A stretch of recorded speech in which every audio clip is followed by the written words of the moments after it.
results are detailed. We took that out. That says Terry's responses. So, We took that out, it's all that. I know, but I'm saying that title isn't immediately before this document. It sounds like the judge says all, when he uses it, he has to say, I put this title. Okay. Is that okay? Your Honor? That was my ruling. Thank you. Yes.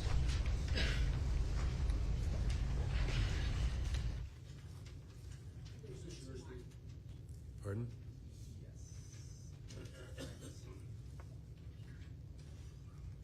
Your Honor, there's an outstanding order, which we have a copy of if you're ready to move on to a new topic. Are there any other of the plaintiff's exhibits? Are there any issues with 1 through 40 or 44? Minus 33.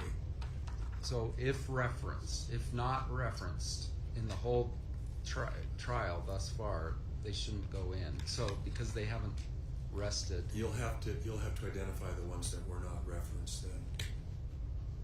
So the court, Okay. because they've been moved for admission. I think it may be confusing to the jury if exhibits haven't been referenced during the trial, and then all of a sudden they show up as exhibits. So Right. I think it's a valid objection. I just need to know which ones you're identifying. Okay. And since they haven't rested, I can't answer that. Okay. Your Honor, we'll just take. You want to talk to it? Does counsel really want me to go through each medical record and authenticate that? No, but if an entire exhibit has not been referenced in this trial, I don't want it. And it sounds like the judge doesn't want it. What that means is that we have to waste court time going through each one and ask Terry, is this your record? Yes. Is this your record? Yes. I mean, I don't know why we can't stipulate to that. I don't either. I mean, either that or if your proffer, as Mr. Sanderson would, I mean, can you just have Mr. Sanderson click off can you just go through them all real quickly with him? Ken, but I mean, it's just going to take 10 minutes. Or could we do a lump sum, 1 through? I think you can do it lump sum, if you can. I mean, it's not really an authentication that's being asked for. It's just some reference to the jury as to what it is. I mean, we agreed before the trial to not call witnesses and that everything is deemed authenticated that comes from the VA, et cetera. And I don't know why we're backtracking on that honorable stipulation at this point. I stand by my honorable stipulation. I just wanted to, Steve, I just need to be clear on what it is that you need to be done. For instance,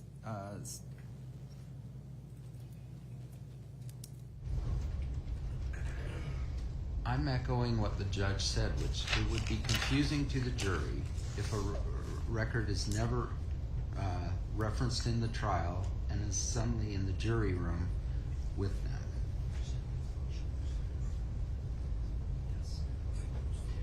The experts reviewed all of the medical records, Your Honor, and they've testified as to that. And that's what's contained in the exhibits. So they were referenced, they weren't referenced page by page or date by date, but they were given copies of all of the records. They've testified to that. It's in the reports.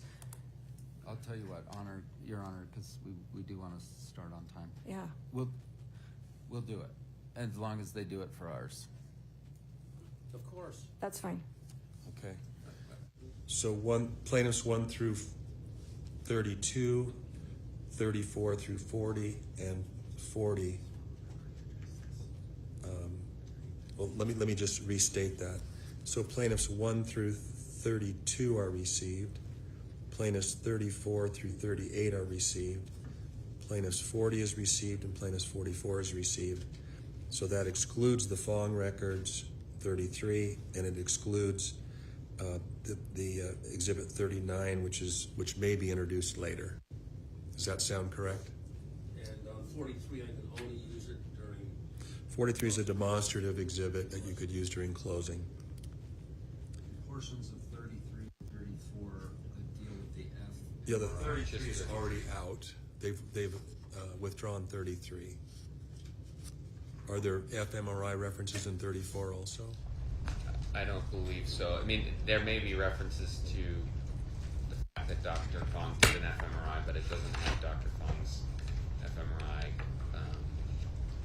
evaluation, I don't believe. Okay, so the court will receive plaintiffs 1 through 32, 34 through 38, 40, and 44 as exhibits. Yes, Your Honor, thank you. All right, turning now to this proposed order. I haven't read the proposed order. Is there an issue with the proposed order or an objection to it? On the animations? Let's see. Yes. None has been logged, Your Honor, and this was produced weeks ago. Your Honor, it's our understanding that the court directed us to wait until trial to see what the evidence shows, and then we can object just before they're admitted, the animations are admitted. But we do find them objectionable now, and we don't want to waive that objection and have them just pop up on the screen. So we're... I'm not sure what the order is. Let me take a look at the order real quickly. And if I may, Your Honor, I prepared it as I recall from your instruction after the evidentiary hearing. Sure. I have a physical copy if you want one. No, I've got it here. Thank you.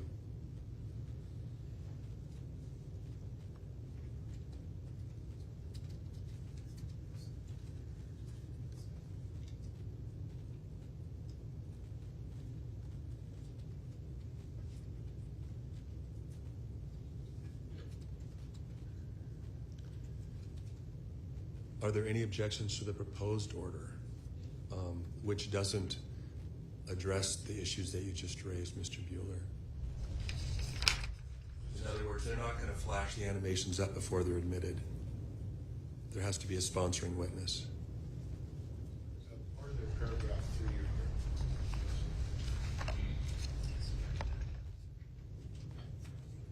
We think on page 3, Yes. the top 4 lines.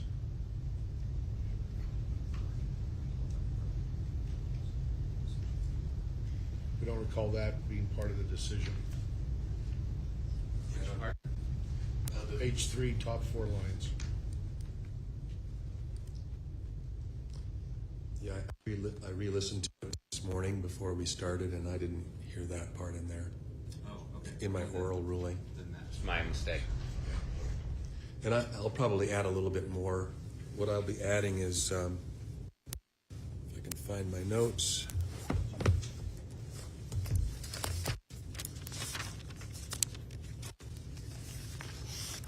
Also, Your Honor, Just a second, I don't want to move on quite yet.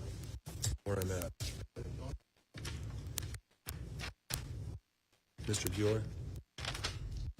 he also specified in the hearing what the witness, the defense would have to do, the sponsoring witness would have to testify before it would be admitted. So I may edit this. And It was more detailed than what. this is what I would include, something in these lines. There must be sufficient evidence to support the defense claim that an animation accurately reflects a witness testimony, and it may include uncontested facts. But the ultimate test the court will apply is, does the animation accurately reflect the witness's testimony? So it doesn't have to, it's not meant to prove what happened. It's proved as a demonstrative of a witness's testimony. And those words Your Honor just mentioned should be in the order. I consider that. I'll take a look at it. But yeah, this made some notes this morning. I went back and listened to the WebEx hearing on it. And, I will insert. Is the jury all assembled? Okay, the jury's not quite all assembled yet, so let's take a short recess while we wait for the jury to be completely assembled. I do have one more issue, but it's not a big one. Okay, so We produced a poor quality screenshot of the text right after when Gwyneth said that guy kind of hurt me, and we have a high quality now, and so substitute exhibits. we'll give them a copy. Thank you. And then also, I'd like to have a jury instruction conference tomorrow. I need you to tell me if it'd be better to have it at lunch or at the end of the day tomorrow. So think about that, talk amongst yourselves, and get back to me. Thank you.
sorry to be vague.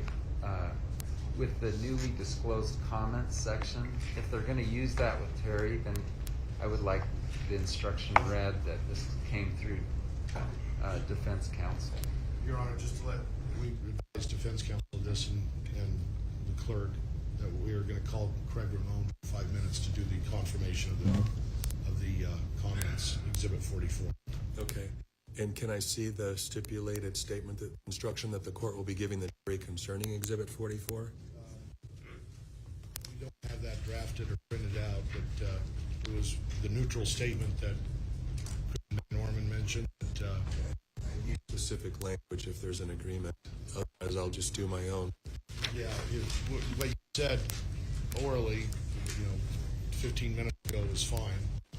Well, we're requesting what's in your filing. Well, I think Your Honor mentioned that you would keep it neutral and just mention. Should I consider your arguments, but I'll have to go through the language and make a decision. Right. So, should we handwrite it? We won't be able to print something out since we last met, 15 minutes ago. He handed you the paragraph we want. What I've got here? Yeah, Except for the last sentence. well, the last part of the last sentence, were previously unavailable to either party. I think the simplest way is just, Exhibit 44 was found by a third party, and both parties are agreeing that this is an authentic copy of what was found. And then Craig Ramon, who we're going to call now, will go through that and confirm his comments. We can write it up in about 3 minutes if you want to do that, Judge, if I can. I think I've got enough. I can probably craft something right here. And if you want to be heard, I'm willing to talk. I think I know all your arguments. Thank you.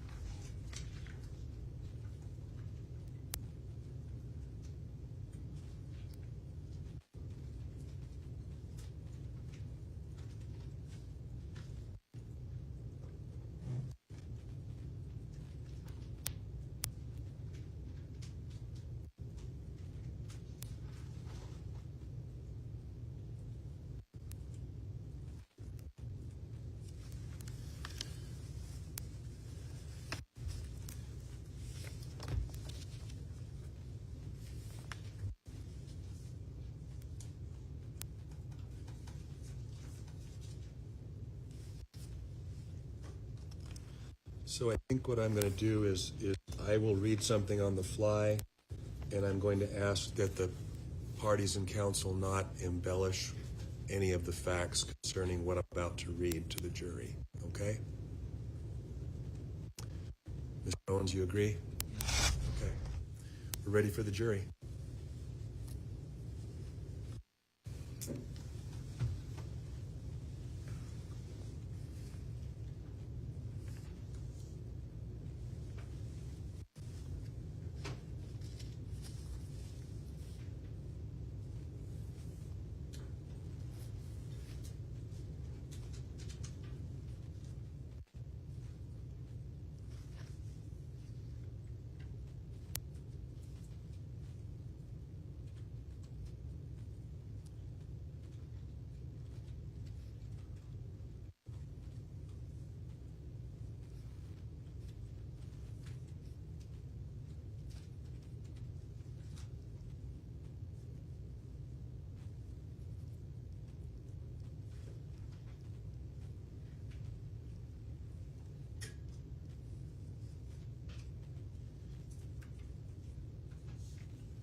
Good morning, members of the jury.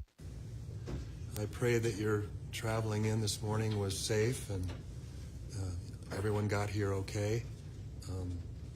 The weather outside is still winter, I guess. Well, there is a new piece of evidence in this case. I'm going to tell you about that. A viewer that's been following this trial out of the courtroom and familiar with finding archived website links investigated the link referenced on Defendant's Exhibit 102. That's the Mr. Sanderson email to his daughters on the day of the accident. There's a link at the bottom of that page. Well, this viewer, through their efforts and expertise, through that, we now have a copy of what was contained in that link. And you will receive it. It is going to be an exhibit. It's Plaintiff's Exhibit 44 and Defendant's Exhibit 102. Plaintiff's Exhibit 44 and Defendant's Exhibit 102. And the parties do agree that this new exhibit is authentic. Plaintiff, you may proceed. Thank you, Your Honor. Plaintiff Terry Sanderson calls or recalls Craig Ramon.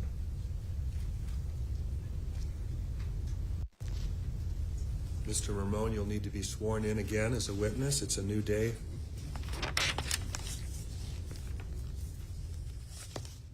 Right up here, sir. Hello. Do you solemnly swear the testimony you are about to give in the matter before the court to be the truth, the whole truth, and nothing but the truth? So help you God? Thank you. Good morning.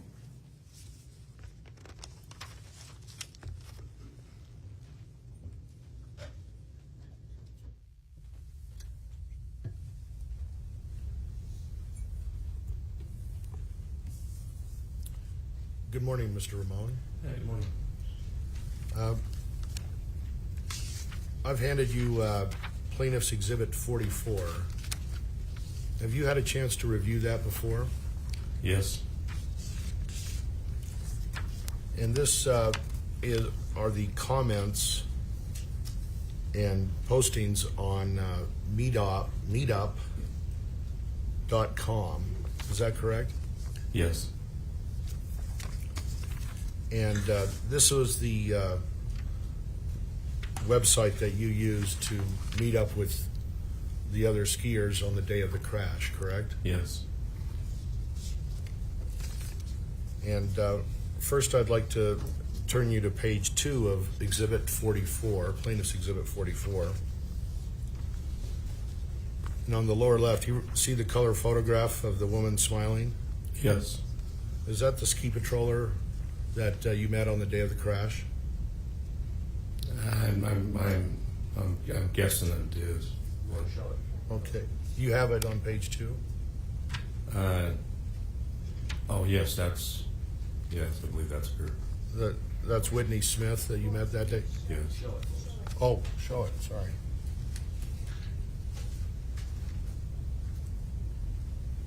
You see on the lower left of Exhibit 44, page 2? Yes. Okay.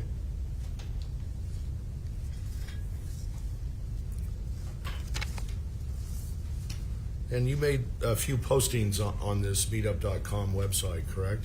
Yes. Okay. I'm going to read some of your postings on that day, and so I'm going to reference some of the pages. Could you turn to page 4 of 9? The page numbers are on the bottom right. So, do you see page 4 of 9? Yes. Okay.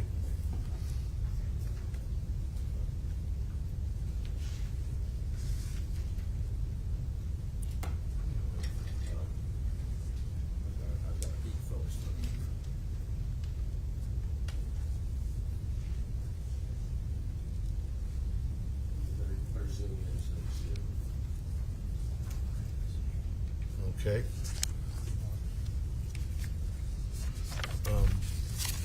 Okay, your first comment on that page 4, I'm just going to read it to you and ask you to confirm that this is what you posted. but before we start that, you'll see it says 2,588 days ago. Yes, I see that. And this was probably before the ski crash, but on the same day, correct? I'm not sure exactly. Okay. So I'm guessing it was probably it was right around. Which one you're talking about? I'm sorry. The one in the middle of the page.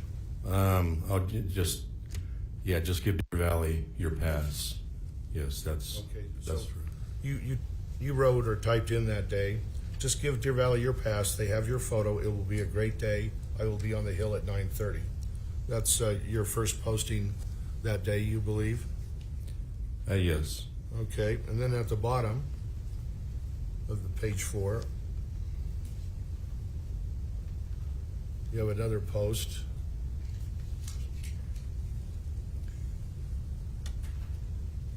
Well, maybe, well, let's see. I guess that one's a different one, maybe. Let's see. Well, maybe that's a different day. I'm going to move to the next one. Let's go to page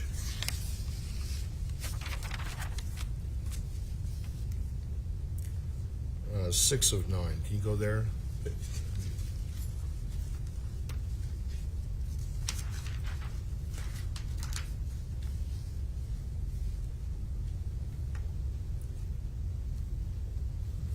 Okay, I'm going to read just what you typed in there in the middle. It says, Scott, Terry was not doing the man thing. Terry had a bad hit to the head. You do not have the ski patrol take you down the hill if you have a pain in your ass. Is that what you typed that day? Yes, it is. This was the day of the crash. This was a few days after. Okay.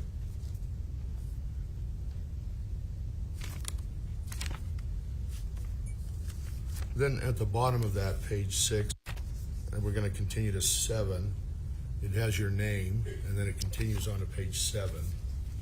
I'm going to read you what page 7 says.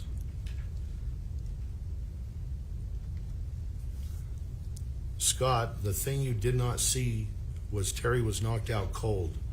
Bad hit to the head. Not too sure if Terry has broken ribs.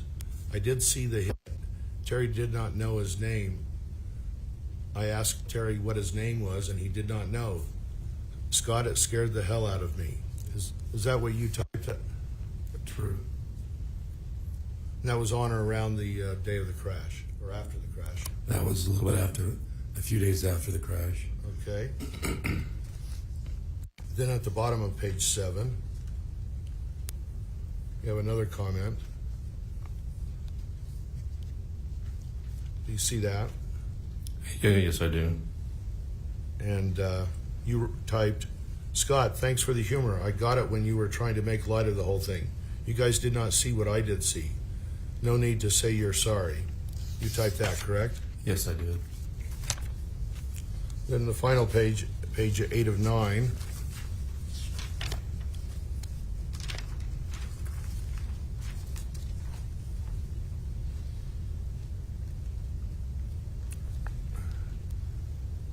And under your name it says, you cannot make this up. Gwyneth took out Terry last week. Last Saturday, her son broke his arm skiing at Park City. Gwyneth was staying at the Montage. She took her plane out of Million Airport. I wish I did know so many people. What makes me mad is that Gwyneth took out Terry and just took off. Is that what you typed that? Yes, that it was is. the week after the crash? Yes, it is.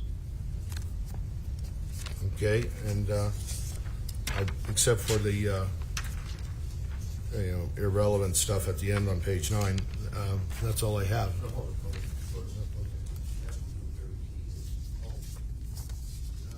Who is Terry T in Exhibit 44, plaintiff's exhibit? Terry T is mentioned. Do you remember?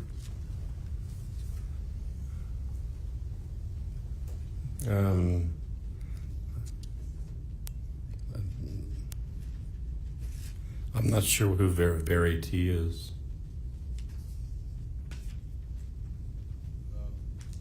Could it be Terry Sanderson? Sustain. Okay. Yeah, Why don't you look at the very T comments and see if it... Question right now. Go ahead and ask your next question. Yeah,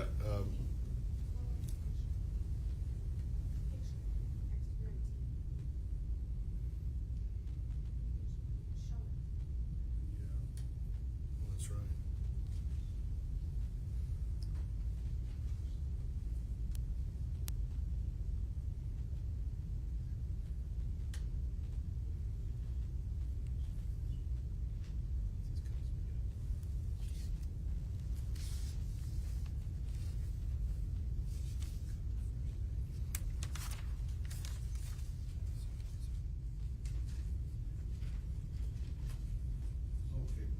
Craig, would you go to page 2 of this Exhibit 44?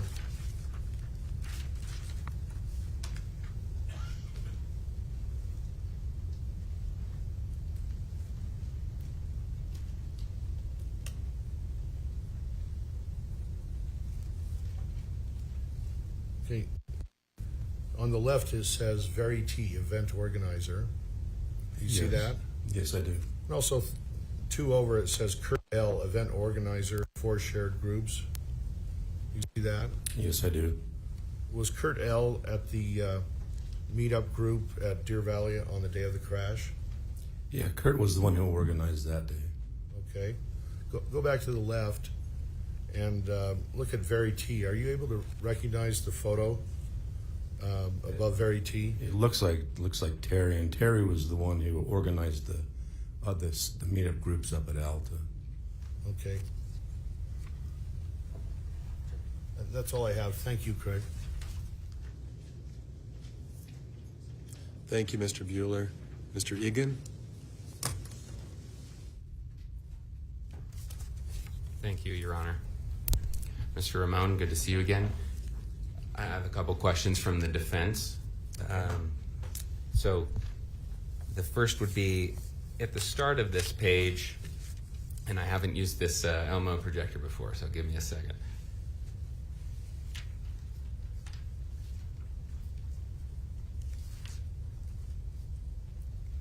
Do you see that on page 2? Got it. Thank you. I have to press focus.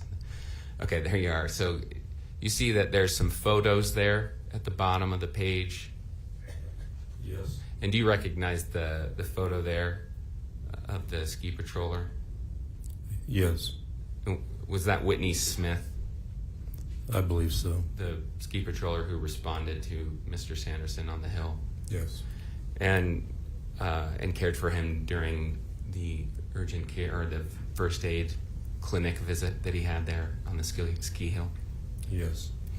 And I do not see any videos there. Were there any, to your memory, GoPro or other videos posted on this webpage? No. And then, and I believe you're unaware of any GoPro footage at all. Is that correct? Yes. And then if you go to page, let's match it up with mine here, page 7.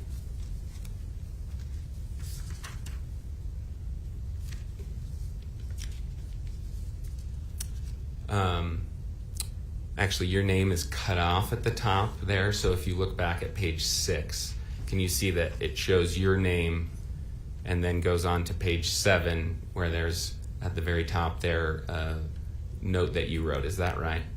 Yes. Okay, and in that note you write, Terry did not know his name. I asked Terry what his name was and he did not know, but I believe you've told the jury last week that he did remember his name. He had to really think hard about it. It took like 4 or 5 seconds for him to remember his name. But that's not what you wrote here. You wrote here, Terry did not know his name. When I first asked him, he didn't know his name. He had to really think about it.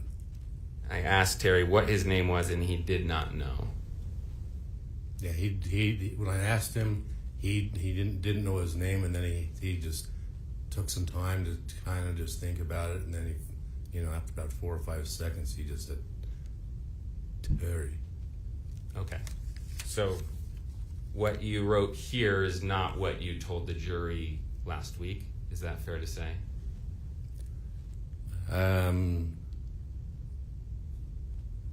Could you please repeat that? Just here in your note, you do not say that he did later remember his name. You just say he didn't remember it all. And as I understand it, that was different than what you told the jury last week. Is that correct? Yes. When I basically was talking about this, I didn't go into much detail, on this. I was just making a point that he was having a hard time knowing what his name was. Okay, so let's go to this last page, well, I guess there's a kind of blank page at the end, but page 8, the last page with your comments on it.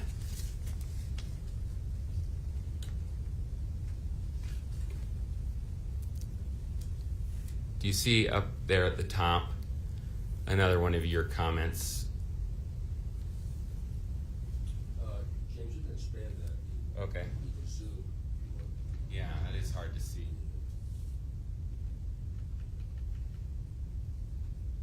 No, just that focus. I'm learning old technology. I appreciate this. Thank you. Okay, so in this comment that you wrote, correct, this top comment is yours, Mr. Ramon? Yes, it is. Okay, and in this comment you wrote, Gwyneth took out Terry last week. Last Saturday, her son broke his arm skiing at Park City. How did you know that?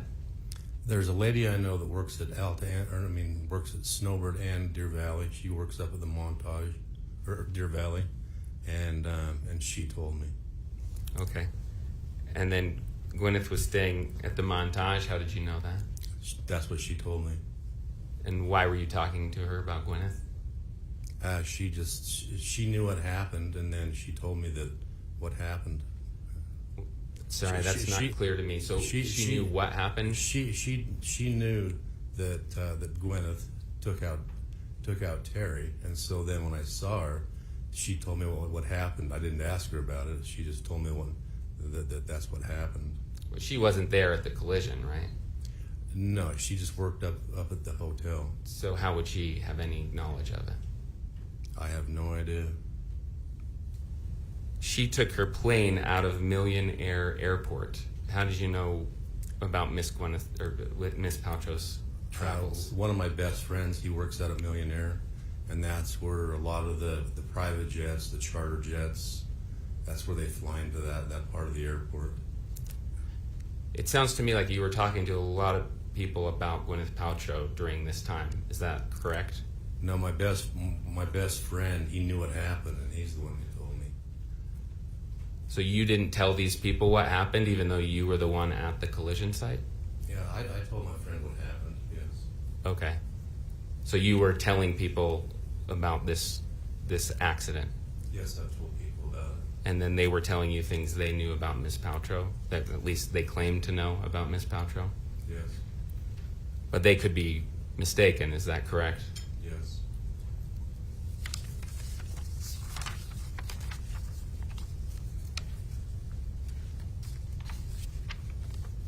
So if Miss Paltrow's son didn't in fact break his arm while skiing, you wouldn't dispute that? You wouldn't have any way to dispute that, correct? I have no idea.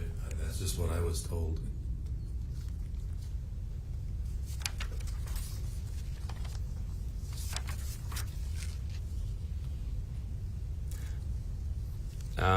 Let me go back. I just have, I think, one more question for you. So if you were to look at let's go to page 7.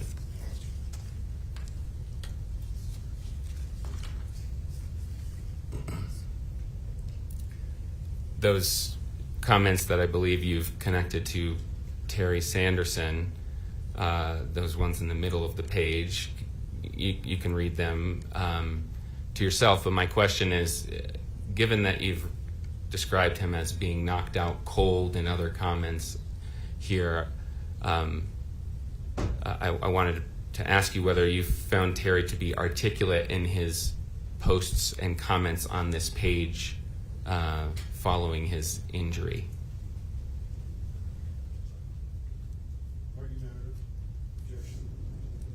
Sustained as to vagueness, if you could point out something. Okay. So maybe it's better to go. These are kind of difficult because they don't have dates on each comment, correct? They just show, for example, let's go to this one. This one at the bottom, you see on Very Terry's, or Very T's comment, it says 2,584 days ago, correct? Yes, I see that. Okay, and James, that's from Saturday, by the way. okay, yeah, I don't know that. So I'm asking Mr. Ramon, do you know when these comments were made? Is this on the day of the accident when he says you organized a perfect day? I don't see where it says you organized I don't see where does it say that you organized a perfect day? It's on page 6, the third comment down.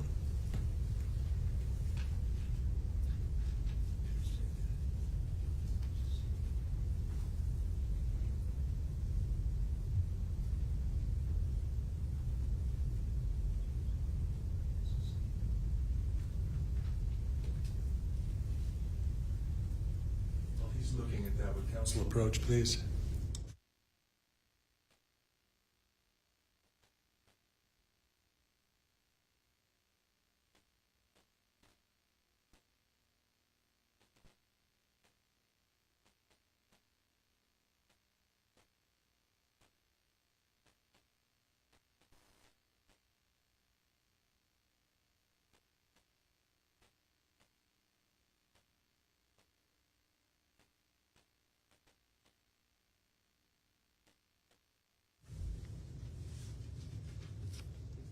So, Mr. Ramon, this comment I'm pointing you to on page 6 says it's under Very T. Yes, Kurt, you organized a perfect day for skiing. Thank you. That's true, Scott. I still have my wheels. It was nice to get to know you a bit today. Do you know whether that was written on the day of the accident? I'm not sure if it was or not. Would it surprise you that Mr. Sanderson was writing articulate notes like this after being knocked out and unconscious for 2 minutes? It doesn't sound that articulate to me, but Okay, that's all I have. Thanks. Mr. Bueller?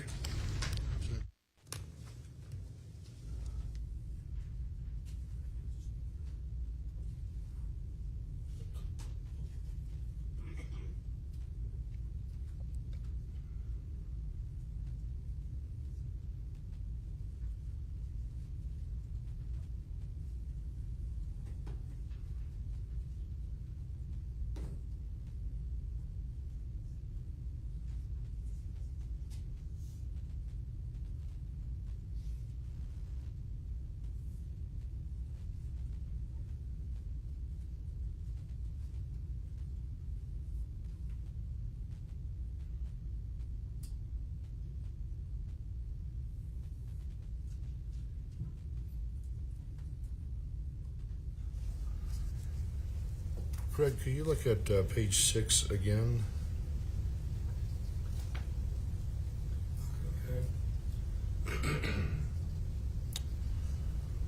And in the middle under Very T, do you see that where it says, yes, Kurt, you organized a perfect day? yes, I do. And then look at the number of days it is. Is it 2,584? Yes, it is. And then your comment below that,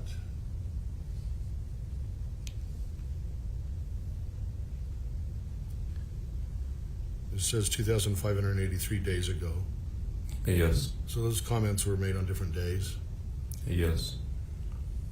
Okay. Thank you. Any follow-up, Mr. Egan? Okay, you may step down, Mr. Ramon.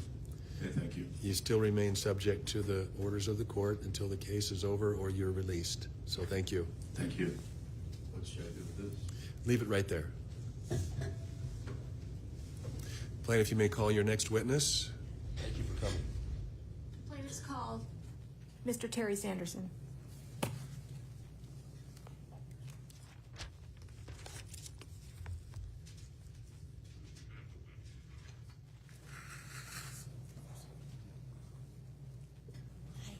Please raise your right hand.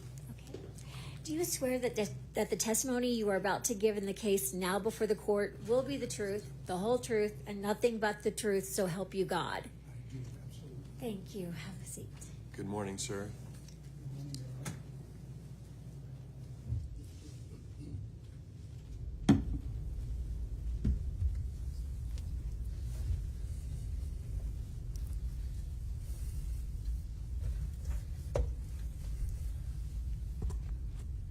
Sorry, I want you to get comfortable and speak into the mic, okay?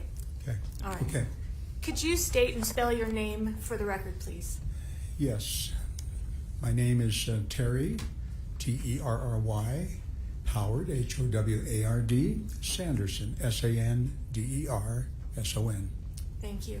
Now, Terry, this is the 5th day of trial. We started last Tuesday. You weren't here much last week, were you? Not at all. In the courtroom. Were you in the courthouse? Yes, definitely.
Terry, did you want to be here the last 4 days, last week, inside the courtroom?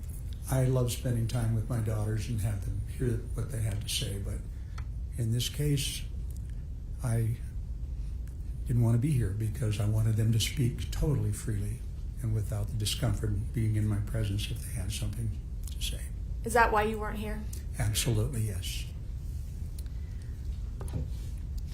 We're going to cut to the chase on a lot of things because I made counsel a promise that I would have you in less than an hour. Wow. And so I'm going to be true to my word here. It's 10 o'clock. We'll be done before 11. Okay? I want to talk about skiing. Tell the jury about your ski experience. What type of skier were you? At that time, or do you want some background? We don't need a whole lot of background. Okay. Back in 2016, what type of skier were you? I was advanced intermediate. There was no places I would go except serious bumps, narrow little gulches, and I didn't do any big jumps. So other than that, I would go just about anywhere. Okay. How often would you ski? 2 to 3 times per week. Okay. For how many years?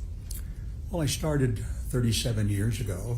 It was a winter sport for my family. We lived at high elevation. Okay. And in all of your years, other than the ski collision with Miss Paltrow, have you ever been in another ski accident? Never. Never. Have you ever skied with the ski patrol?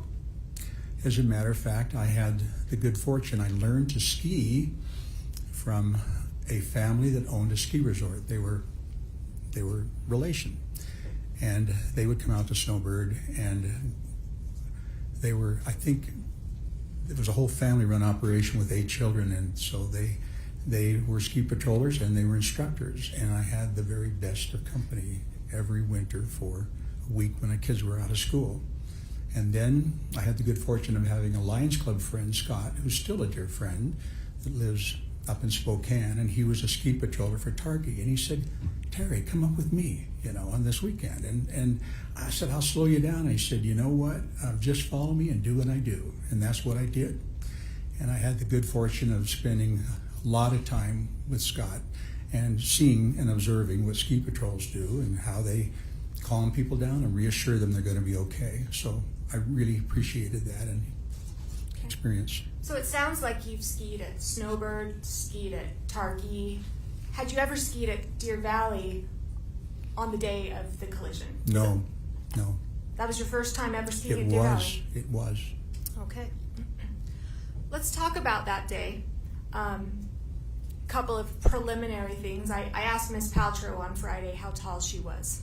How tall are you? I think I'm now 5'5". And what was your weight at the time of the collision? Well, in the VA, you don't take anything off. Whatever you walk in with, your coats, heavy coats in wintertime, boots, walls. I give that excuse to when I How much did you weigh about? Fully dressed, or undressed, probably 63, 62 pounds, 163, 162. Okay, all right. So the jury's heard about meetup groups. What is a meetup group? A meetup group was just a lifesaver for me, being new to this area. Hard to accumulate friends, and so when a fellow that I was on a hike with, a new fellow, said, have you heard of meetup? And I hadn't. So he says, look it up and sign up. And I did, and it was a wonderful organization of groups of people where you had a shared interest, whether it was dancing or concerts or skiing. And so I signed up and joined some groups, and it was really a life changer. Okay, so my understanding is the day of this ski collision, you were with kind of a group of people in the meetup group. Is that fair? That's right. All right. Did the group have a plan? I mean, were you the organizer of that meetup group that day? No, I was not. I asked Kurt to take that over because I planned on being gone that day, and Kurt organized that. Okay. It sounds like obviously you weren't gone that day. You ended up being able to make it. I came back a little early from wherever I was and just said, I'm going to go ski today. And I happened to see on the list that day also was a lady that I had met when I first moved here, and she happened to be a ski instructor at Canyons, but she had been at Deer Valley as well. And so I called and said, Debbie, I'm going to go. I'll pick you up. So I picked her up at Kimball Junction on the way and went there with her and dropped her off with the skis. And we met the group, and I asked Kurt if it'd be okay if she let our group out because she's very familiar with Deer Valley. And so she said yes and gave us the rules of the road. Would you like to hear that? So the meetup group, you guys kind of ski all together-ish? Well, this skiing meetup group is unusual. It's like herding cats. You've got those of just want to go, and they kind of know who one another is, and so they go ahead and group up, and sometimes I wind up skiing with the beginners and getting them started, making them comfortable. And so they don't stay together well. We meet, usually we'll say, let's meet at Al's at 1:30, and so that's what we do. Okay, so you mentioned we set forth the rules of the road for that day. What were the rules of the road that day? Well, the only rules of the road, we are pretty familiar with the rules of the road, so we don't go over that at the time, but Debbie just said, we're going to start down Bandana because that's how we'll get to the blacks who are really good skiing. So our group knew that's where we're headed. And she said, whatever you do on Bandana, do not go down the middle of the run. Why It's not? packed and crowded with people. She said, go down the edges. She said, it'll be clear. And so when I came over the edge of the hill, there were heads bobbing in the middle. It was just compacted with little heads and big tall heads, and I just diagonaled. I went straight over to the right edge of that run. And is that where you stayed prior to the collision? I did. I stayed there the whole time because it was wide open. So you were over to the right side to avoid the people. Did it have anything to do with your vision? There's been a lot of discussion about your right eye problem. Yes. And we'll talk about that in a few minutes. But skiing on the right side of the run, did that have anything to do with your right eye? Yeah, maybe that's one of the things, yes. Okay. We'll talk about your vision in just a couple minutes, but I want to focus on the collision right now. Craig Ramon, he just testified. Oh, yes. You saw him. He also testified last week. How well did you know Craig at the time back February 2016? He was one of maybe an average of 15 people, 10 or 15 people that would come, so I shared his company during those times. And I knew him only as being an amazing skier, strong skier, and knew that. And I appreciated the fact he tended to like to follow the group and be behind as the protector, because he brought a lady that was a person I knew that was his neighbor. So he would bring her up and ski behind her as a protector. So good guy. Did you guys hang out a lot before this collision? Of course, at lunch, we spent time together. And there may be a couple of other occasions where we met with him, but usually there was somebody else there along with us. Okay. So I don't remember being exclusive with him. All right.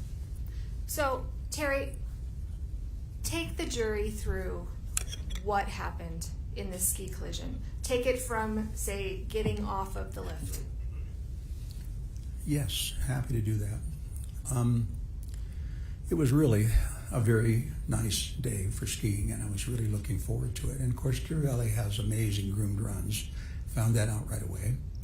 And so I'm starting from when I get off. When you got off of the ski lift. Gotcha.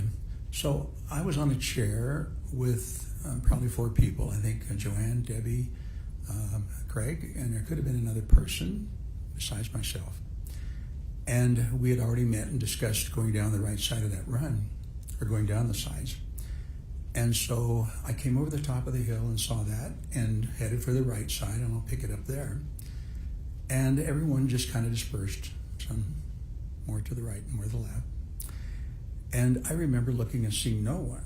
And generally, beginner runs, people are afraid of the off-piste, of the off-groomers, and so they stay away from that area where the snow is piled up.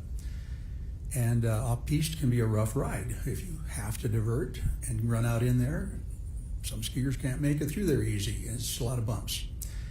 So I went right down the run and started just making nice soft turns and staying within that boundary. It could have been as much as 5 yards wide, but it might have been more like 5 or 6 feet. Can't imagine and can't remember. Lots of room. And so I'm just skiing easy and paying attention, and all of a sudden in front of me is 2 big signs. I've never seen that big of slow down signs. It seemed like they were 4x8, like a 4x8 sheet of plywood size high, with great big letters, slow down. I went, whoa, and I'm looking around, and the crowd's about the same as me, and speed-wise. And so Did you pay attention to the sign? I did, and I backed off of whatever I was doing, and then another big sign, like 10 feet away, the same 4x8 sheet up there, big letters. Well, they're serious, must be lots of merging trails down here. So I just backed off, and again, the skiers were on my left. We're all about the same speed. And I could see down where the edge of the run went, it curved around a tree line, came out a little bit, and the run curled around, and I could see about half of the, I don't know if it's the montage or the Empire, could about half of that beautiful building, and it was wide open. There was nothing in front of me. And so I came around that corner, and it takes my breath away to think this is hard, because I don't like going through this scene. I just remember everything was great, and then I heard something I've never heard at a ski resort, and that was a blood-curdling scream. Just, I can't do it. It was, ah, and then, boom. And it was like somebody was out of control and gonna hit a tree and was gonna die. And that's what I had until I was hit. That's what was going on in your mind. Overruled? That's what's going on in your mind when you hear that scream. That was instantaneous. Oh my gosh, somebody's out of control. And they're really seriously out of control. Not time for a hockey stop. I didn't go think about that, but most people could avoid that, I think. Good skiers. Okay. And I'll move on. Okay. So you. All right, I need overruled. He's overruled. Thank you. So you hear this scream. Yes. What happens next?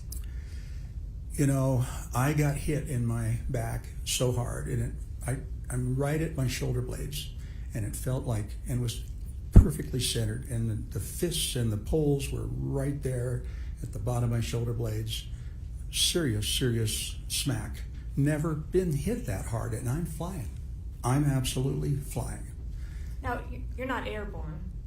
Well, all I saw was a whole lot of snow, and I didn't see the sky, but I was flying in that sense. I had no control. And I remember this thinking, okay, you really got to hang on. And then I thought about the crowd on the left, and I thought, I don't know who's wanted over there, and I do not want to get them mixed up in here. And I've heard, that maybe that's not decided about how my ribs really got hurt. I absolutely lurched with what little I could off of my skis a little bit more to the right to make sure nobody over here got involved on my left side. And then it was like the ground's coming up, nobody in front of me, just me going to the ground, and you're falling far further than 90 degrees like you fall on the floor. You got that extra, and so it's quite a ways to hit the ground. And I just said, okay, you got to protect your face, and your head, and that's the last thing I remember. It didn't happen. I did glance over and saw, just out of the corner of my eye, I could see, not glance over, but I could see somebody going by, and I'm going, okay, they're safe. Last thing I remember, everything's black. Did the person who struck you land on top of you?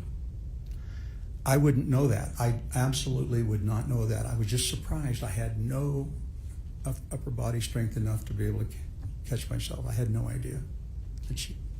Do you remember hitting your head on the ground? No, that part, nope, that's all gone.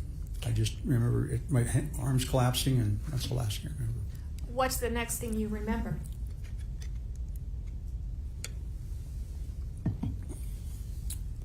I'm getting an adrenaline rush here, I guess, living this again. Just being here and present, too. And let me just stop you really quick. You said you're getting an adrenaline rush. Is this something that you enjoy? Adrenaline rush? Not this No. kind. Yeah. Not now. Okay. All right. So what's the first thing that you remember? Or the next thing that you remember after you're on the ground? The first remember is everything is still black, like I'm unconscious, but it's like my subconscious is going into protection mode, like, you better pay attention here and listen to what's being said to you. And all I could recognize was that someone was really angry at me. And it was a man, and it didn't come out clear in the beginning. I couldn't really hear what he was saying, but I just knew he was mad, and he was right above me, right close to me. And I'm feeling a little afraid, and I tried to move, and I could not move a limb. I couldn't move my head. I couldn't move my body. Nothing was responding. Just this message I was getting. And the next thing, it became a little more clear, and I heard him say, "Do you realize that you weren't skiing under the rules? You hit somebody. You hurt somebody." And just insistent that I was the bad guy. And that's why I said, this has got to be a husband or boyfriend that's really mad at me. And I sound like a big... Did you know who he was? I had no idea. No idea. It was just a very angry person trying to bully me into believing something that I didn't think could happen. Was I heard a woman's voice, right? Again, couldn't move.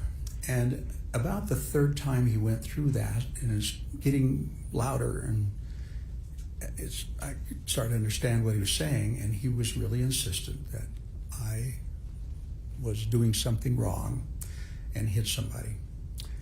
And I remember in desperation, because I couldn't move anything, I couldn't fight.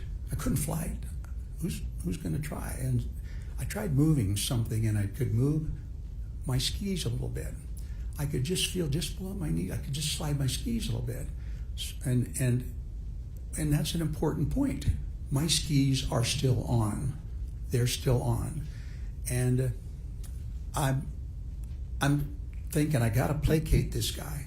He's really mad. If he decided he wanted to jump on me right now, he could finish me off. I remember saying, I'm sorry. Okay, now you're Twice. you're whispering. I now, know but- I am, but because maybe- that's what I heard. Nothing was coming out. My lips were moving, my tongue was moving. There was nothing coming out of my mouth, and my heart rate went up again. Okay? It looked like what you were mouthing was, "I'm sorry. I'm sorry. And I was just going, I can't believe it. I thought, I'll try again. I'm sorry. Nothing was coming out. And to me, I heard nothing.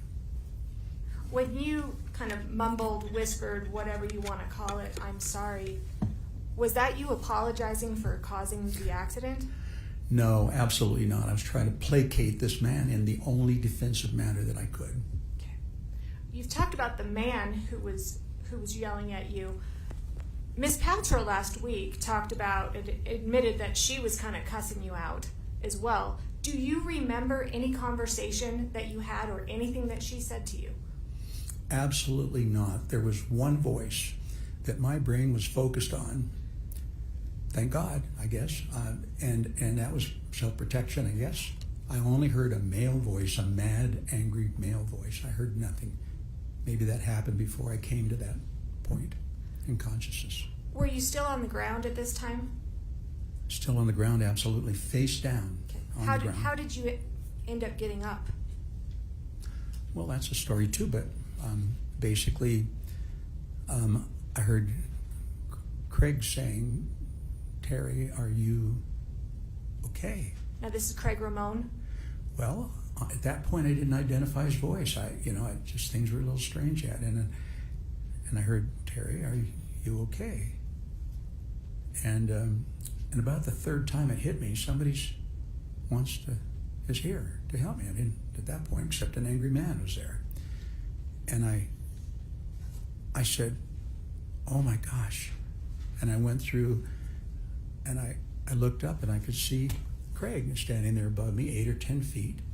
And on his immediate left, my right, was a man in an all green outfit and with a helmet on and ski goggles and, looked good.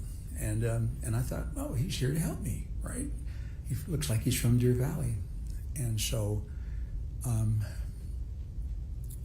I was going through the things, answering his question about, that were my thoughts. Now back to my injuries.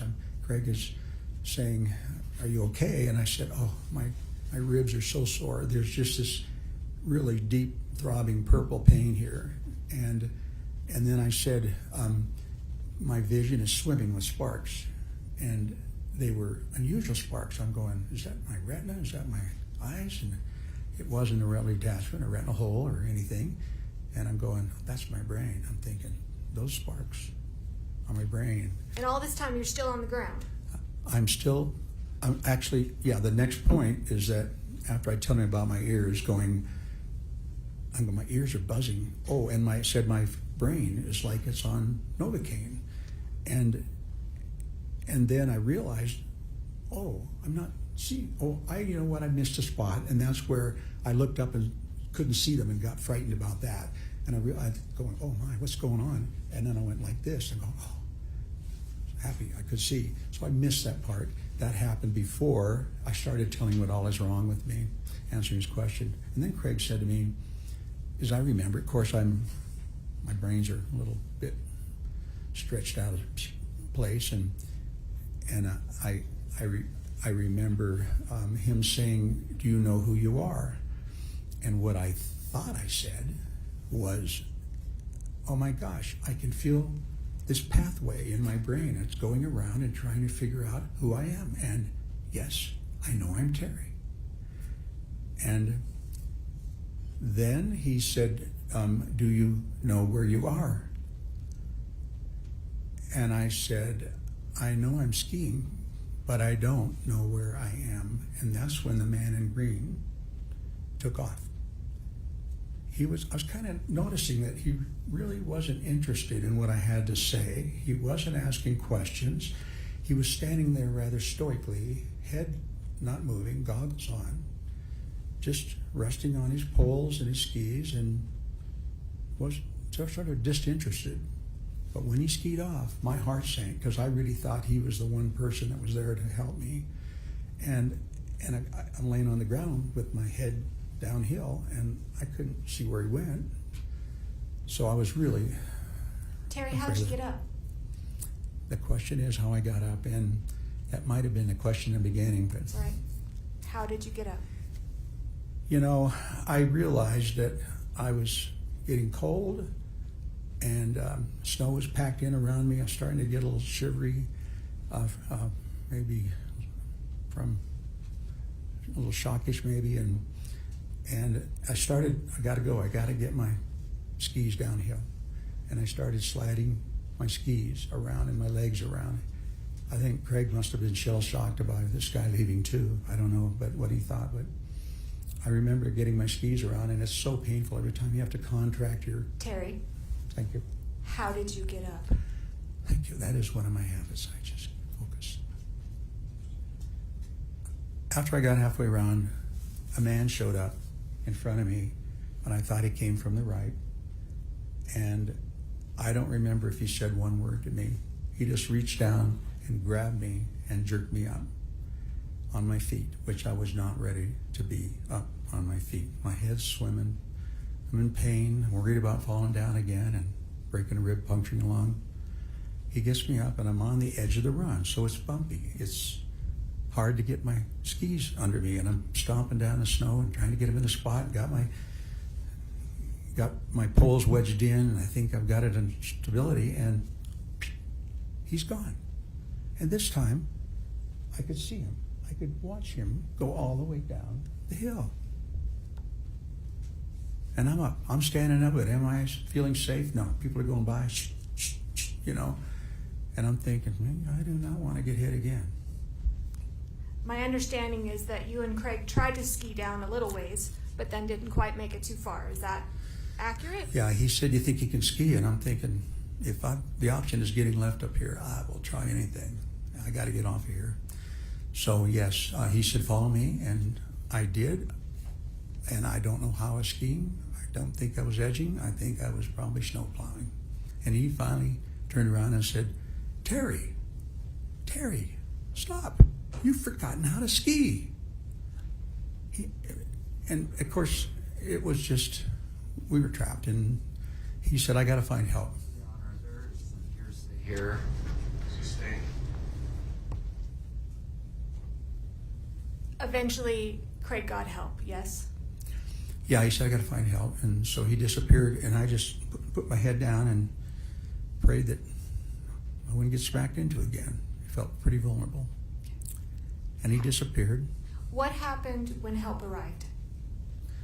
You know, Whitney showed up, and I was so grateful to see someone. And Now, is that Whitney Smith? Yes, that's her name. Mhm. And the jury has seen pictures, and we're going to put another picture up in just a couple minutes. Is she the one in a red jacket that there's a picture of in this case? Do you know? Yes, as a matter of yes, that's her. Mhm. All right. So did she take you down on the toboggan, or how did you get down? She did. She said, "Are you okay?" kind of thing. And I don't know. I said, "Good." I don't remember the conversation. It was a little easy stuff, and so got in, and I remember Whitney saying to me, "Now, you got to remember these things because I'm going to ask again later." And she told me that she was from Michigan, moved 5 years before, and had started on the ski patrol here 5 years before. She loved her job. Her name was Whitney, and that she had a horse named Titan that she wore in the years off. So she told me to remember those things. I'm going, this is a brain test. She's wanting to check if my brain's okay. And from that point on, I quit worrying about myself. I quit worrying about my injuries. It was just like, I'm going to remember this. I do not want to have any brain injuries.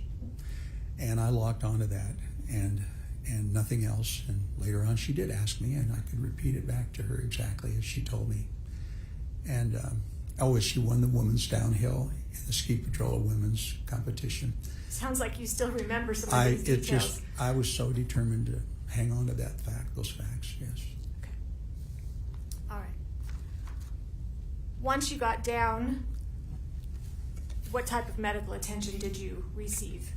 Still at the ski resort. Yeah, Whitney is not a paramedic. She's not an EMT.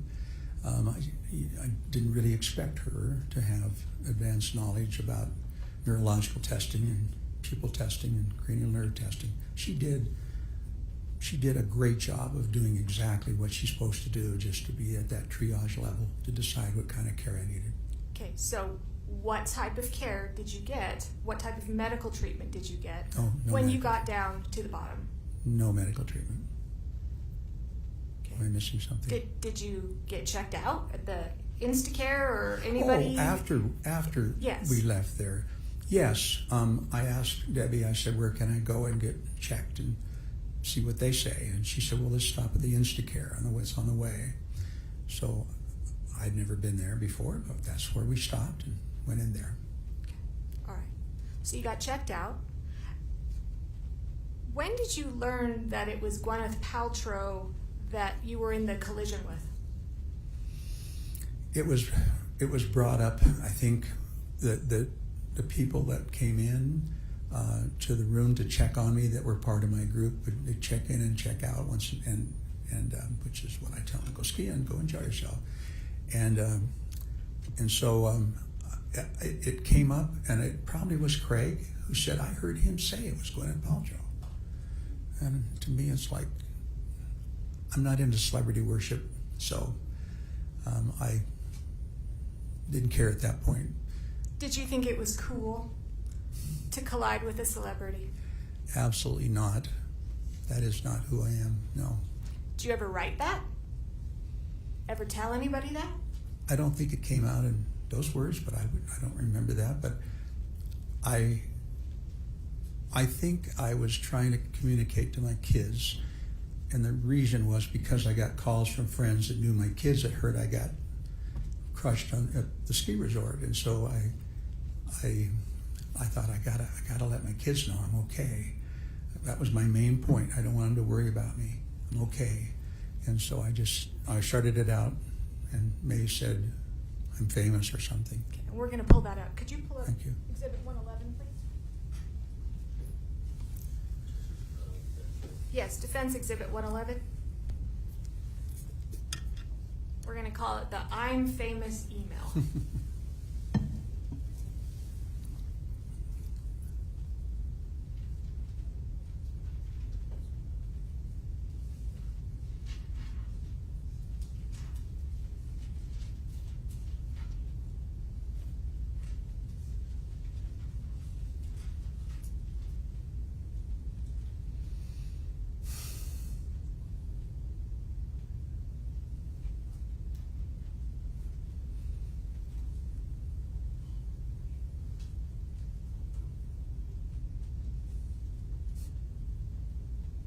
Sometimes old technology like the Elmo works better than the new technology, doesn't it?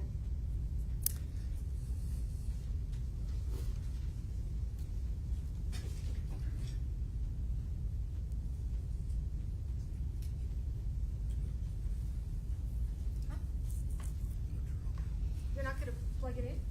Oh, we're gonna plug it in. Yeah.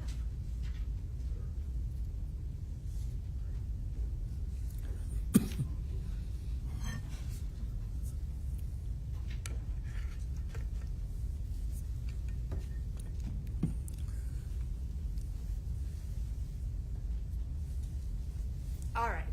And Terry, you could come down if you need to, or does it show on your screen there? Yeah, but I'm not being an eye doctor. I'm not wearing fashion because I broke the pair of glasses I bought and couldn't find the old pair, so now I'm... Okay. All right, Yes, so I I can want to see. go through this. Defense Exhibit 111. Do you see, first of all, there are two posts. The first looks like on the bottom is the first at 8 o'clock p.m. Yeah. And then the response was at 9:32 p.m. Do you see that? I do. All right. The message reads, and I'm just tell me if I read it right, from you to Jenny, Polly, and Shay. Those are your three daughters? Yes, they are. Okay. And the subject said, I'm famous. Do you see that? I do. Why did you write, I'm famous? You know, again, my head was scrambled.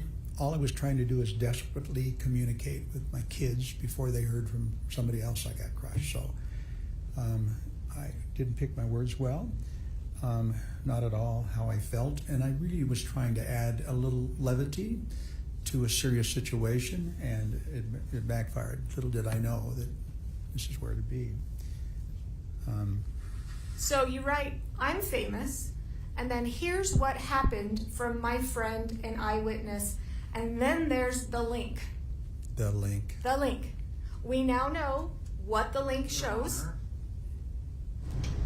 Okay, sorry, I thought you were going to the GoPro. I'll withdraw my comment. I'm just talking about the link. Yes. Okay. So we now know what the link is. Yes. Correct? The link is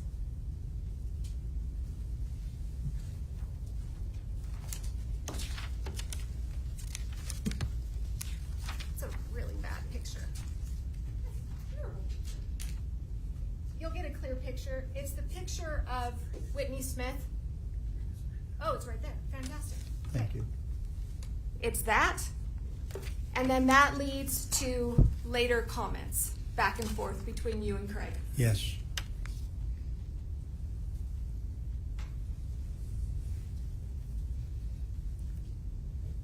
In that, under that picture, can you read what it says?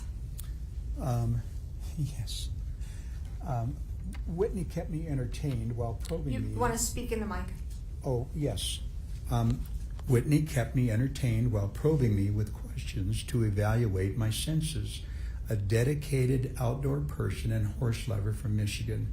She also took me down in the toboggan by herself and won the DV Women's Downhill race contest. Sweetheart. I was grateful for her. Are those the things? First of all, did you write that under her picture? You know, I don't know what time it was added. Carlene was hurrying back from St. George, and depending, I don't know, she helped me a lot verbalize things because things weren't making sense at all in All right. communication, and she may have helped and participated in that. I don't know. Those details, are those the details that Whitney wanted you to memorize as you were taking down the toboggan? Yep. All right. Can you go back up to the emails? All right. So you send that out to your three daughters. I did, yes. Okay. And Shay, who testified last week, she responded to you with the top post, correct? Yes. All right. Can you read what it says? I can. Actually, let's put the subject. Read what the subject says. It says, I'm famous at what cost, question mark. Do you know why Shay wrote that? Well, Do you know? I think she may have called me. Did she? Right after this, and so Speculation. right. Sustained. Do you remember? I'm pretty certain that she checked in on me and made a phone call, and Do you remember what you told her during the phone call? yeah, I had a chance to talk about my symptoms exactly, I think, and that I said, you know, as many people that were on that slope that day, maybe a couple hundred within that vicinity, there has to be a GoPro picture or video. If it's a helmet mount, they're going to look over just like Craig did, right? And they're going to go catch it. They hear a holler, they're going to catch it. I'm going, I just know there's one out there. We got to find that. That is the evidence we need. And so Terry, she misinterpreted. did you have a GoPro? Absolutely. I do have one, yes, but I did not have it on that day. Do you know of anybody in your ski group that had a GoPro? No, Have you ever seen a GoPro video of this accident? absolutely not. No, I would have loved to have it. It was what we needed. All right. Okay. We can take that off. Thank you.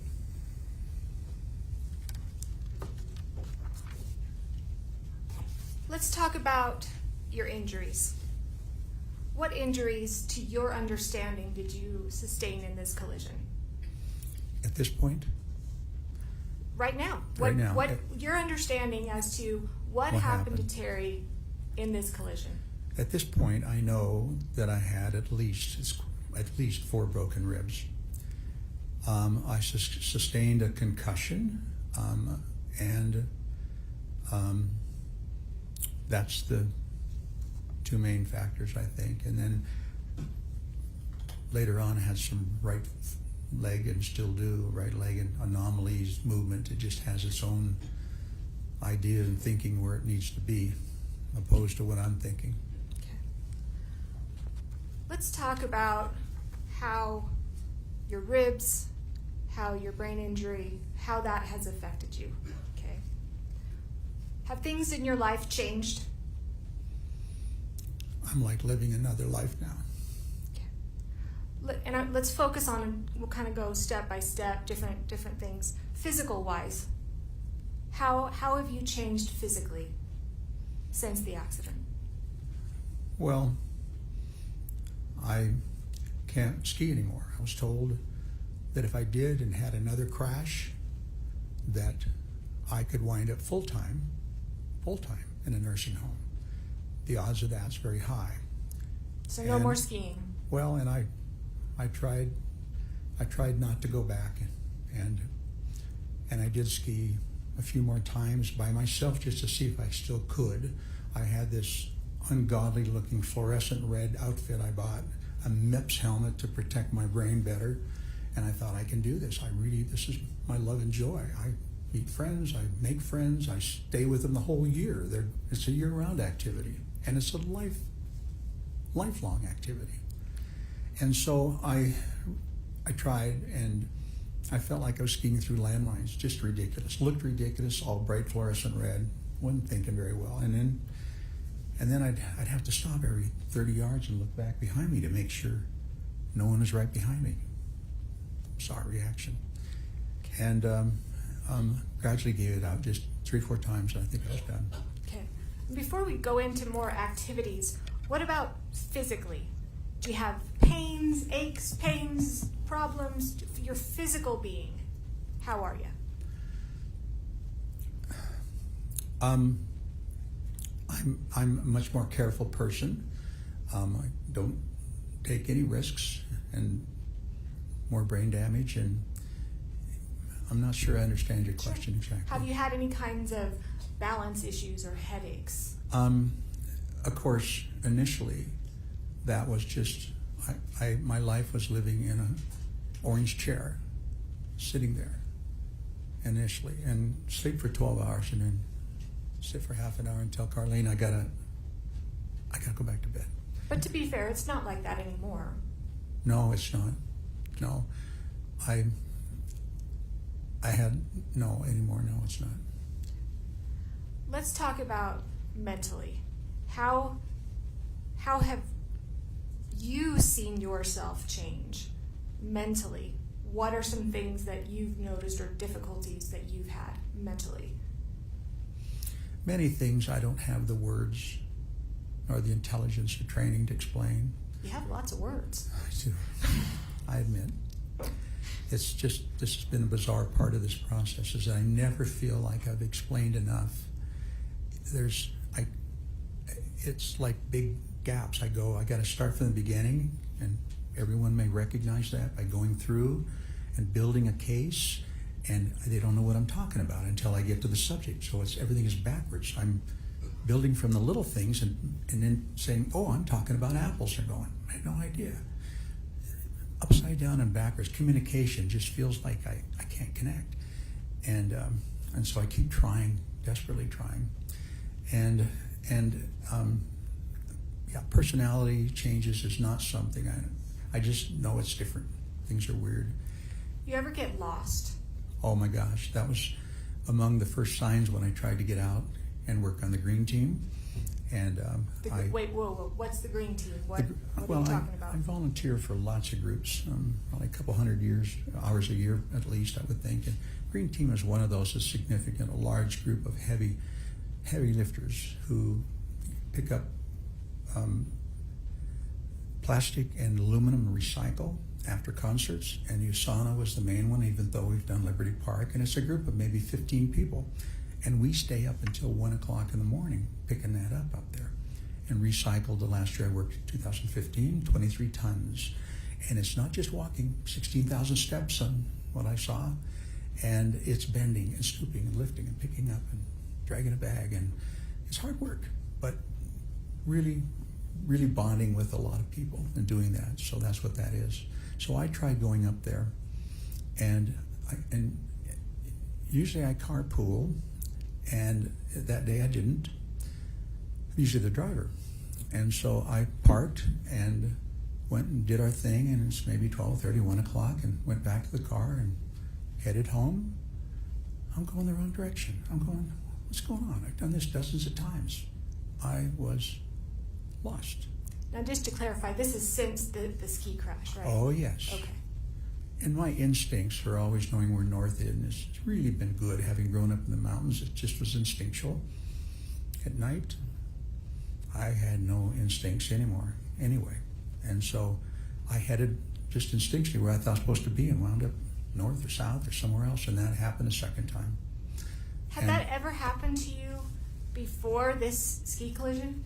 I've never been so needing maps.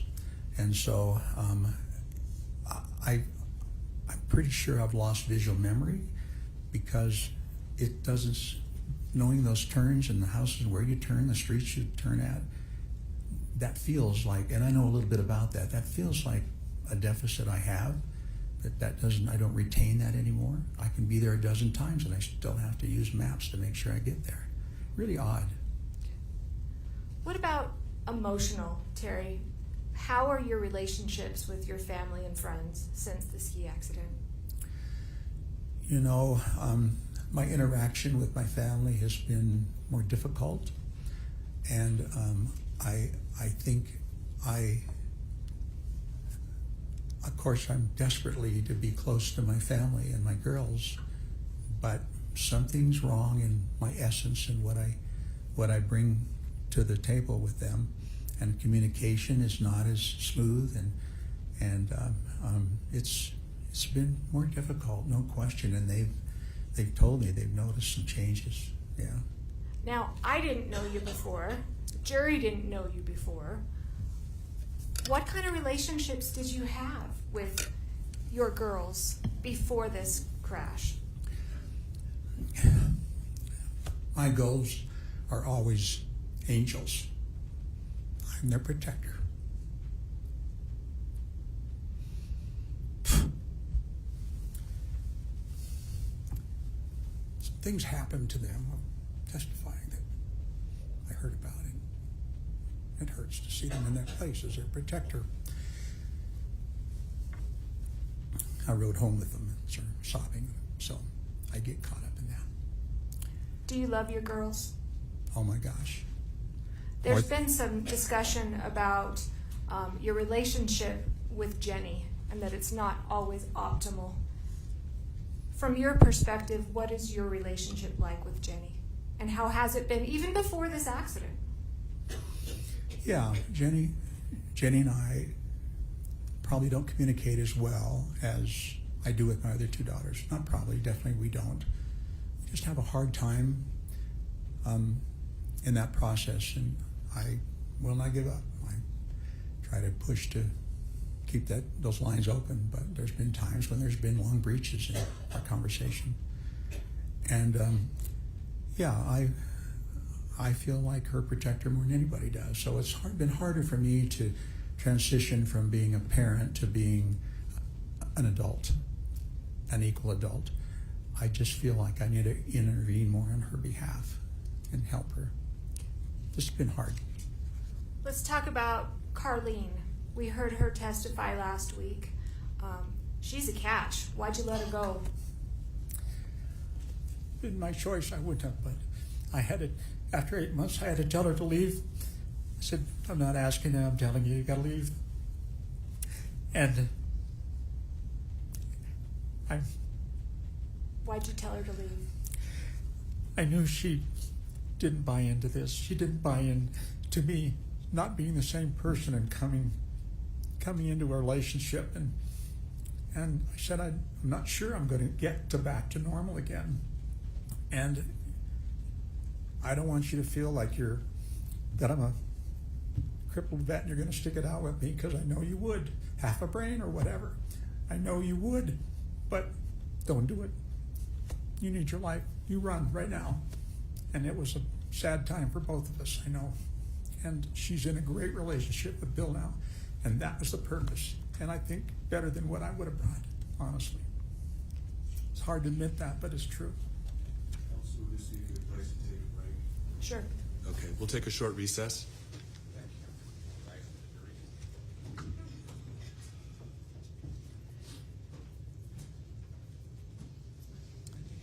Why don't you stand now, and then you're welcome to step down during the break.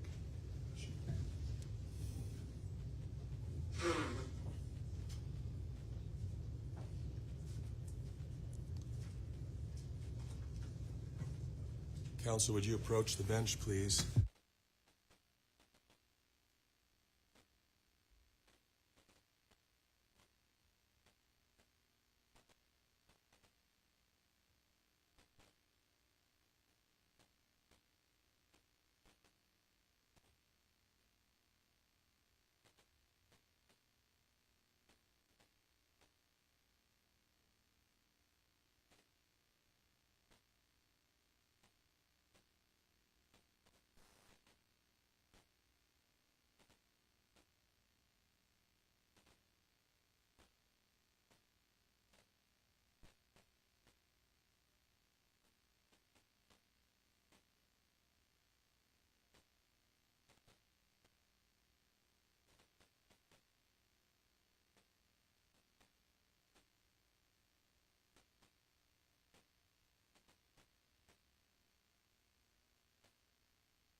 realize it's less than smooth.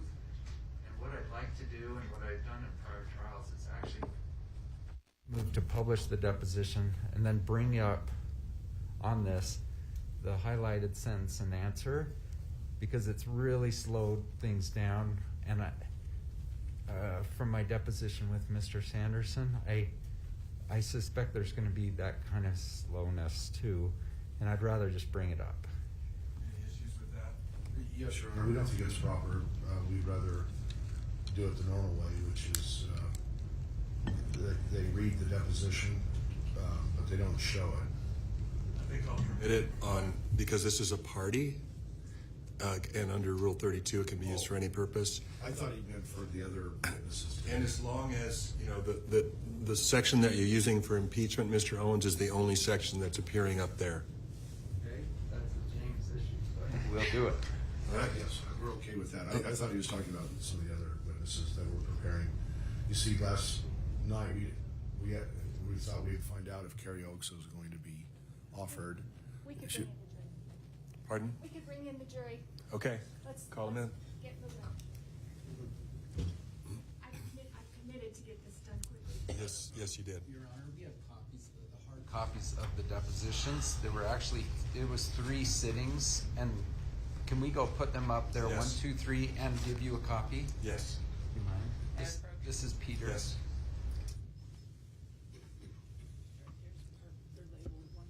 These are for the court?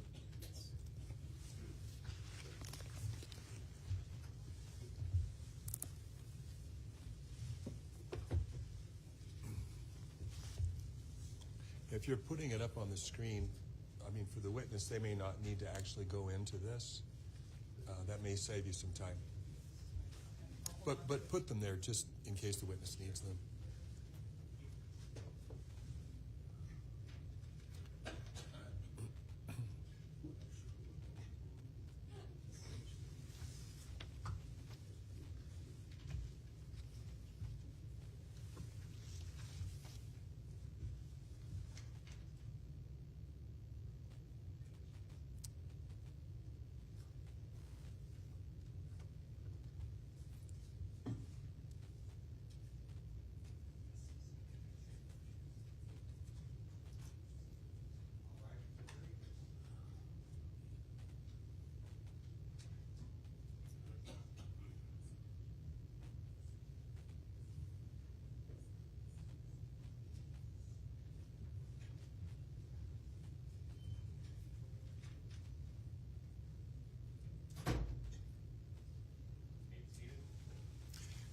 Ms. Van Orman? Yes, thank you.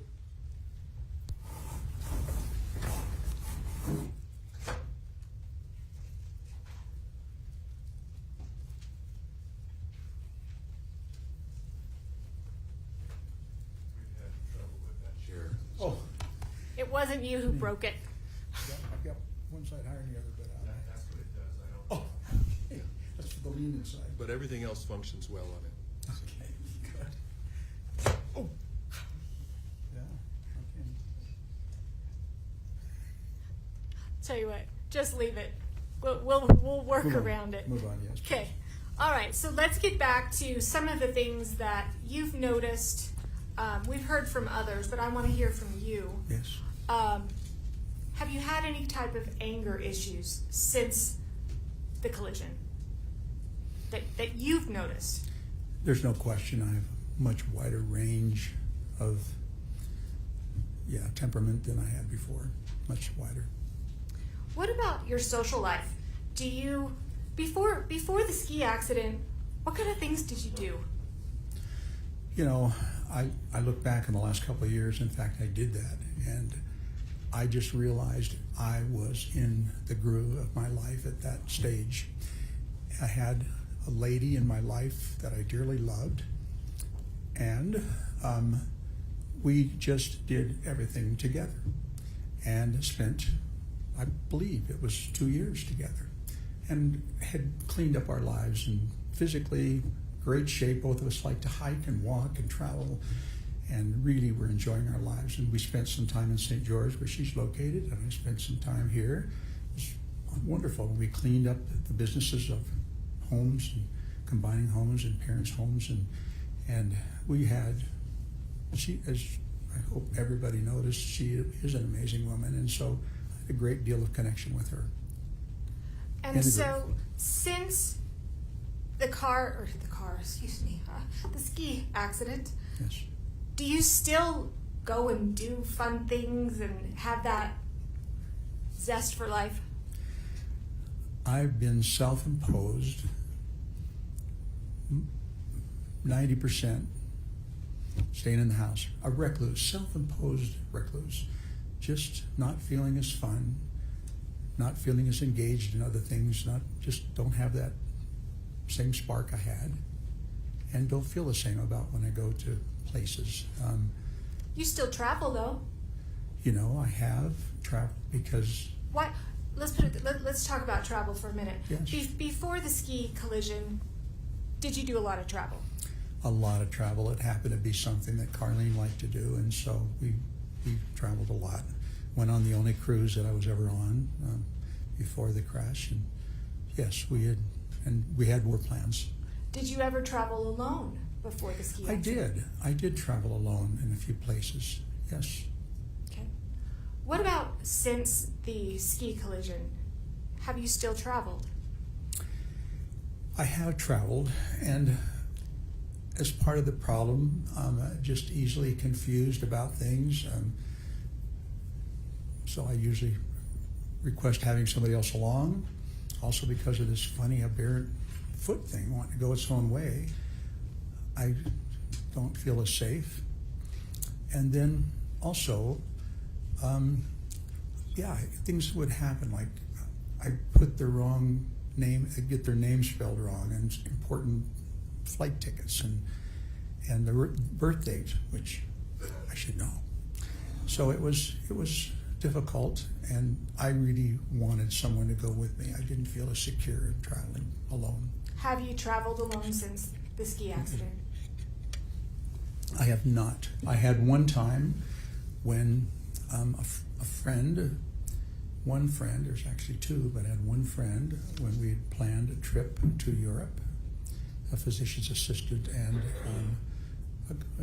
my yoga instructor. And she decided right before the trip, Terry, I don't like you anymore. I don't know what's different. You're a different person.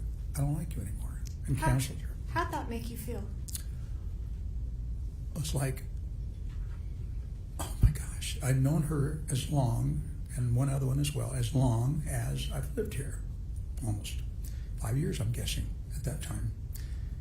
And it's like personality, like that's something that develops from the time you're a child. What do you do about a personality issue? Something's changed. I'm, I don't know, more aggressive. And you know what? That lady will not answer her phone or texts. And I have... Well, we're not going to say her name on No, this being we are broadcast, not. so We are not. We're not going to She's go a there. lovely lady. Yes, she is. Have your other friendships been affected as well? Yes, another lady that I knew for quite some time, a sweetheart also of a woman. We just got off kilter a little bit. Well, after I told Carlene she had to run, it was a few weeks later, I couldn't realize how lonely I was. Yes, I should have taken more time to absorb that, but I was so lonely because we were together all the time. So I reached out to her, and we spent a couple of activities together, and I couldn't believe the words that came out of her mouth. She said, Terry. This is hearsay, Your Honor. It is hearsay, so you can't testify as to what she said. But how did it make you feel? Well, it made me feel like, what's wrong with me, and how do I fix my personality? How do I fix it? I'm a different person. It's a very complex issue. And I lose self-confidence. The person I am, I'm going, what happened? Terry, are you trying to improve yourself? I've been in denial. I've been in denial about my issue. I refuse to believe I have brain issues. I've just done everything I can. I knew I had a critical window to restore stuff. And I did everything I was told and everything I could find out about trying to get those neurons reconfigured in a good way. And I haven't found it's helped, so I'm still in denial. I keep thinking there's got to be something. Are you trying to improve yourself? Yes, I don't want to have brain issues. I'm trying to prove I don't have it. Everything I do, I'm trying to prove I don't have that wrong with me. There's been a lot of discussions about how Terry was before this ski collision. And could you put up Defense Exhibit 23, please? And I'm actually going to move for the admission of the entire Defense Exhibit 23. I'm assuming there's no objection.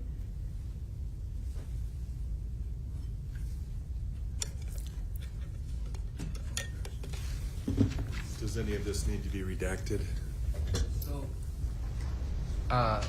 let me just state that my understanding was that Ms. Van Orman was going to be done at 11, I'm and then it almost done. changed. Right now, she's moving for Defense Exhibit 23. Any objection? No. Okay, so it's received.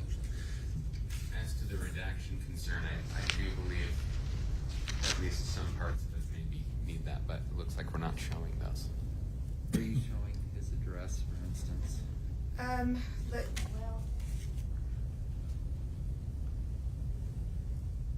At the bottom of that, do you have that exhibit in front of you? I think I do, yes. Yes, I think I do. All right.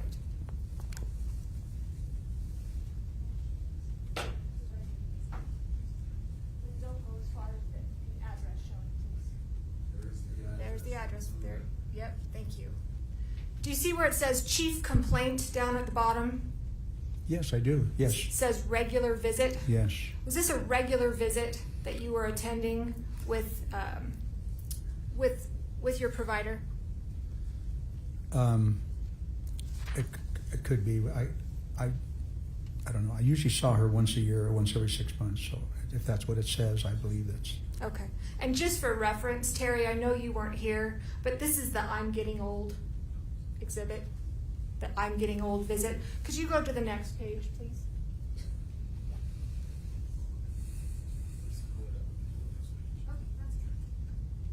Is this Defense 23 or? Defense 23.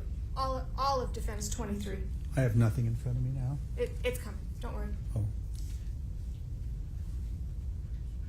All right, so this is the second page of that exhibit. Talks about 69-year-old male with HTN, HLD. We're not going to go through all of those Yeah, things, okay? yeah. Thank you.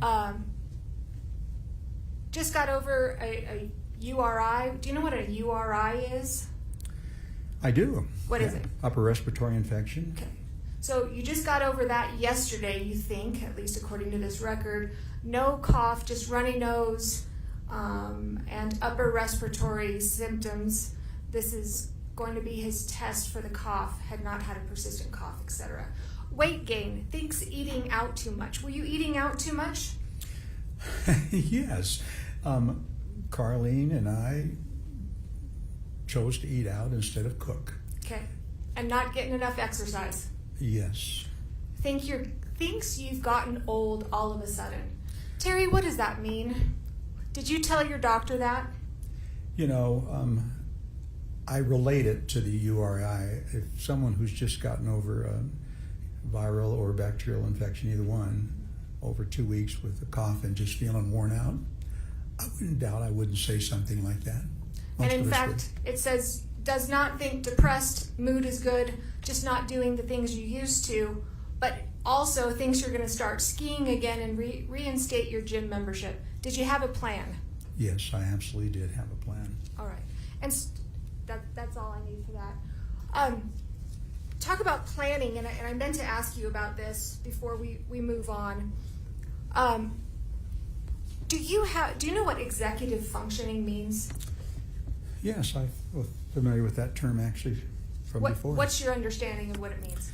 It's the ability to coordinate your actions through your life, to be able to put things together, make decisions about them, get things done, and be efficient and effective, and be able to multitask and be effective, be efficient and effective. Can we approach? Sure.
So Terry, you were talking about executive functioning. You kind of gave what that means to you. It looked like to me from Exhibit 23, you were able to make a plan in your life and kind of follow through with that. Have you been able to do that since the ski accident? The examples of not being able to do that are one of my collections I keep track of all the things I want to do and can't do, and there's thousands. There's at least 12, I guess I should say 1,200 or 1,500 items on my to-do list. When I look back to 2016, it repeats every day, whatever changes I make. I look back to 2016 and there were half a dozen back there, which is Stephen Covey's rule, right? That's what you get done. You mark them as priorities and get them done. It's just now continuous stuff I don't get done.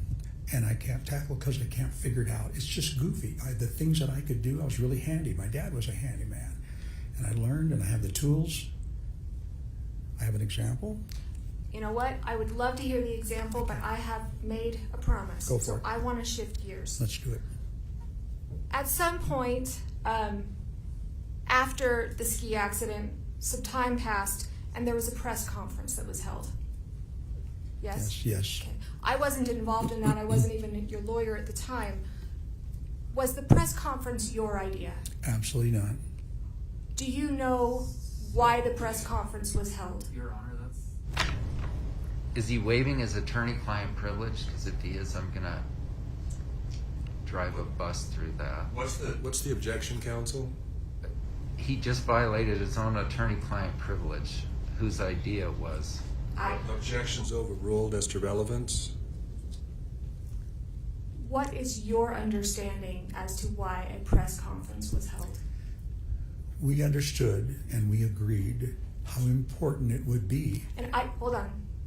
I don't want you Okay, to go ahead. talk about anything that you talked about with your counsel. Thank you. Okay. Did you have an understanding why a press conference was held? Yes. I knew that it was very important to have a video of that particular activity. It would just be convincing and would settle this beyond all doubt. Like a GoPro. Exactly like a GoPro. But all the other cameras up there had to be somebody. And that's what I knew. In fact, I even looked recently and put up a notice at Deer Valley if anybody had a copy. After that press conference, did any GoPro videos surface? No, none. Have they ever? No, never. Terry, did you cause the ski collision with Miss Paltrow? Absolutely not. I swear to my God and my family and my other Father in heaven, it's like, no, I did not. Why did you bring this lawsuit? Your Honor, but can we move to... Strike like religious oaths here. Sustained.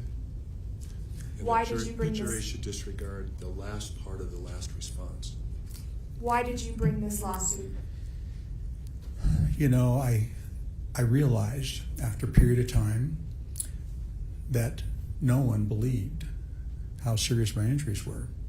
Just because I wasn't out and interacting continuously didn't mean there was something any wrong with me. I really, really wanted an opportunity.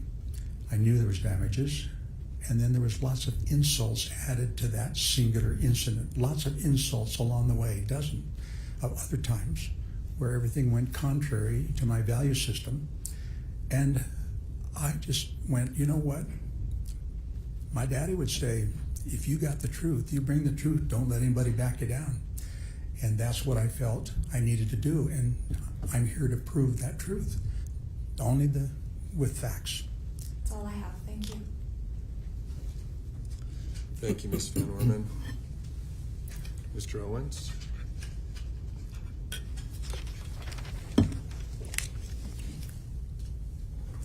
I caught a cold, so I'm kind of keeping my distance from people. Let's see, where's that little microphone that moves? Just on the table. Oh, there it is. Thank you.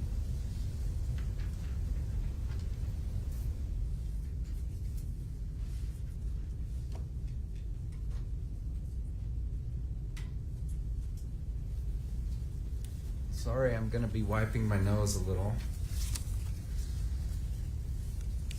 With this climate and dry air, I might have a bloody nose. Yes.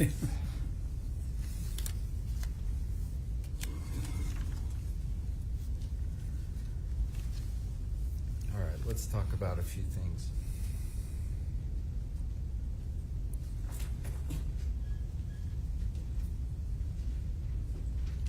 So we're not going to get done with you today because we have witnesses this afternoon, but I think we can go till noon. Is that all right with you? Yes, sir. Whatever you like.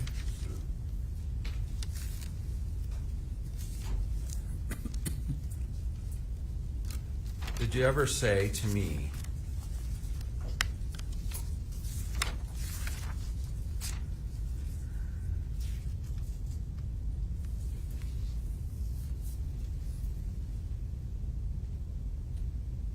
I wrote I'm famous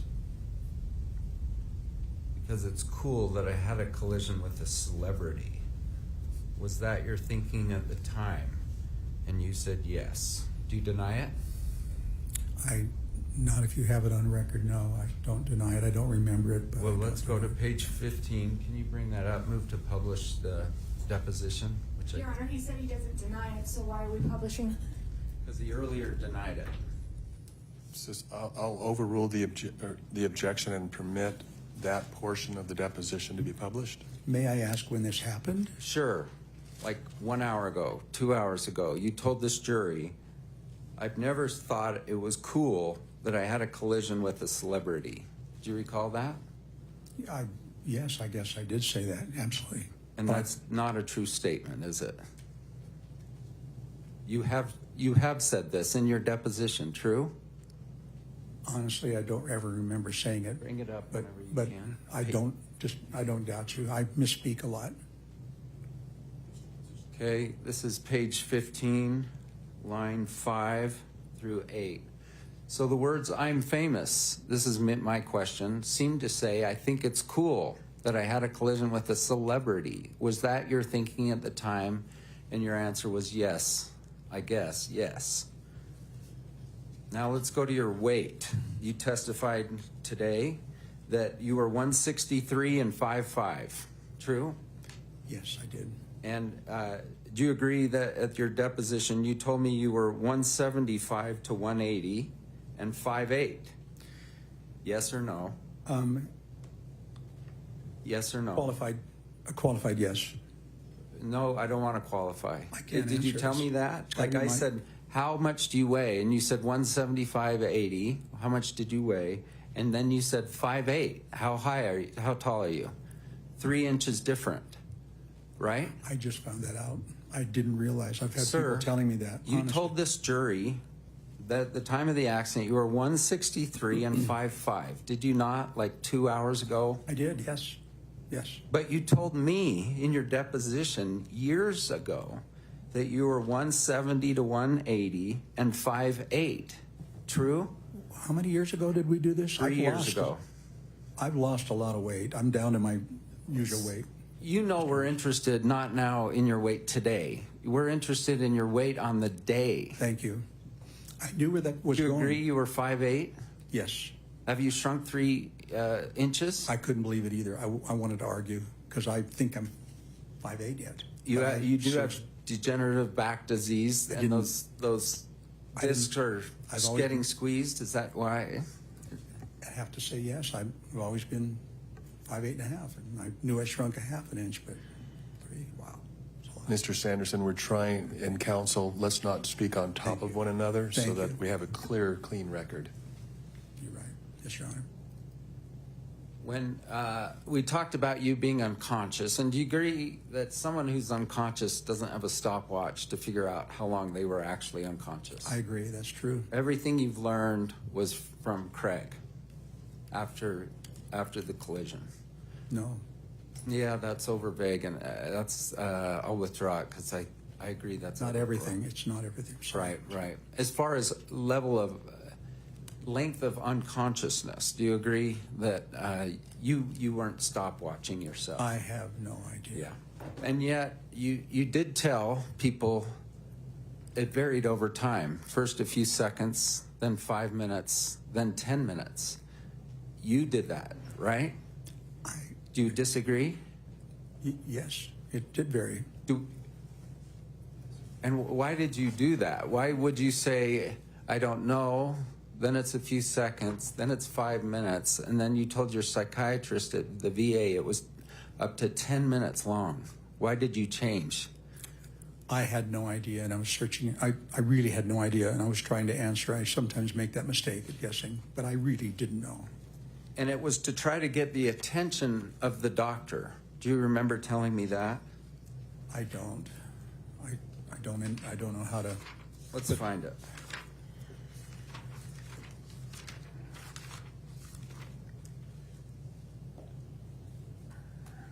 What's the date? Let's go to page 95. Which deposition, 1, 2, or 3? 1. They're all cumulative, so the page will tell you that. Page 95, starting at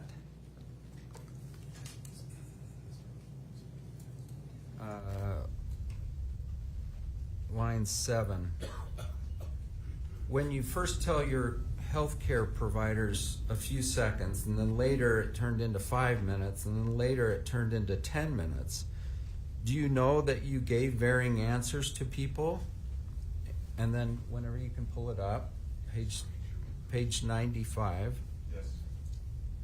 The witness says, and then can we go to the middle paragraph? Yes, I do. And that was referencing the fact I personally did not know. I was not a witness to how long I was unconscious. And so somebody told me it was 2 seconds, and somebody said it was 10 seconds, 10 minutes. And so I didn't know. It was hard for me to say. And then, next paragraph, it depends on my visit. If I want to make a deal out of it, and that was the reason for my visit, then I might say for 10 minutes. I might pick the worst. That's kind of how we are. We go to the doctor's attention. We go to get the doctor's attention about a specific thing. And it wasn't at that point how long I was unconscious was not a point of relevance for me. That's your testimony, correct? I'm even confused by those statements. So, Yes or no? yes, it is.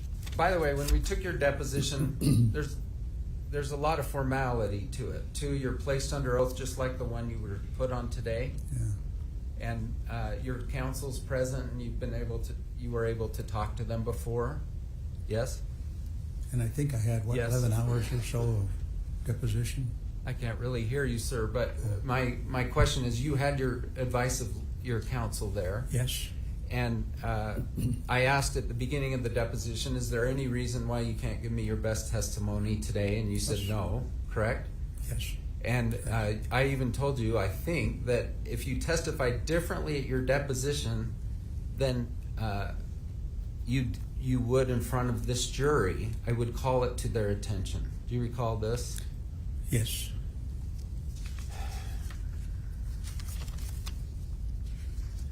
And you took an oath, and you then had the opportunity to make any changes to your deposition transcript. Is that true? Yes. And did you? No, I don't remember making any changes. I think I made 2 with you. I said 2 corrections and that I remembered. Okay. You And didn't. you You took didn't them. make some, and counsel told you let's not submit those. I haven't looked at these depositions at all. Not at all. Do you dispute that? Well, I heard you call Eric Christensen, a Deer Valley instructor for 40 years, a bully. Did you say that? I did say that, yes. And that he was yelling at your face. Yes. I figured out. I didn't actually know that until. And we'll meet him at 1 o'clock. Deer Valley's known, or at least puts itself out there, doesn't it, as like the most customer friendly they could possibly be. Do you agree? I agree.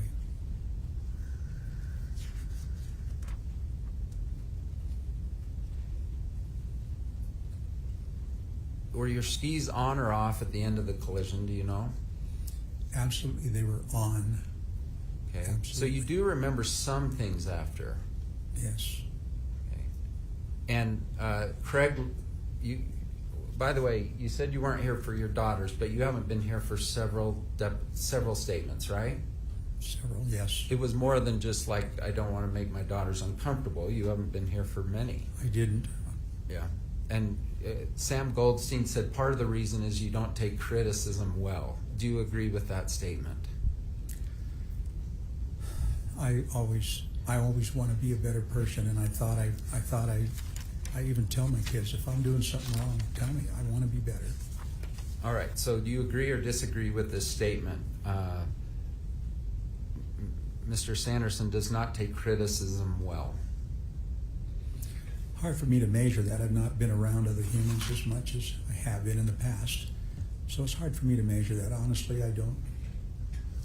Do you agree that when Whitney came with the toboggan, she asked you what happened, and you said, I don't know. Do you agree with that statement? If that's on the record, I don't disagree with it. I don't remember that particular part of our interaction. I just remember she said something to me, and It's the first question, right? Ski patroller comes up. By the way, you've hurt yourself before skiing, true?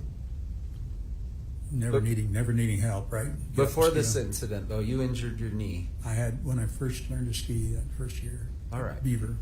So you don't dispute that the first thing Whitney asked you was like, how are you? And what happened? Do you agree those are like the first two questions? I have no recollection of those questions. I don't.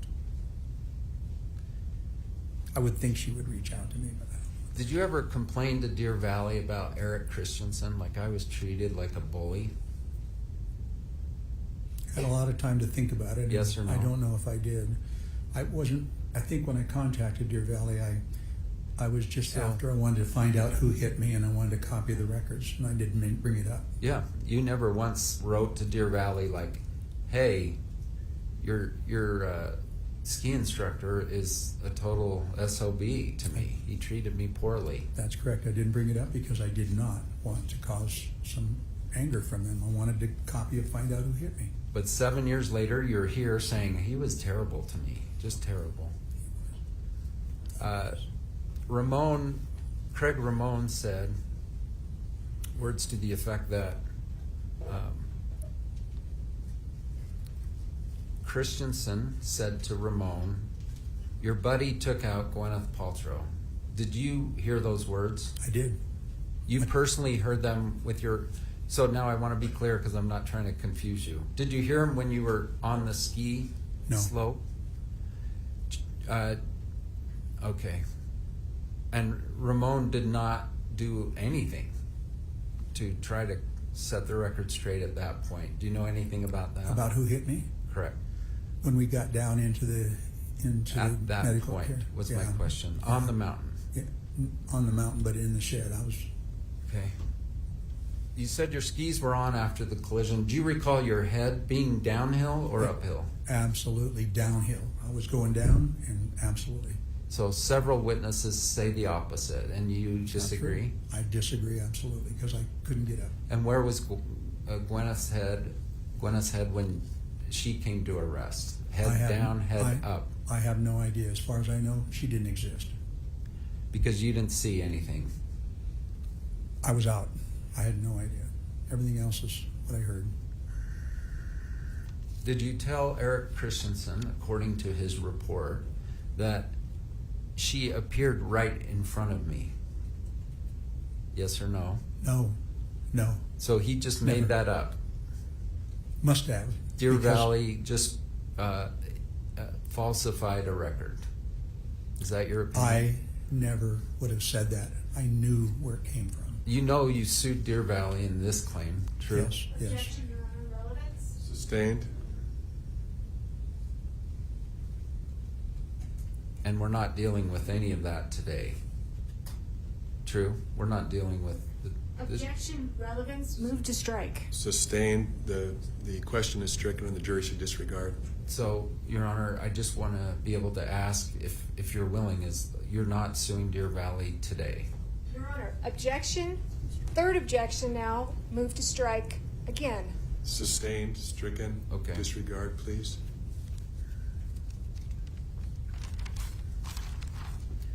I hear you saying you were flying through the air after she hit you. Did you say those words? Yes Today? Yes or no? Today? Today. Today I did.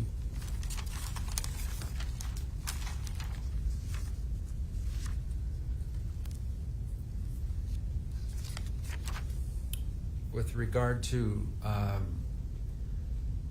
relationships prior, you had 2 divorces, true?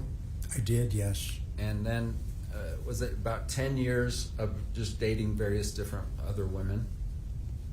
I guess I wouldn't know exactly. Wouldn't be unreasonable, maybe. Well, I'm just saying if the incident occurred in 2016, when was your second divorce?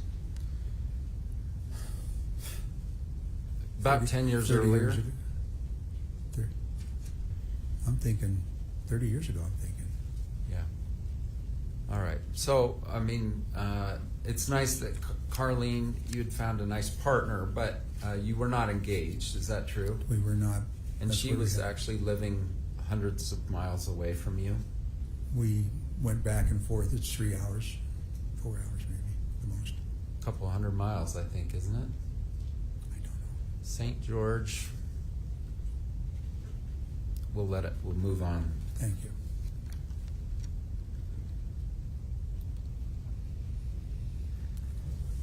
Do you recall saying that you agreed that saying I'm famous was a crazy thing to say?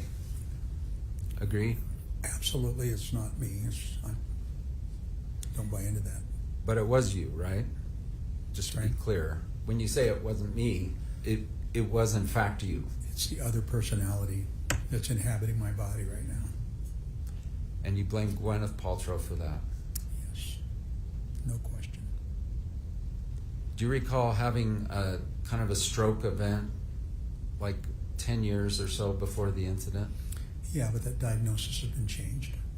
But it's an ischemic retinal occlusion, Probably due to a migraine. and you lost your right eye in that. I lost some vision in that eye, yes. And that was one of the reasons you retired. One of many. Mhm.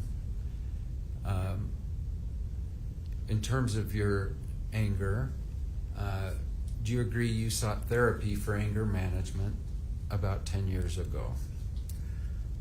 I don't. Or 15 years ago? I guess 06, about the time of your second divorce.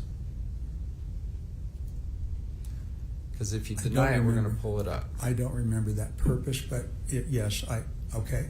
Was I seeing a shrink or? So you I can't don't ask know. me questions, unfortunately. Sorry, thank you. All I'm trying to have you say yes or no, and then we go to documents if we need to. So do you agree that you were seeing a therapist at the VA for anger management about 10 years even before the incident? I honestly don't remember it, but if you say so, I believe you. Yeah, I can't testify. So if you I don't. dispute it, then we go to the record. I And don't look at these records. I have it, 5,000 pages. So you don't dispute it? I don't. Okay. And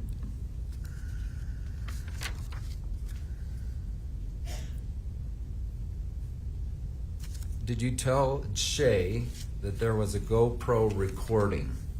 Absolutely not.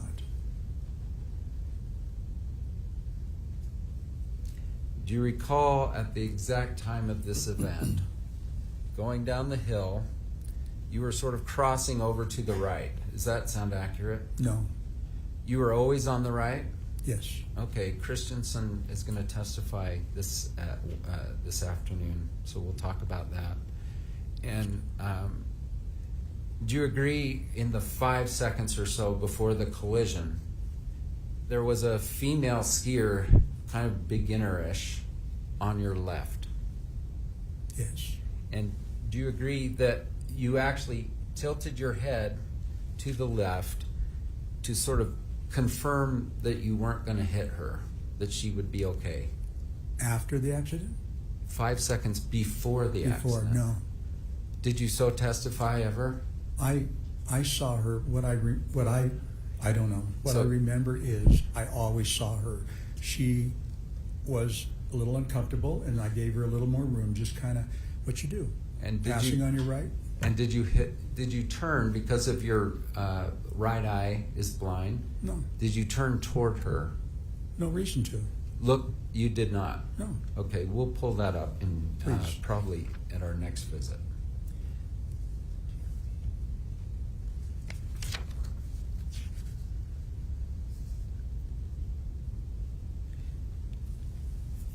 You texted about Whitney, the toboggan person, how happy you were with her. True? I did, yes. Give her full And- credit. And we've both read it. It's pretty articulate, pretty detailed, right? It is. You knew you were being subjected to a brain test, like a memory test, Well, I'm not. Okay, go ahead. right? Didn't you tell us that? When she said, I want you to remember some things. Yes, oh yes, absolutely. Okay, you knew you were being subject to a brain Oh, and memory test. I've never focused so hard. And you came through with flying colors, I right? You did. knew them all. I did. Remember President Trump said they gave me 5 things to remember and I got them all. Do you remember this? I don't. I don't pay attention. No. Sustained.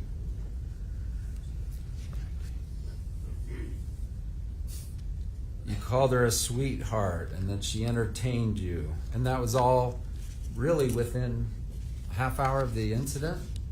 A half hour of the collision? Is that true? I don't remember the time frame. Carlene may have been there by then. I don't know. She was helpful. But it was at the base where the toboggan went down to. Yes. That wasn't, well, tell me, is that at the bottom of Deer Valley or is that a mid-level Mid-level, clinic? I think. I think it was mid. All right. And I was so- is there a picture of you two in a wheelchair smiling? Do you remember that picture? I haven't seen it. Ever? I don't remember seeing it. No. Shay mentioned it, that there was a picture of you, and maybe it was at the Instacare. Do you remember any picture of you in the Instacare in a wheelchair smiling? No, I don't. Okay, and I asked you about it, and you said I just smiled because they told me. If somebody says smile, Someone said smile, and you smiled.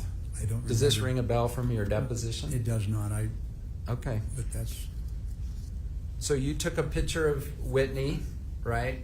I did. Composed that very nice email with all the details, and then you sent it to your group. Probably. I don't say I composed it. Could have had Carlene's help. She may have been there then. And that's, well, you did it though, right? You came up with those exact words. Carlene didn't do that. I may have helped her. Well, she doesn't know she grew up in Michigan, that she's Exactly. won the Deer Valley collision or the Deer Valley Grand whatever race, right? That's right. All right. She doesn't know that. Do you think Carlene was present at the Deer Valley Clinic? I know she. No, she wasn't at the Deer Valley Clinic. No, absolutely not. Okay. No. It was when we I got may have home. misunderstood She was that. on her way.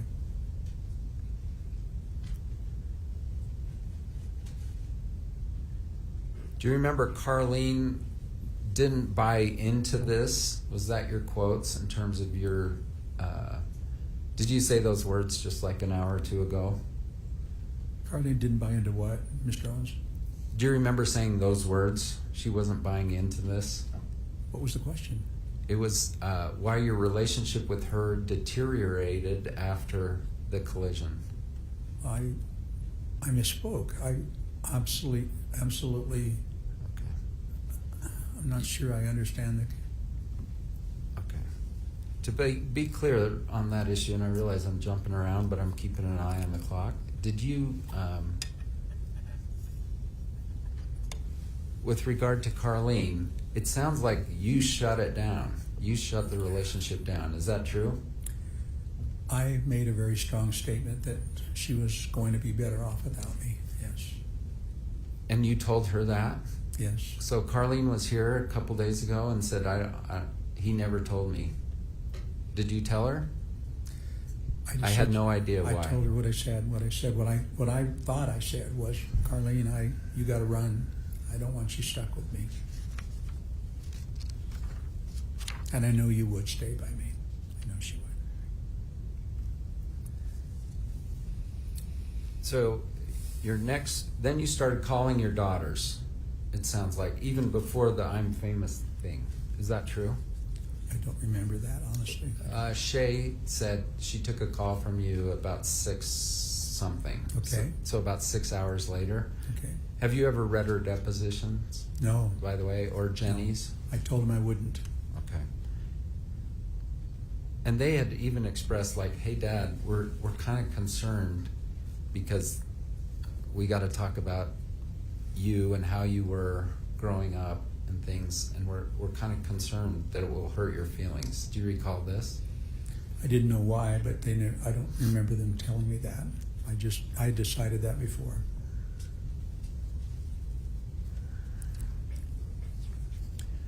All right, so you're at the clinic. You take a picture. This is at this on the Deer Valley Hill. You take a picture of Ramon and one of the other skiers, and they're all smiles. Did you know that? Boy, that's a little bit. I do kind of remember that. Uh-huh. Can you bring up the picture of I Ramon? do. Sure. Yeah. I believe that did happen. And I don't remember them being smiles. okay, we'll Two pull people. it up here. Okay. And do you have the number D? I'm gonna find it. 1 second.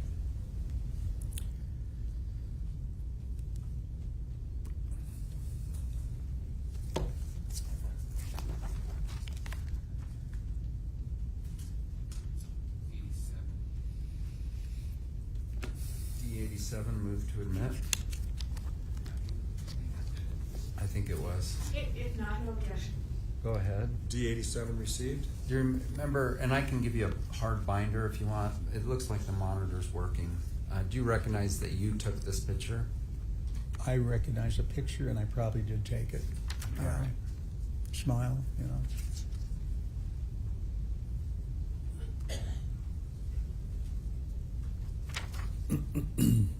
When you went to the Instacare, do you have a personal memory of that? I really don't. I don't remember if I had an X-ray. It's like, Okay, don't know. I think the physician assistant's coming tomorrow, but he wrote no signs of confusion.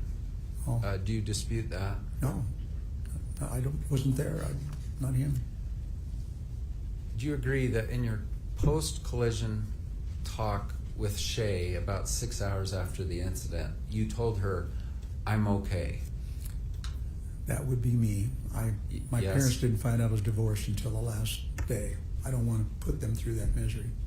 I don't share my information. All right, so I think that's a yes, but I'm gonna re-ask it because we need to get it clear. At 6 o'clock, just 6 hours after the collision, did you tell your daughter Shay, "I'm okay"? Yes? Yes, Asked and answered. thank you. Overruled. And then on the hill itself, with the accident having occurred just in the prior minutes, do you agree that someone asked you, "Are you okay"? That is absolutely, beyond a doubt, wrong. No one spoke to me when I was needing help. No one stopped. No one. So your testimony is Eric Christensen just sat there and looked at an unconscious man for several minutes. Is that your testimony? Yes, he never said one word to me that I recall. Maybe when he got me up. So Ramon, although he did try to change his deposition, did say that at one point you said, "I'm okay." Do you dispute it? I disputed. Now, I to never felt dispute it, okay. you have to know everything you said, right? Like, I know everything I said, and I didn't say it. Are you saying you have a perfect memory of what you said on that hill just after the collision? Yes or no? I knew. That's an argumentative. It's not argumentative. Overruled. Yes or no? Say yes or no, please. Question again, please. Yes. Do you agree that you do not have a perfect memory of what you told others after in the 1, 2 minutes, 3 minutes after the collision? Or do you have a perfect memory? Well, that word is so ultimate, perfect. Right. No, the answer would be no, it's not perfect. Okay. So it's possible you said, for instance, Eric Christensen is going to testify, first witness this afternoon, that you told him, I'm okay. Do you dispute it? I dispute it. I Okay. never felt safe and like anybody was there to help me. And then I would not have said it. He's about to testify that not only he was there, but a ski patroller duo came over. One of them came over and said, do you guys need any help, or words to that effect? And that you consulted with Ramon and then said no. Do you dispute it? I absolutely would have said no. I never said safe. So I don't want to say what I would have said. I want to know if you remember. Do you remember that? No, you- I don't remember. In fact, you don't even remember that ski patrollers came by. True? No, I do not remember that. Yeah. Ever.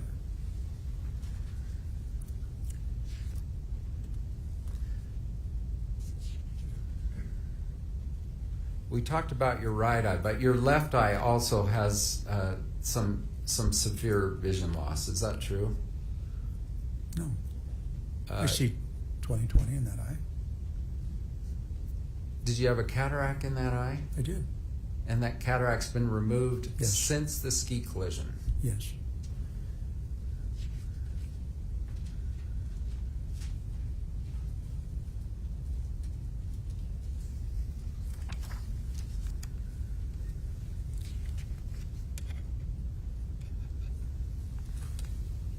There's a report on February 4, 2015, that his vision in his left eye is decreasing, blind in right eye. Was your left eye decreasing 1 year before the ski collision? Increasing in visual acuity or Sorry. in prescription? Decreasing. Was your left eye decreasing? Yes. Getting less need for prescription, but not the visual acuity. Now, in addition to your stroke, you also had your heart was not perfect. Do you agree? Before the ski collision? Perfect. Of course, I couldn't agree with the word perfect, no. Palpitation, you had palpitations? Agreed? Had them most of my life. Yeah. How many years? 40 years probably. And what's the lay term for palpitation? Is it just It's called unusual beat? It's just a little out of sync that happens when I'm really tired, or if I've been on the treadmill too long or running too long and hard, then it will get a little funny syncope. It's called PCVs. So your beat's off. Is that fair to say? Yeah, but it's nothing. Yeah. I notice it doesn't change. Okay. But you were on 2 different high blood pressure medications. Does that sound right? Yes. And that's because one wasn't adequate. You needed both. Well, Objection relevance. We're going to I can explain if you want, Your Honor, that this event changed. Later witnesses that to which this forms part of their opinion. Sure, his overall health, yes. There's no claim that his heartbeat or anything was affected by this accident. Your Honor, he says this has utterly changed his life. Yeah, just a minute. Counsel, would you approach, please?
afternoon recess at this time and return at 1:30. Thank you.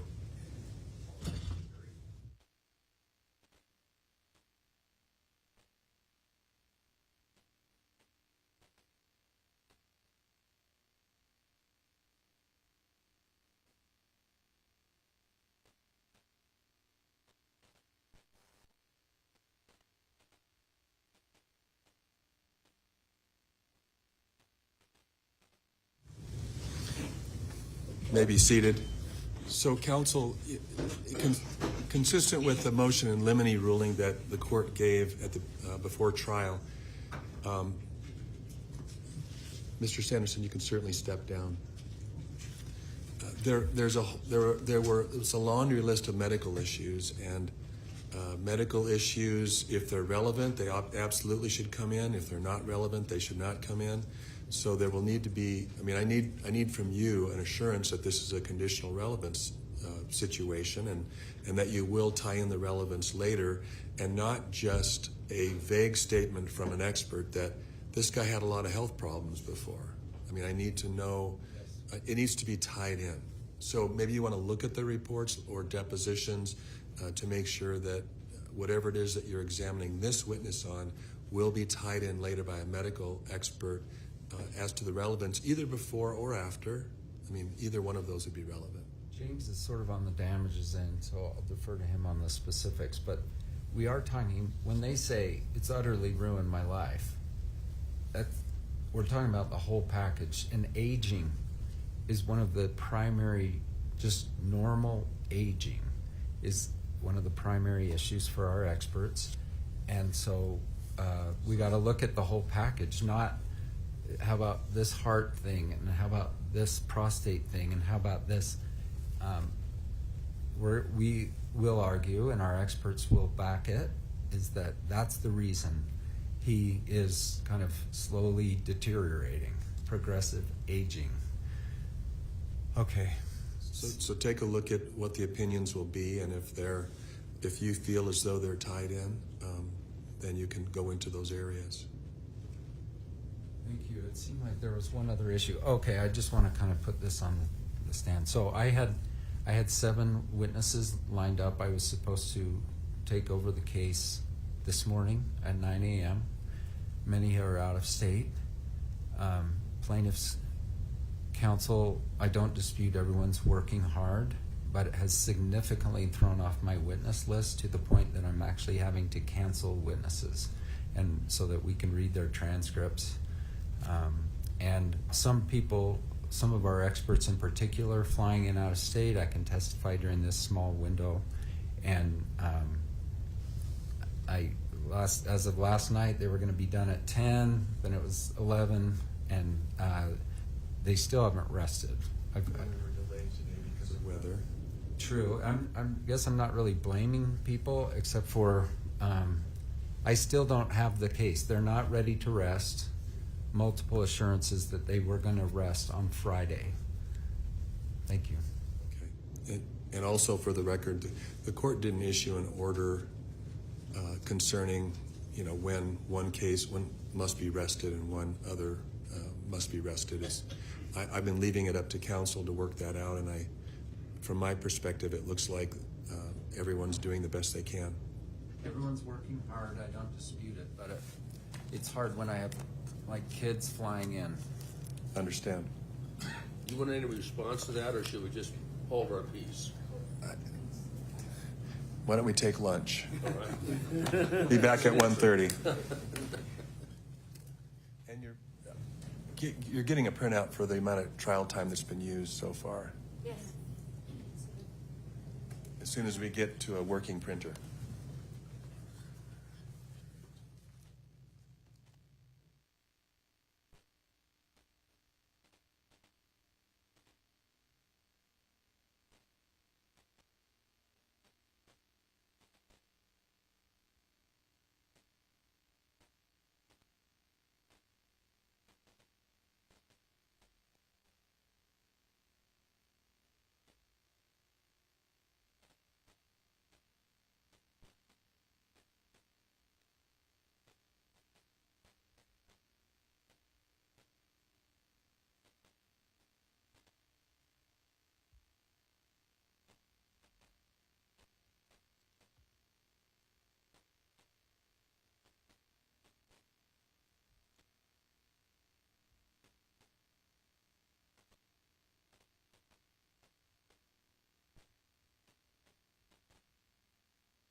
May be seated.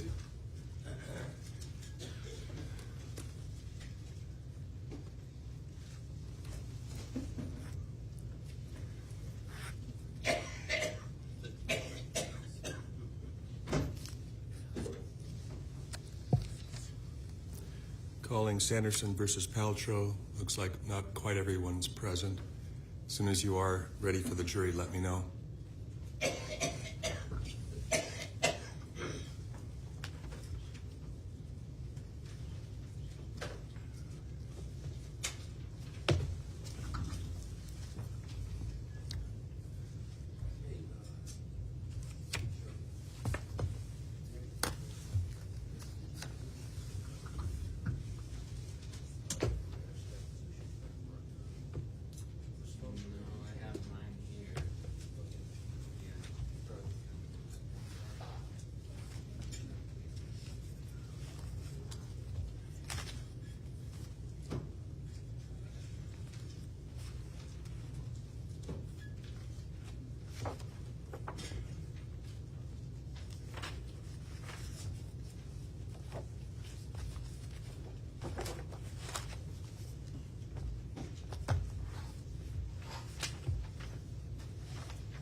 Looks like we got a binder that's not ours up here. Yeah. Yeah. Ready for the jury, counsel? All right. We're ready.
Thank you and good afternoon.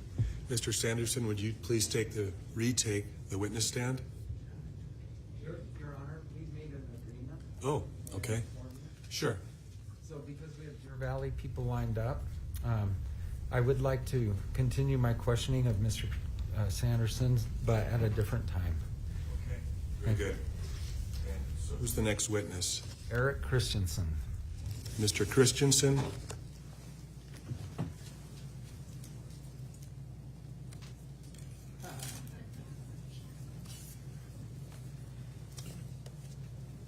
If you could come right up here, sir. Hi. Please raise your hand. Thanks. Do you swear that the testimony you are about to give in the case now before the court will be the truth, the whole truth, and nothing but the truth, so help you God? Yes. Thank you. You can have a seat. Good afternoon, sir. Just right around here, and there's the chair. And the left-hand armrest has been acting up again.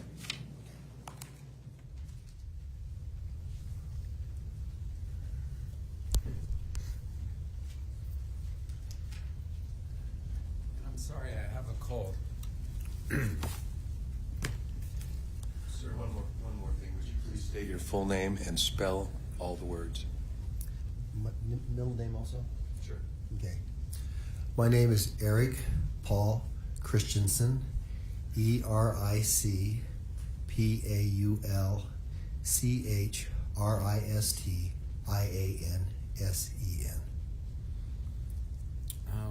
Let's introduce yourself. What city do you live in? I live in Camas. Okay. And married, kids? I have 2 children. They're both in their 30s. I have 2 grandchildren. And skiing has been a big part of your life. Is that fair? It has been. I've been a ski instructor for 44 years, 39 of those at Deer Valley. And I can think of what a ski instructor is, but just comment a little further on that, would you? What is a ski instructor? Once I came to Deer Valley, I went through both of my levels of certification.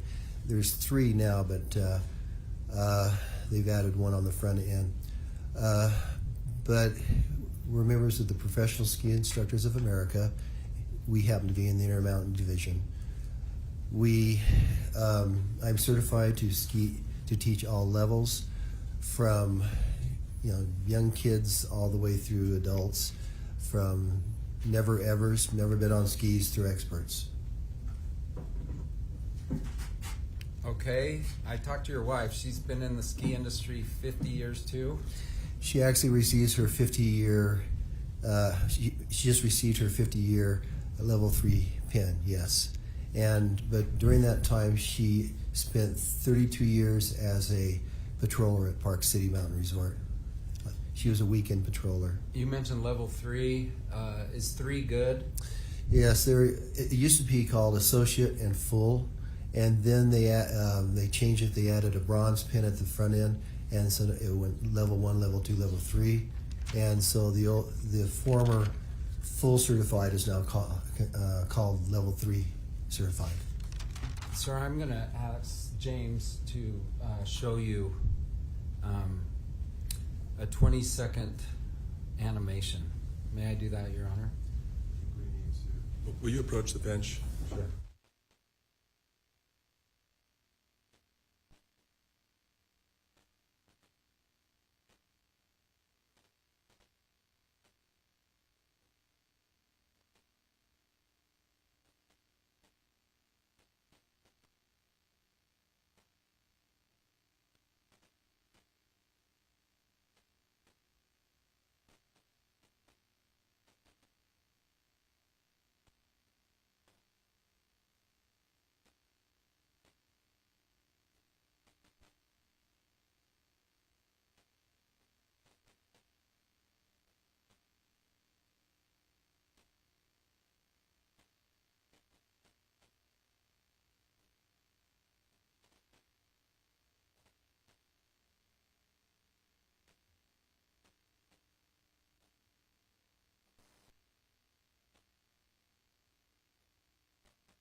So objection overruled? Well, I'm holding it in abeyance right now until you show the witness the animation.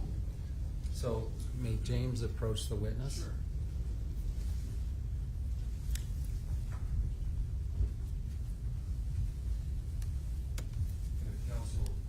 Or plaintiff's counsel needs to see what's being shown. You can come up here also. So, Mr. Christensen, James is going to run a 20-second animation for you. Okay. For the record, this is the number 6 True. of the animations.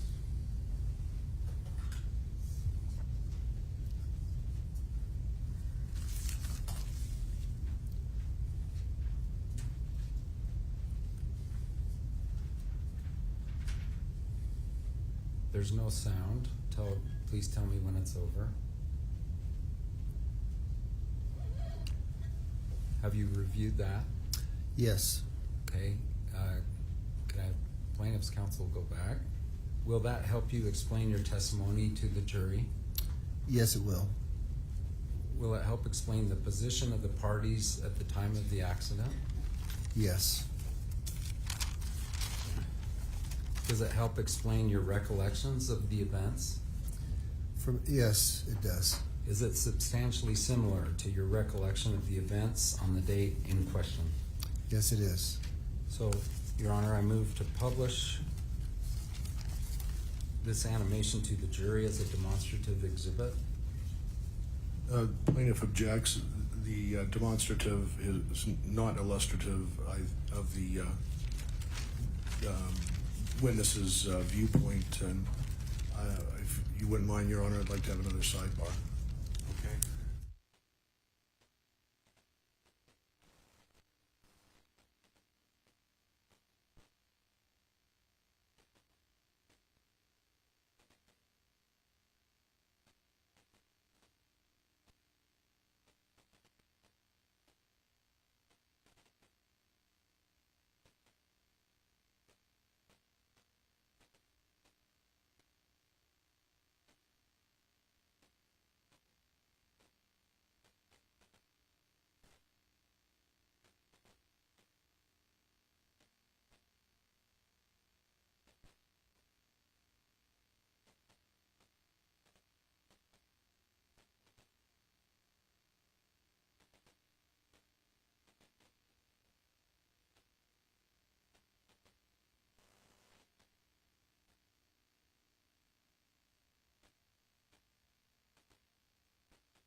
Okay, the motion is granted. The animation number 6 will be received for demonstrative purposes. And if the jury will recall, jury instruction number 18 addresses evidence like this. Certain charts and summaries, in this case an animation, sometimes referred to as demonstrative exhibits, will be shown to you to help explain the evidence. However, these charts and summaries, and in this case an illustration or a animation, are not themselves evidence, and you will not have them in the jury room with you when you deliberate. You may consider them to the extent that they correctly reflect the evidence. All right. Let's play the animation, and then we're going to go back and talk about it. Is this from your viewpoint? This one would be from my viewpoint, yes. And let's be clear, this is not a GoPro video. No. This is a creation. It's not an actual video, correct? That is correct. All right. So this is from, if you had a camera on your forehead at the time, does this sort of illustrate your testimony? It will. Okay. It's been admitted. Mike's Foundation. Overruled. Go Okay, ahead. let's play the video.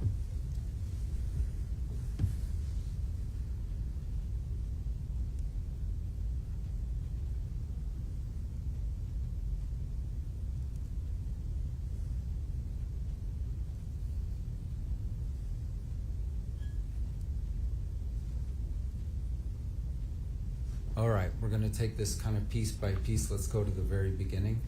Do you know the bandana run? Very well. How many times have you skied that? Well, I've been at Deer Valley for 40 years, actually. I would say that the bandana run has been there for about 30 of those, and it is the only access that goes directly from Flagstaff Mountain to the Empire area. And do you recognize this, for instance, this little cabin there on the left? Oh, yes. What is it, a private home? It's a private home. Do you recognize those? And I have a little laser here, if I'm doing this right. Do you see those buckets right there? Yeah, those are green foam tubes that cover up the snowmaking. There's water and air, or water and electric, depending on what type of system they have. And does that provide some landmark in where this collision occurred? It does. Okay. Was it essentially across from them? What do you mean? Where the collision occurred, was that sort of across from the snow equipment? It would be in that general area, yes. Okay.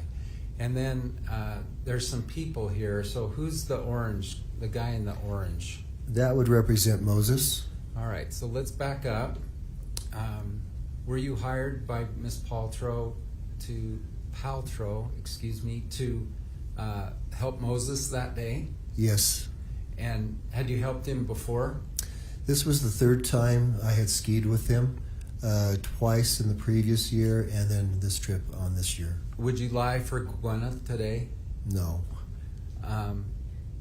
Are you testifying truthfully today? Yes, I am. By the way, you were called a bully this morning. Have you ever bullied a guest at Deer Valley? Deer Valley takes their guests very seriously, and if an instructor is has a confrontation with a guest, we don't last. We are supposed to be polite to everyone, and I was polite to Mr. Sanderson that day. And have you been polite to every guest in 40 years? I've never had a reason not to be. So, yes? Were you Yes. a bully to Mr. Sanderson? I was not. Is that a ridiculous claim? I feel that it is, yes. And you were personally named in this very lawsuit. Objection, Your Honor. Sustained as to relevance. Goes to credibility, I believe, Move Your to Honor. strike, Your Honor. I'll follow your order. Okay.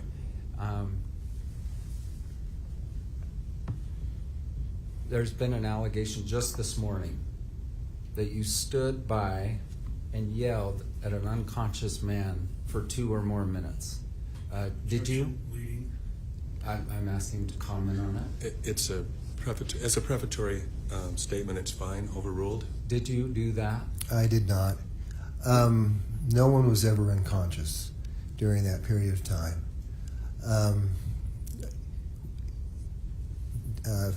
Where do you want me to start? Yes, it's a big story. Okay. Okay. Who are these 2 people on the animation? Those would represent Apple and also Carrie Oakes, another instructor. All right. So they were a little ahead. Is that fair? They were in the proximity. I can't tell you for sure exactly where they were, but we were all in the same proximity. And do you actually recognizing this as an animation, but does it illustrate well the geography of the actual run? It does. Do you know anything about like a special photographer going up and actually contouring the run?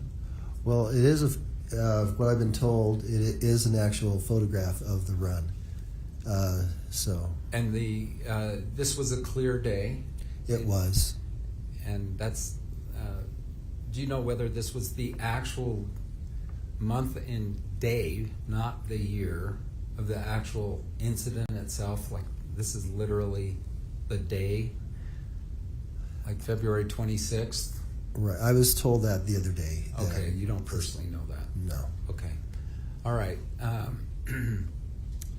The title of this image is Christensen's POV, point of view, and let's run it, and then James, I'll ask you to stop at some point.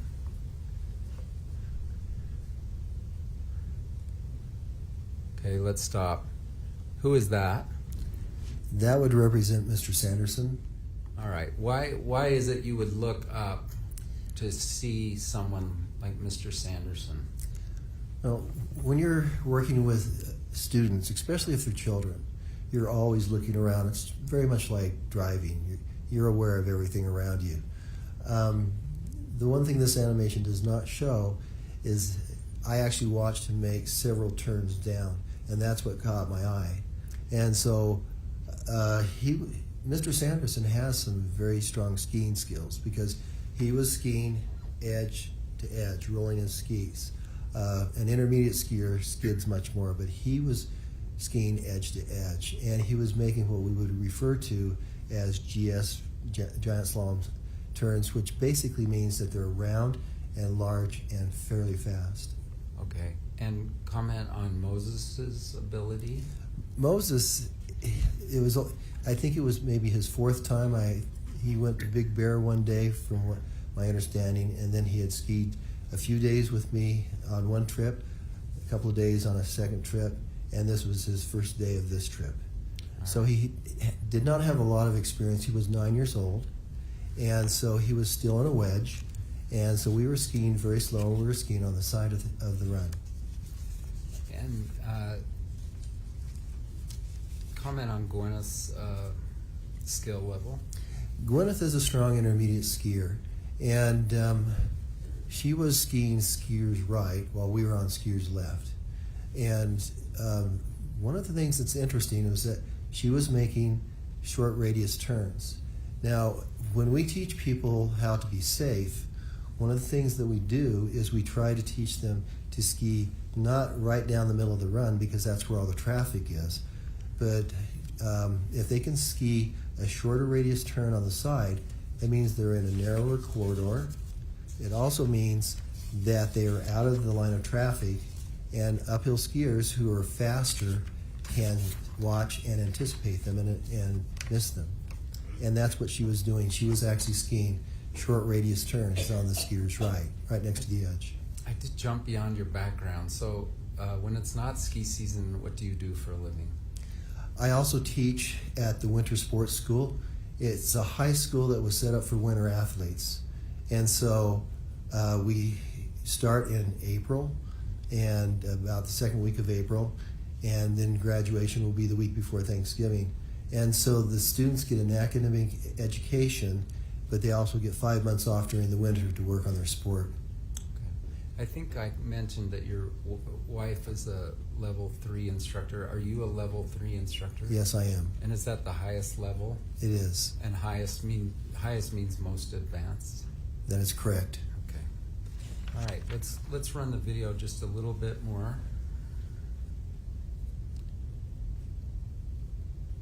Okay, let's stop. Who is, now, say again who all these people are, would you?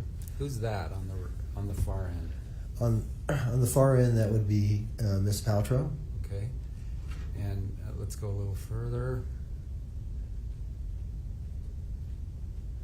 Now, let's stop. Okay. All right. Craig Ramon said when he heard a sound, he turned. Is that what you did? Well, of course, when I heard a scream, that's when I looked back. He's claimed to be the only eyewitness who essentially heard and turned, but you also heard and turned. Is that right? That is correct. And was Ramon immediately on the scene? He was not. What happened was I had been watching Mr. Sanderson ski down, and because I was aware of my students on that side, But as soon as he passed us, I looked back at Moses, and it was mere moments after that that we heard the scream. All right, so whenever you say a pronoun like he, Okay, I'm Mr. going to Sanderson. actually ask you to clarify who. Sorry about that. All right, so just say that last sentence again, would you, with using the name? Okay, so Mr. Sanderson was skiing down, making fairly large turns, and he had accumulated a fair amount of speed.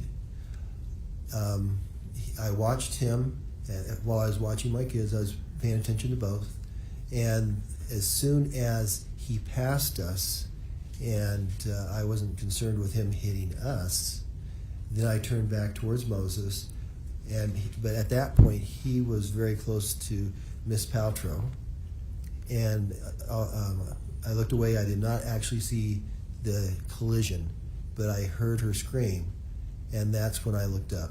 But Ramon was not on the scene for how many seconds? I would say at least 45 seconds. I mean, Miss Paltrow was already up on her feet. We were getting Mr. Sanderson up on his feet. He was very late to the scene. Okay. I would just assume that he was not as fast a skier as Mr. Sanderson was. All right, so let's be clear. Did you literally see the moment of impact? I did not. All right. Did you hear and turn?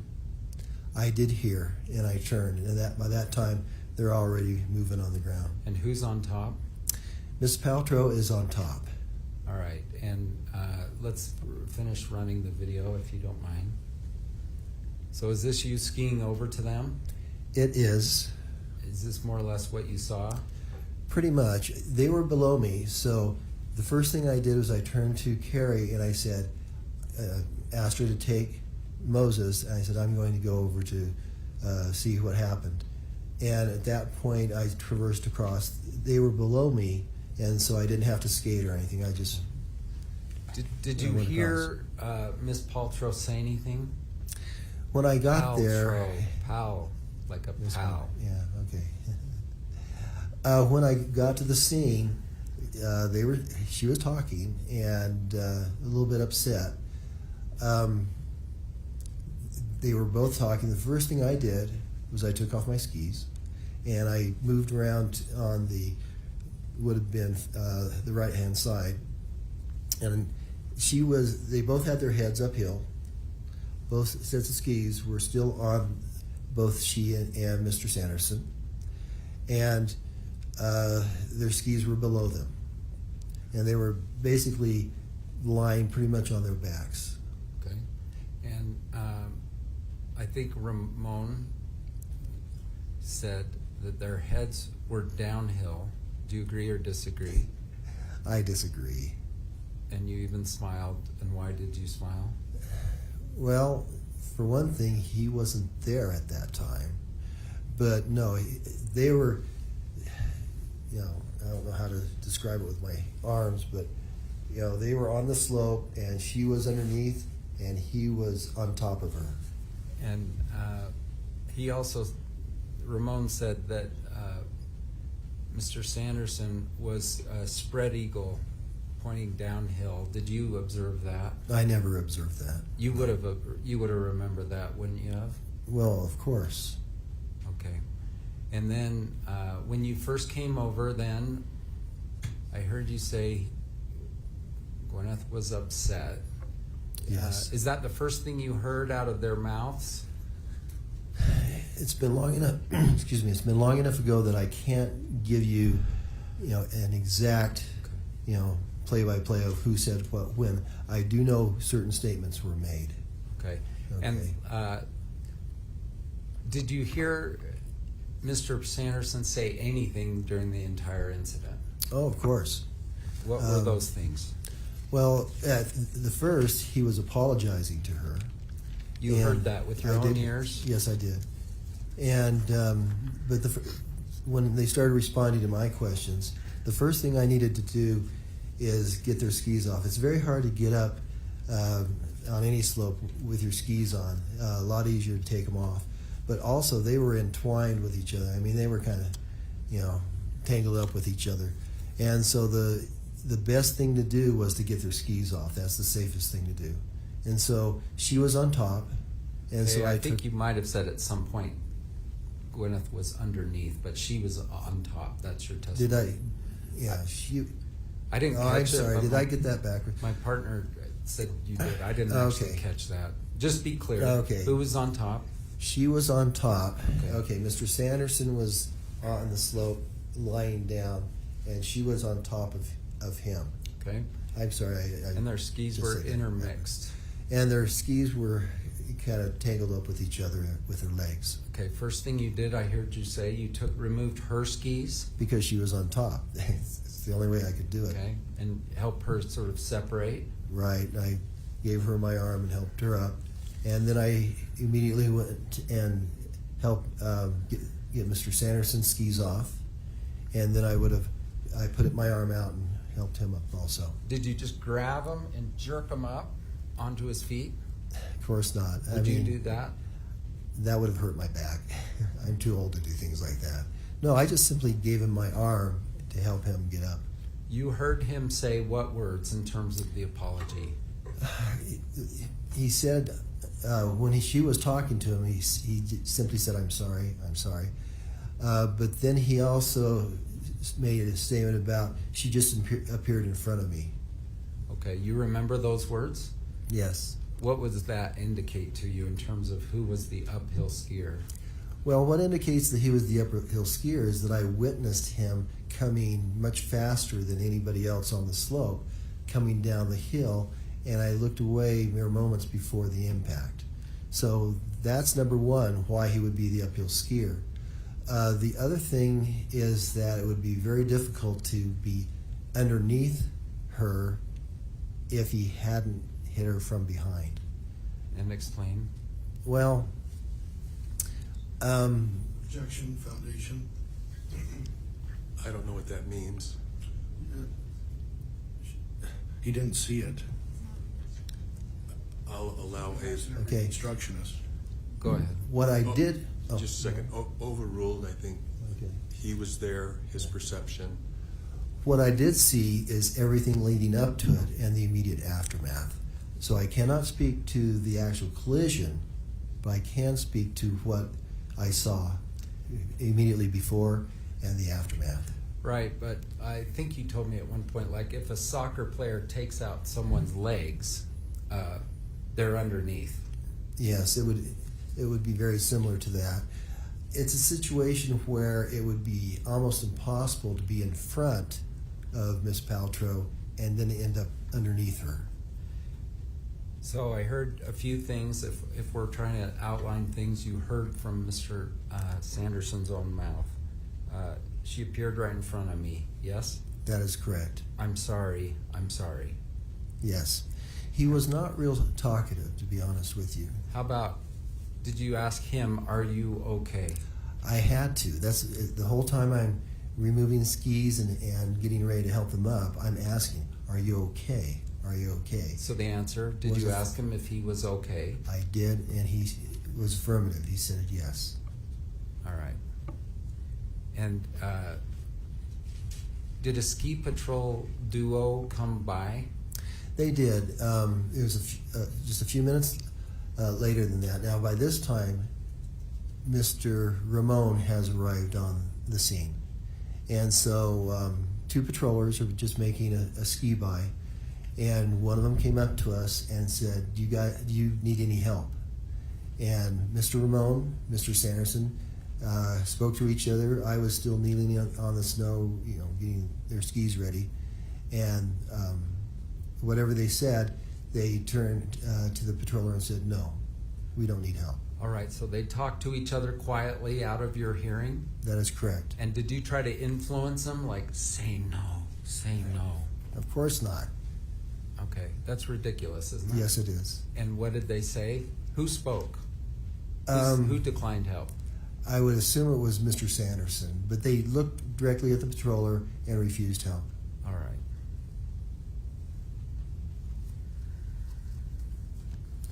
If they had said, I'm not okay, if Mr. Sanderson said, I am not okay, what happened? What would have happened? That would have changed the entire situation. People on a ski slope have minor bumps and things constantly.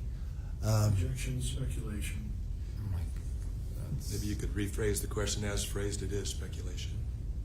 well, what have you observed over 50, 40 some years 44 years.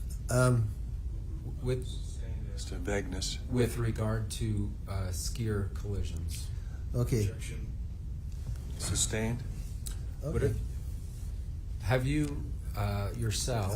I can answer the original question. So the judge sustained it, so I'm rephrasing my question. Okay, yeah. I'm just wondering, have you personally come across skiers who have collided before? Yes. And just comment on what you've observed. If they're Objection overbroad. Overruled. if they are both in a situation where they each claim they're okay, typically the two skiers part ways and ski off. If anyone is hurt, now it's a total different scenario, and patrol will have to be called. Statements will be taken. Patrol will assess how much injury there is, whether they need to be taken out in a toboggan or whatever. And so patrol takes over at that point, and we become simply witnesses. All right. Was this important to you to know the answer to that question, whether the skier from his own mouth felt he was okay? Well, of course, because if either skier had said, "Oh, I'm hurt, I need assistance," that would have changed everything. Okay. That would have, made it so we would have all stayed on the scene. And if Mr. Ramon and Mr. Sanderson had said to the ski patrol person, "We need assistance," would that have changed anything? I would have been there the whole time. Yes. Okay.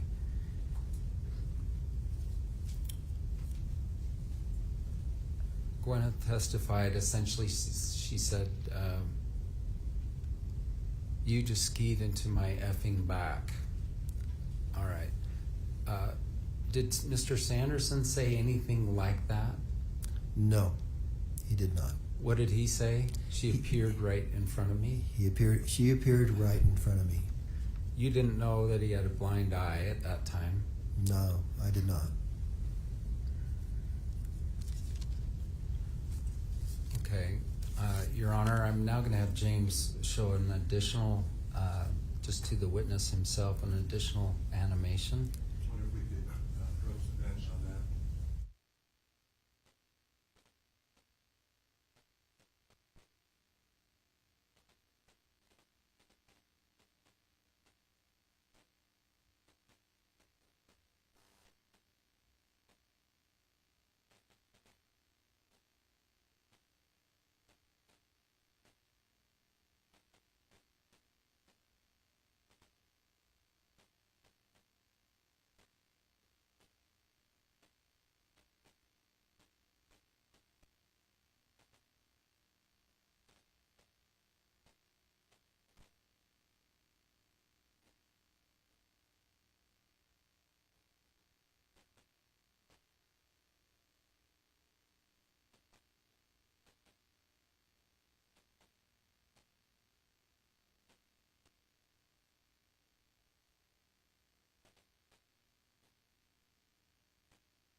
Thank you for your patience. Thank you. Mr. James is going to show you another animation. It's also about 20 seconds and also does not have sound. And this is going to be number 1. And it's from what view, James? It's just called Looking Uphill. Is the name. Looking uphill. Number 1.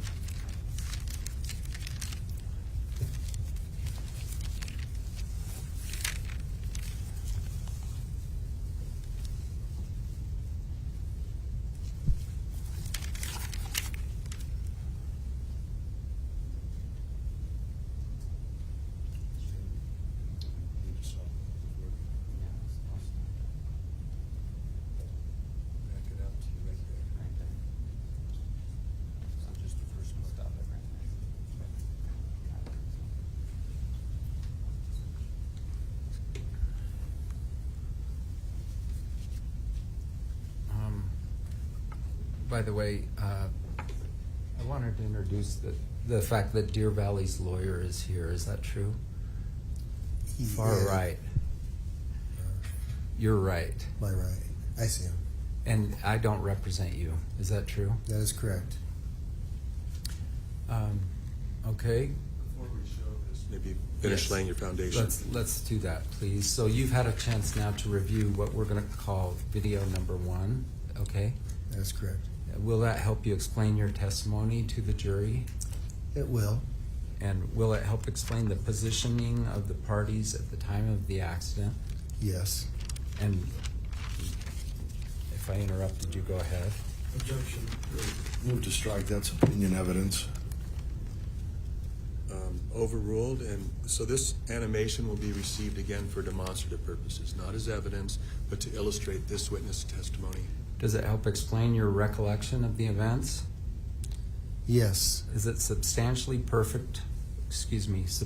similar to your recommendation or recollection of the events on the date in question? It is very similar, yes. So I will ask for permission now to publish this to the jury as a demonstrative exhibit. It will be received and read for that purpose, and it'll be stopped where I've indicated to Mr. Egan to stop it. Okay. Do you see all these people identified? The woman on the left, top left. Did you observe her? Mr. Sanderson did, but I'm doing a little laser. Mm-hmm. Did you personally observe that person?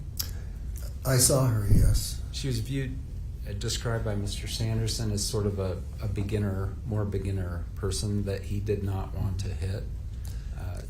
Okay. What do you recall? I don't recall much because she was not a skier that I was concerned with. Okay. She was on the other side of the run. I did see her, but she was not skiing fast, so I really didn't pay much attention to her. And then on this side, is there a bit of a little cliff or ridge here on the skiers' right? It's not a cliff, but it is a drop-off. Right. As most ski runs, they're created with bulldozers and machinery and to create a run, and so there's always an edge from the man-made feature. And do you recognize these? Are these the snowmaking equipment buckets on the right? Right. It's basically utilities. Okay. Here it would be one would contain water and one would contain compressed air. And at the top of this run, on this exhibit, is that the very top of the entire run? Of the bandana run, yes. You can see a lift up in the upper left-hand corner. Top That would left. be the ruby lift. That's like Yeah. if prove you're not a robot. I would have missed that actually. Okay. Okay. Then it says Paltrow. Is that Brown? Okay. Sanderson is identified in blue. Do you see that? Yes. Christensen, is that you kind of represented? Okay. Yes. Moses is in orange under this. You with me? Yes. Carrie Oakes, is she the instructor for Apple? That is correct. All right. By the way, plaintiffs asserted in their opening that Ms. Paltrow was reckless and dangerous on this hill. Did you observe that? Not at all.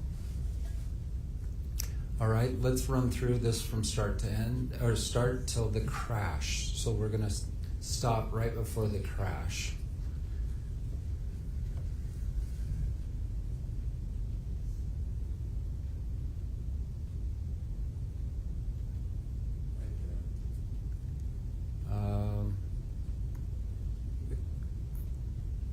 Okay.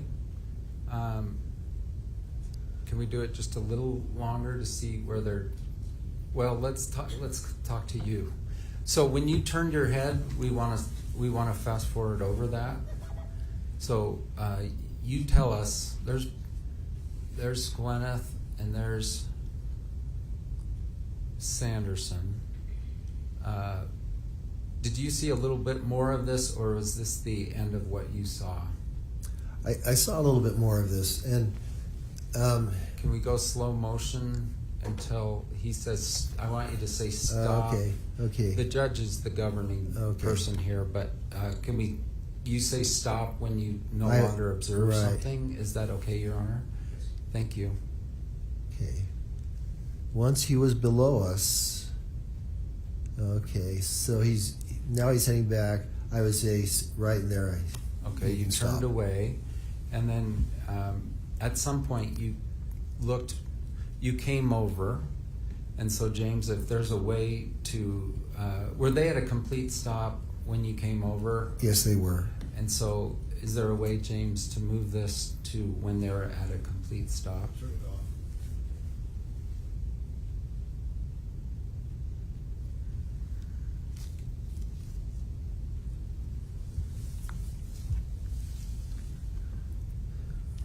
He's going to put it back on here. Okay. All right. This is you on the right. Is that? That would be correct. And then they've now collided. They're pretty close to the edge there. Would you agree?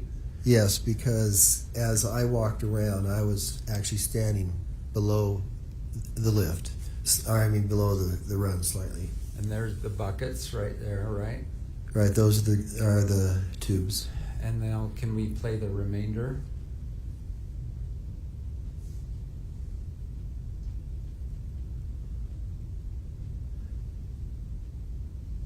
Thank you. And Moses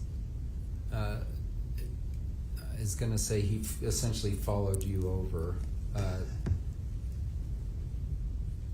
Do you have any and heard something? I'm just wondering. Okay. So all Your Honor should rule. Sustained. Okay. Okay. Okay. Okay. Did you observe Gwyneth upset? Yes, she was upset. Comment on that, would you? When you're skiing, you don't expect to be taken out because that happens very fast. We cannot look behind you. Now, I'm in the habit of always looking uphill because quite often Non-responsive. Sustained. Okay, just let's be a little more precise on the question. Was Gwyneth upset? Gwyneth was upset. And yes. what did you observe? As I came across, she was speaking to Mr. Sanderson. Once again, the first things I did was ask if everyone was okay. Did she yell at him?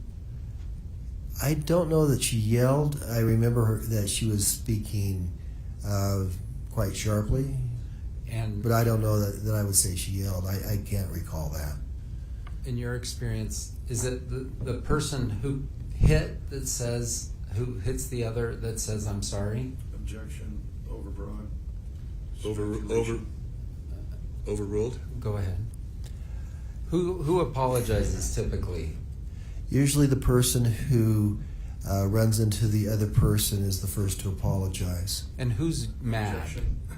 Who's usually mad? Excuse me, objection, that speculation, vague, and overbroad. Overruled. So who's usually mad? Usually a person that feels like they were the victim Okay. is upset. And Have you seen collisions where there's a dispute, like you did it, no, you did it? Have you been there? That happens from time to time. Was there any dispute between these two among what you saw and heard from them? Mr. Sanderson never said, "You ran into me," or anything of that nature. So was there any dispute to investigate that, like who's telling the truth? Not at that time. And did Ramon, by the way, did he ever come to you and say, like, hey, I saw it and she hit him? He did not. He never said a word to you, right? No.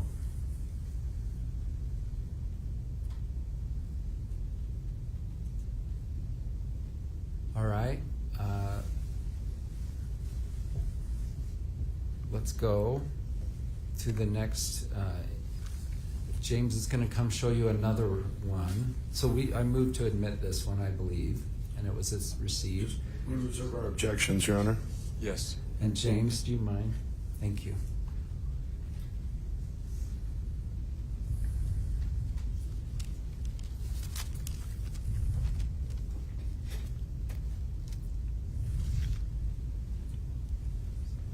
Counsel, would you just approach before you do that?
Now, while they get ready for us.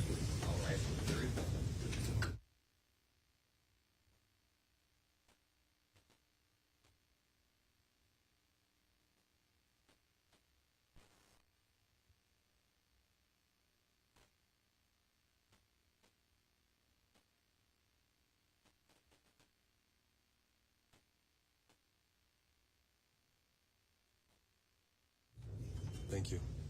We'll take 5 minutes. 5 minutes?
Jury is assembling.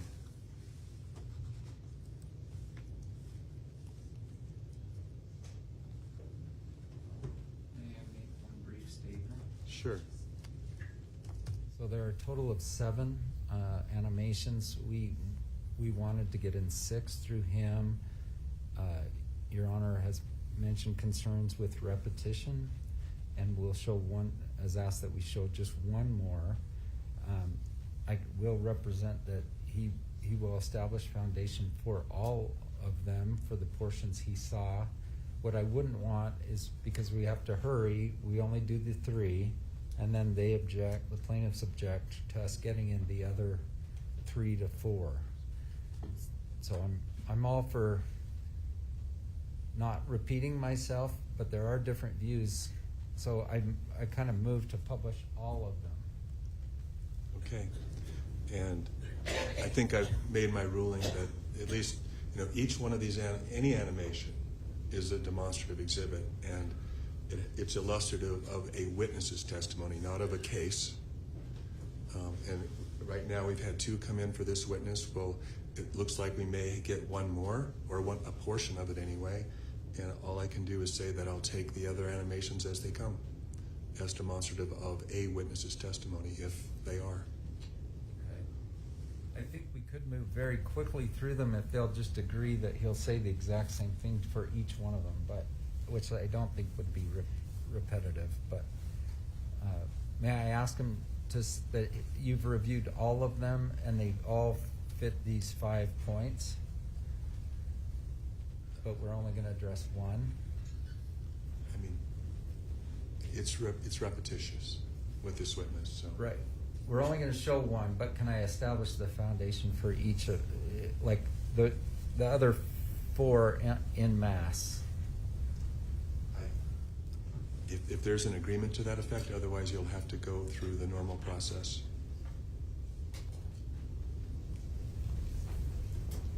And I'm not hearing these people say. All right, so I do feel like you can't do it, but they won't agree that if we did it, we could do it. if people are following me. And it was raised pre-trial in an effort to smooth things out, and I think it has helped dramatically. And I haven't changed my ruling from what I did at pre-trial, so I haven't changed my mind on it either.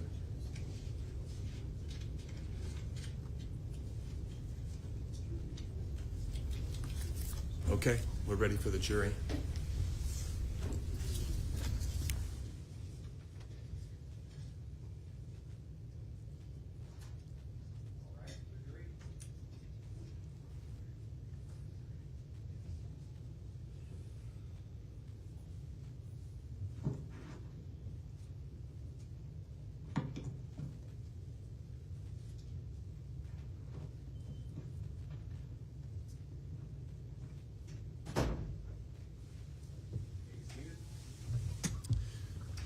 Let me just clarify for the record, Mr. Owens, if you give me just a minute. The last animation, which was called the Looking Uphill animation number 1 demonstrative exhibit, was received for demonstrative purposes from 0 to 8.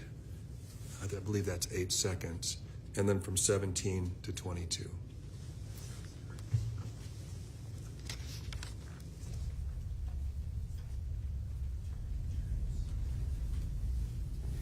Okay, we're going to show one more video, okay?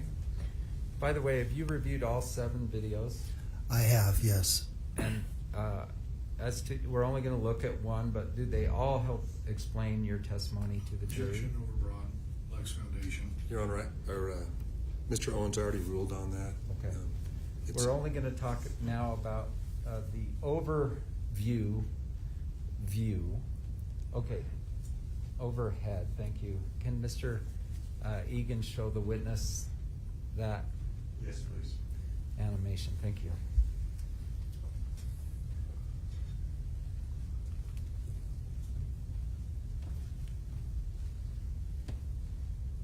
This is also about 20 seconds. It's also no sound.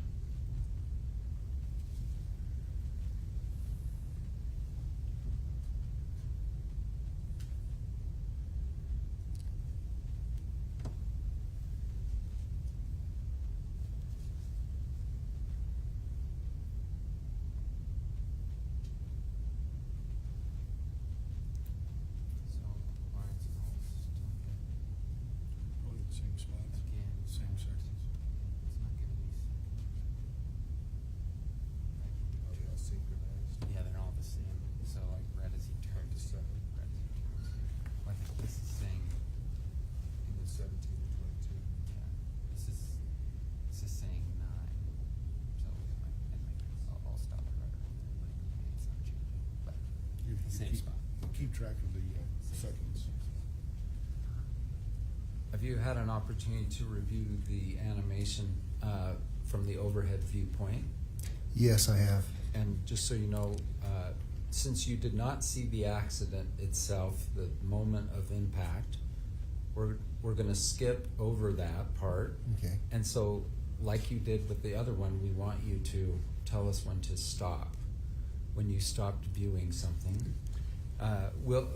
Does the video, I should say the animation you just saw, will it help you explain your testimony to the jury? It should, yes. Overruled? Yes, it will. Will it help explain the position of the parties at the time of the accident? That is probably the most important part, yes. Does it help explain your recollection of the events? Yes, it does. Is it substantially similar to your recollection of the events on the date in question? It is. So move to publish this to the jury as a demonstrative exhibit. Your Honor, same objections. Also, it lacks foundation because he can't possibly know what the view from whatever 50 feet above is. It's received for demonstrative purposes only, not as evidence, but as illustrative. Your Honor, once again, what number is this, please? Thank you for overhead. Overhead view. Thank you. Do you see the buckets in the top right? The Yes. snowmaking buckets. Does that help you in providing a landmark for where we are? It does. Now, you weren't flying over this in a helicopter looking down, right? That is correct. And the animation isn't perfect. Do you agree? It's not as good as if we had had a drone looking down on the site. Yes, the animation shows everything almost in slow motion, and the events were much more dynamic. Okay, fair enough. But as far as positioning, it's very good. All right, let's show the video, and James is going to jump over. Will you tell us when to stop? Okay, let's stop for a minute and just orient everyone. Okay, at the top in yellow is Miss Oakes, the ski instructor. Is that true? Correct. Then apple in purple, that's Gwyneth's daughter. True? Correct. Moses, Gwyneth's son, right? Correct. Then you're just out of the screen. I'm on the screen here. Yeah, our screen's just a tab Goes lower. smaller, You're about okay. to come in. Okay. And then woman is what's been viewed to as a kind of a more beginner skier. And you observed her? I observed her but didn't pay a lot of attention to her. Okay. And Mr. Sanderson will talk about her, and then Ms. Paltrow. Okay, let's proceed.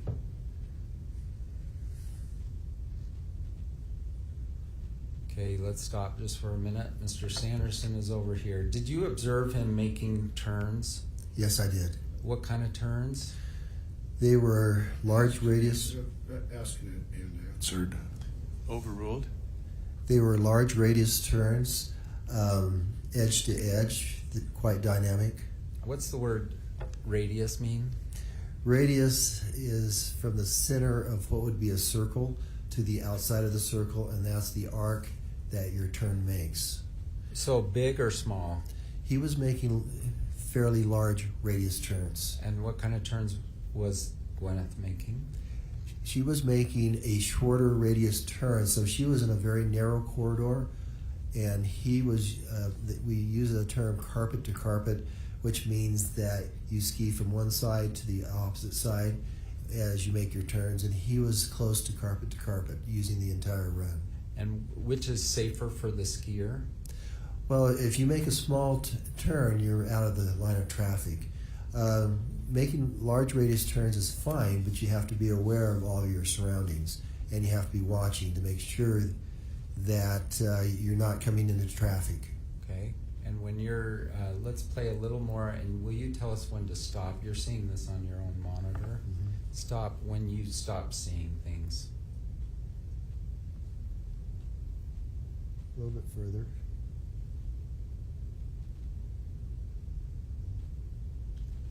A little bit further. Right. Okay. He's now below me. Right there. And so that's when I turned away from him. And how many seconds is that on the, just for the record? It's showing 5, but I know it's not 5. Okay. So, were Gwyneth's skis headed downhill when you last looked? Well, on a short radius turn, your skis are going back and forth, and she was making her turns very rhythmically. She was in a pattern, you know, and a rhythm, I mean. And so, I mean, her body was facing down the hill. Okay. And have you known her to be a reckless skier? Never. Or to ski out of control? No. Okay, and what you stopped us here, and I just want to be clear, was Mr. Sanderson's skis then moving toward her? That is correct. Now, is it possible Mr. Sanderson moved ahead of her and then slowed down? I can't say for sure, but the amount of time that elapsed from the time that I looked away to the time of the collision, there was not much slowing. Objection, speculation, lacks foundation, move to strike. Overruled. Okay. Go ahead. From the time that I looked away until I heard the scream was a very short period of time. By the way, no one said that, for instance, that Mr. Sanderson pulled in front of her and then came to a stop and then was hit, right? No one has ever made that claim. All right. And now we're going to jump ahead to when they came to a stop. So we're taking this off the screen.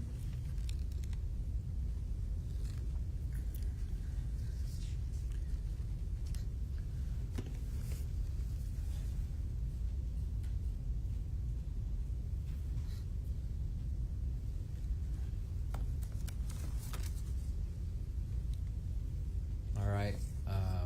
And how many seconds do we know is this through? So wait till we go. Yeah, I gotta press play, I think. Okay, let's play the remainder.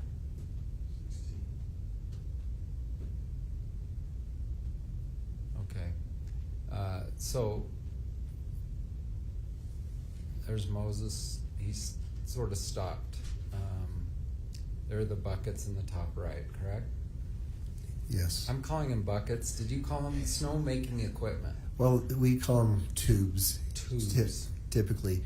They're big round tubes that just fit over everything. Because there's a standpipe and sometimes an electrical outlet, sometimes it's a compressed air pipe that comes up. All right. It's just protection so people don't bump into it. All right. And let's just talk some more.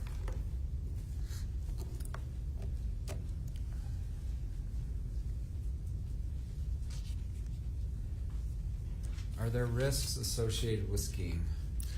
There certainly are. On the back side of every ski pass you've ever seen, are those risks identified? They are. And what do they include? They say that skiing is Objection, Your Honor. This is, we've already discussed this. This goes beyond the scope of his testimony and what's allowable. If you'd like, we can approach. I think it's fine, so I'm going to overrule the objection. Go ahead. Okay, well, the discussion about the inherent risks of skiing. Yeah, I don't hear that question yet. Well, he just said it. Well, he asked him what was printed on the back of a ticket. So overruled. Go ahead. Comment on the back of Okay. every ski ticket you've ever seen. I think it's talking about liability of the ski area. It does state that there are risks involved, that there may be patches without snow, there may be rocks, there may be trees. There's the possibility of collision with stationary objects or other people. And so there is a risk when you ski. And so when Mr. Sanderson bought his pass, he understood that the risk of a collision with another skier that's Objection, printed last foundation. right on his Sustained. ticket. Sustained.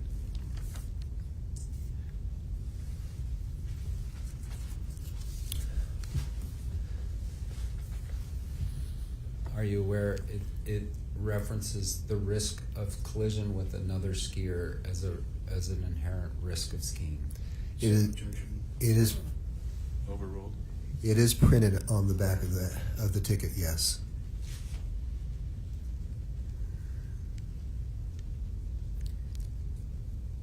And the pass holder accepts full responsibility for all risks associated with the activities. As we approach. Yes.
All right, let's talk about risks of skiing. So separate from the ski pass, okay?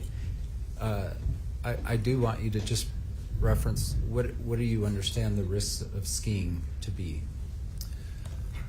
Well, you're dealing with a activity that involves sliding on snow. It covers different conditions, different weather conditions, different times of the season. Conditions can change constantly. You can have a front that can move through, and it can go from a fairly nice day to a super windy day with snow, blowing back and forth. So conditions are changing constantly, and part of what we try to do as ski instructors is to give people enough skills that they can deal with all conditions. And there are times when you have to go in. I mean, there's times where it's just too nasty outside and it's not comfortable and you will go in. But we want to help people be safe at all times. And but sometimes even though skiers are being careful, collisions do occur. Objections. Calls for opinion evidence. Sustained. Comment on terrain. Terrain varies as well. Terrain varies very much. You would never want to take a low level skier. Same objection, Your Honor. Overruled. You would never want to take a low level skier on something that is over their head, where they would be frightened, unable to move, and make mistakes. We try to keep our terrain that we ski people on within their ability levels. And of course, if you're trying to teach, it's much easier to teach if they're comfortable on their terrain. If they're only thinking about surviving that terrain, it makes a very unteachable time. Is a skier expected to ski within their own abilities? They are. Does that include physical abilities such as ability to see and hear? I would say that covers it. If you have certain disabilities, you want to make sure that you compensated that by the way that you were skiing, the speed you were skiing, how you were looking around, etc. From what you observed in your investigation after the accident, do you believe Ms. Paltrow was skiing within her ability at the time of the collision? Objection, foundation. Calls for expert opinion. So- Sustained. Okay. Did you try to put together whose fault this was? What happened was Answer that question. Objection. Pardon? Yes or no? Oh, did you try to figure out what had Yes. happened? Yes. And what did you do to do that? I observed how they were on the ground. Objection, expert opinion. Overruled. And Okay. Your Honor, we're going to bring up his report right now, which has been pre-admitted. But go ahead. What was your Okay. investigation? The first thing I did was observe how they were on the ground. And what did you observe? That Mr. Sanderson his head was uphill, skis downhill. That Miss Paltrow. Your Honor, this is getting obstructionist. Okay. Come on up.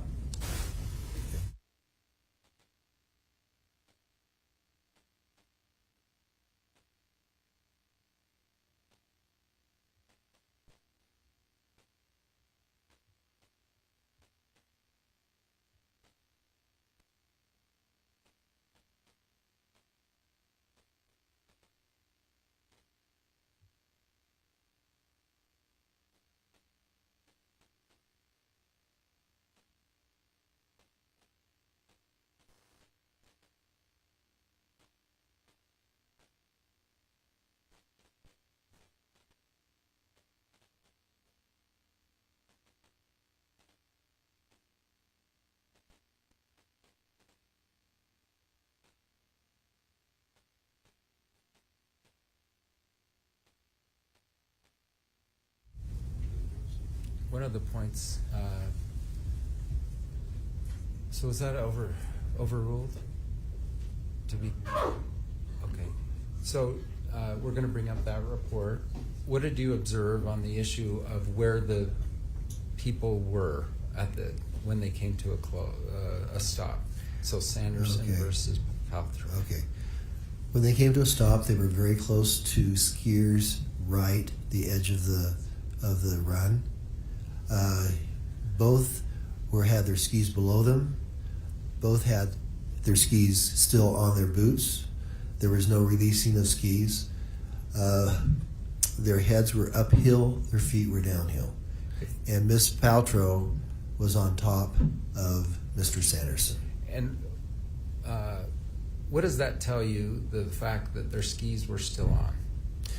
It means that there was no heavy impact which would knock them over, like side to side. There was no, basically it means that they went down without any heavy impact on their ski boots. If someone were to come and just kind of hit and literally project that person forward. Objection, expert opinion testimony. So my question is not complete. Just a minute. Go ahead.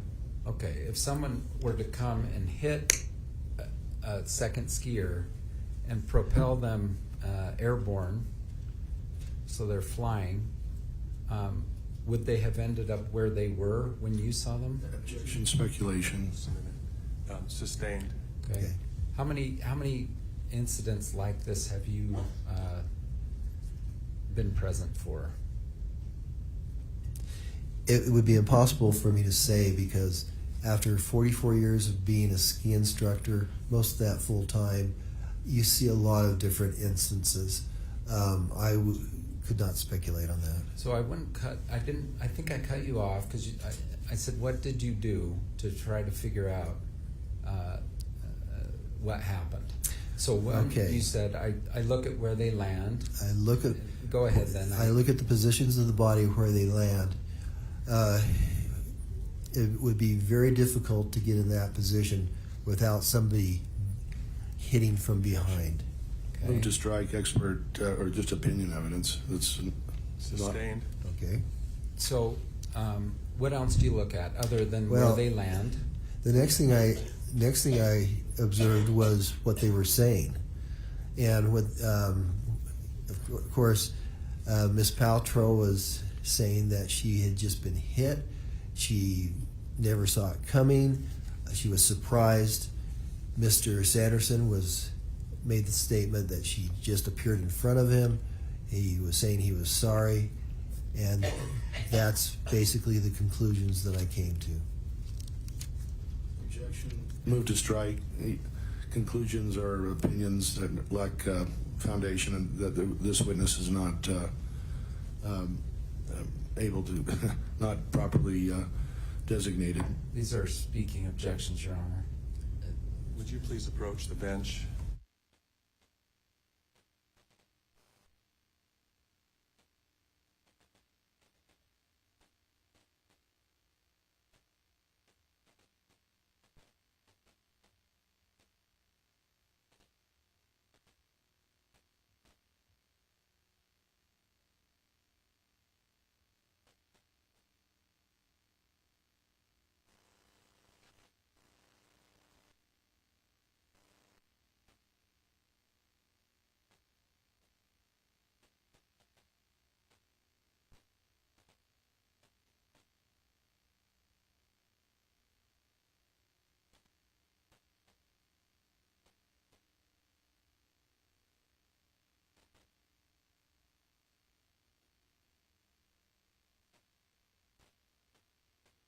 Let's go to your report. So this is called D25A. Do you see this? I do. Did you prepare this that day? Yes.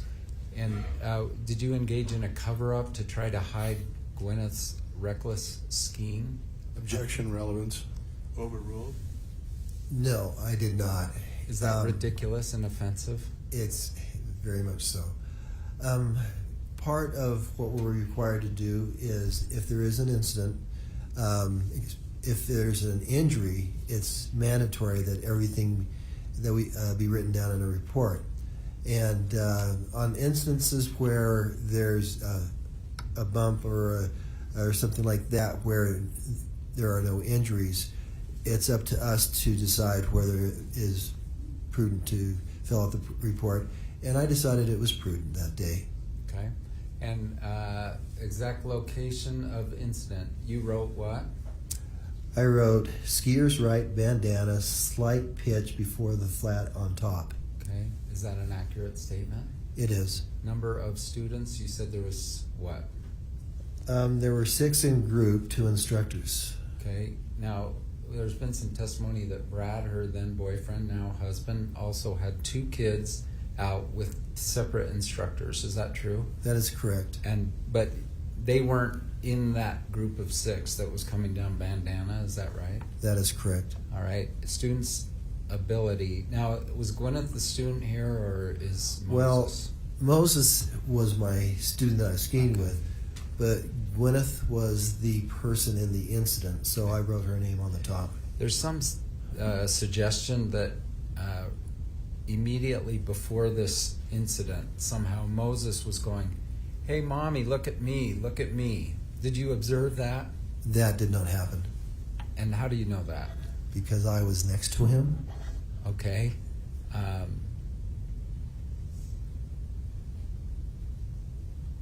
So again, any implication that she was distracted because she was looking across the hill to Moses, you would dispute? Objection, speculation, bleeding. Just clarifying an important point. Bleeding. Well, plaintiff has raised an issue, and I want to know if your thought on it. The thought is that the plaintiff has asserted is that you, right before the incident, Moses was saying, "Mommy, mommy, look at me." And your thought on that? Objection, leading, lacks foundation, misstates prior testimony. Overruled. The jury will have to remember the prior testimony. Go ahead. Okay. Did that happen? I never saw that happen. As we were skiing along, we were basically making our own turns. Miss Paltrow was skiing down, making very nice, short radius turns. And we were separated by the width of the bandana run. I was skiing with 9-year-old son, group was skiing down Bandana to lunch. Is that all true? That is correct. What was the student doing at the time of the incident? Short turns down the fall line on skier's right. By the way, had Gwyneth skied with you all morning with Moses? I think we took one initial run together and then we split up with the intention of being at the top of Flagstaff Hill at a certain time to go to lunch. All right. And had you and Moses already been on some ski runs without Gwyneth? Yes. And how many about? Probably in that time span, about 4 or 5. Short turns down fall line. Is that what that says, fall line? Yes, fall line. What does that mean again? The fall line is if you were to take a round object like a ball, set it down, it's the path that it would follow down the hill. So it's basically the most correct downhill line. On skier's right. So that references where on the run? Correct. Next. Skier's right would be, as you're facing down the hill, would be here. Skier's left, of course, over here. Next portion. Chief complaint, would you read your answer? Male skier took her out from behind. I didn't see it, but heard her scream as she went down. I skied directly to her. The man was behind her. Both were in discomfort. During lunch, she talked of being stiff and sore. All right, let's just talk about that. Male skier took her out from behind. Why did you say that? Because of the positioning of their bodies on the ground, but also I clearly observed him as the uphill skier. Now you can't, right on the skier responsibility code, it says that the uphill skier has the responsibility to avoid the downhill skier. Because as we're skiing, our vision cannot see behind us. And that's the reason for the responsibility code.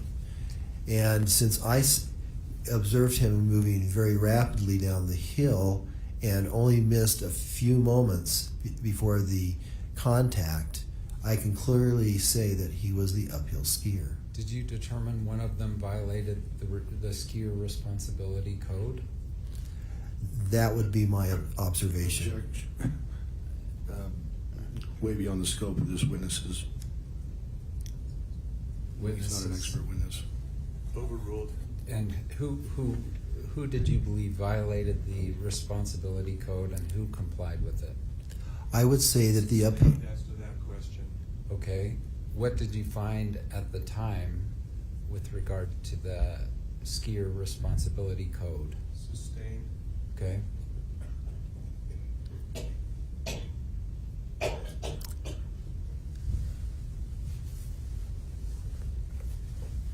May I consult with my counsel? Just one sec.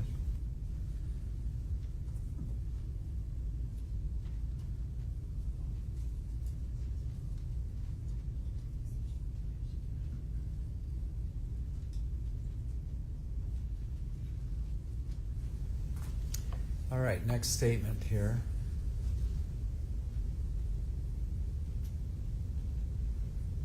First of you all, want is me to this read a it? true statement? Is what you said, were you speaking the truth when you prepared this report? Okay. Where were you in relationship to the student at the time of the incident? I was above the student. Okay. Did you witness the incident? I said no, because I did not see the impact. If not, how did you become aware of the incident? I saw the immediate aftermath. Okay. Was ski patrol called or first aid visited? You marked what? I marked no, because we did not call patrol, because patrol came along very soon after that. And to the right there, what did you write? Name of patroller. I did not catch the name. I wish that I had. But once again, if there had been comments of, oh, I'm hurt, something's wrong, things like that, things would have changed very quickly. But what happened was I was in the process of helping Mr. Sanderson get his skis back on. I had my skis off, and both he and Mr. Ramon were there together. The patrollers came by, and one of them came up to us and asked if they needed any assistance. Objection, hearsay.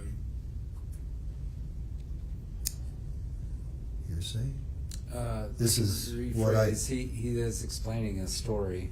This is exactly what I observed. I guess for limited purpose, not necessarily as to the truth of what this person said, but as to why he acted the way he did. So it's limited purpose evidence. Okay, thank Okay. you. Keep going. Okay, so- The controller said. So the patroller asked if they needed assistance.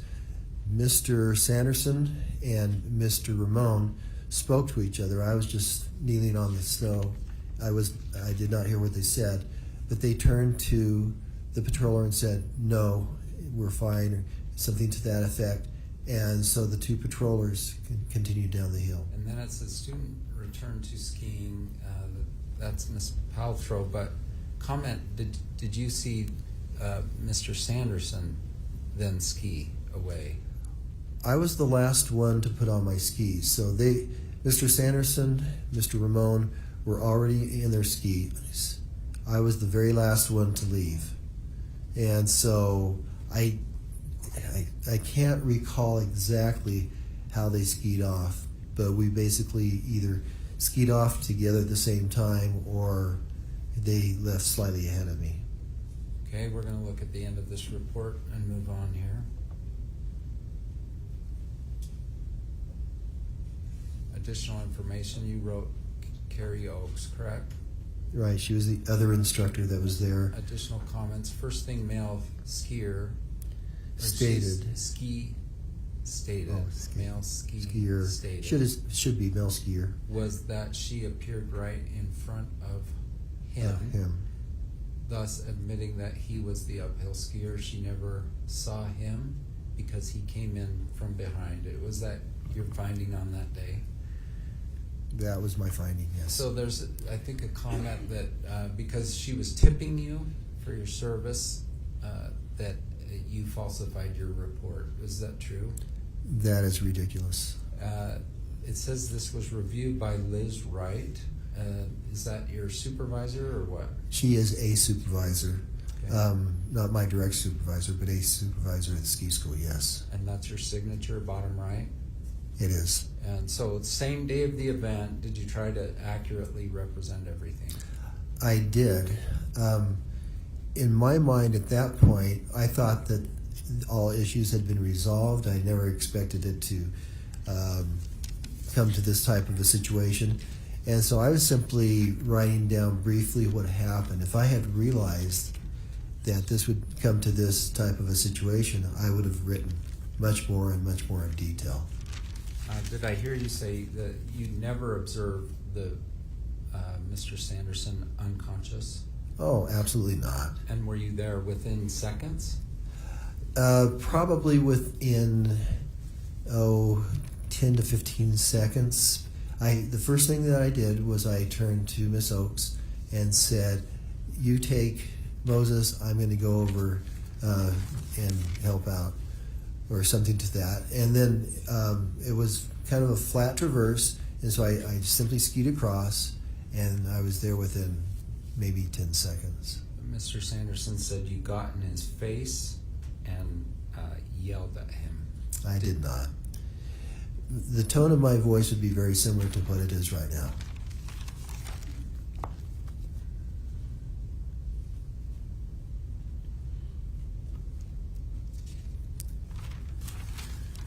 I think they're about to get up and suggest that you were sort of in Gwyneth's agent in making a cover-up. Objection. Do you Legal opinion. I'm going to have him comment on it. Why don't you leave it for redirect? Okay. That is my cue to sit down. Okay, Thank you for your time. certainly. Thank you, Mr. Owens. Is it Mr. Bueller?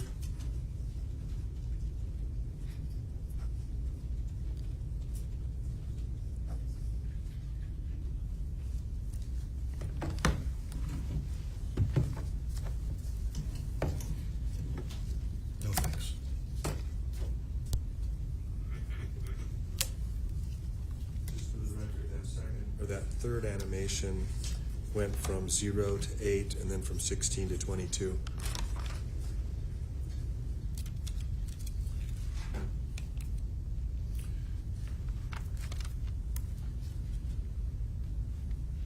Good afternoon.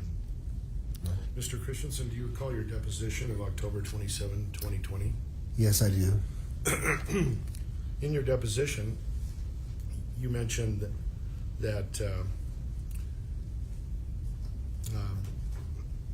Terry Sanderson, he was underneath her, and she was talking about discomfort. She was shocked. She was somewhat hurt. Is that correct? She was in discomfort. That is true. Was she hurt? There's a difference between being hurt and injured. And so anytime that you have some type of incident, you're going to be hurt to some degree, but that doesn't mean that you're injured. You just testified that Miss Carrie Oakes was instructed by you to take the kids down on the left side, correct? I didn't tell her, I just told her to take Moses. I didn't tell her where to go. Okay. Miss Oakes said she went over to the crash scene and was assisting you with the two people in the crash. No, she, at one point, she had the kids follow her and they went down the hill and they came by us a little bit, but she did not assist, no. Did she stop by you? No. Did she also say that one of the kids said, "Mommy, watch us ski"? That would have happened at the very top of the hill, not at the time of the incident. Yeah, but before, just before. No, it didn't happen while it was just before the incident. It would have happened Let's say at the top. within 10 seconds. No. Well, how long would it take to go from, when you say the top of the hill, do you mean when you get off the chairlift? Yeah, as you get off the chairlift, you have to push yourself a little bit to the top of the bandana run, and it would have been in that area. So it would have been, a minute or so ahead. So the viewpoint of those animations, those demonstrative, like a cartoon, it was was that where Miss Oakes would have heard one of the children say, "Mommy, watch us ski"? It would have been before we started to get to that point. Well, how do you know that? You testified that didn't happen. What I'm saying is it didn't happen during that time. Okay, so you do you agree then that one of the children said, "Mommy, watch us ski"? I cannot speak to that. All I know is it didn't happen while we were skiing down the hill. It could have happened with Miss Oakes. She could have heard it. Maybe she did. Miss Paltrow, why would the kids say that? But they wanted their mother to hear them and watch them ski. At the time of the incident, there was nothing said. We were busy making our own turns. But just before the incident, there was some seconds that elapsed, maybe 10, 15. That's when Miss Paltrow would have heard one of her children say, "Mommy, watch us ski." I never observed hearing that. Okay. You never saw the ski crash, right? I didn't see the impact. No, I did not. You said she screamed before the crash, right? Well, I heard her scream, which would possibly be when the contact was made. Could the scream have occurred before the contact? No. You have no basis of knowing that because you didn't see it. Miss Paltrow doesn't go down the hill screaming. There would be no reason for her to scream, just to scream. That's your speculation because you didn't see it, right? I did not see the point of impact, no.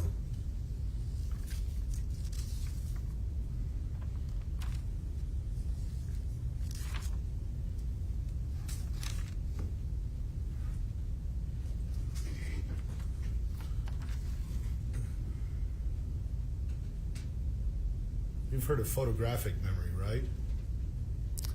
I've heard of eidetic memory, yes.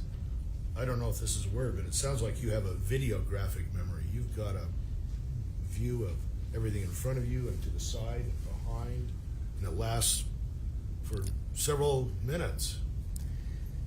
Mr.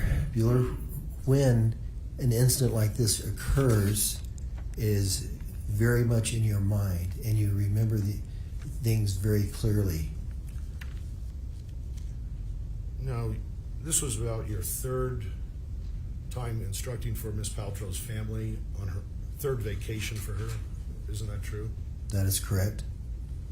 And isn't it true that you got so close to the family, maybe not close friends, but close enough that you sent Moses, her son, some handmade pottery that you made? I didn't send him. I gave him to him on their last day. On this trip? Not on this trip. I'm not sure, to be honest with you. The trip before? I think 2 trips I gave him some things. Did you give out candy to the kids? No.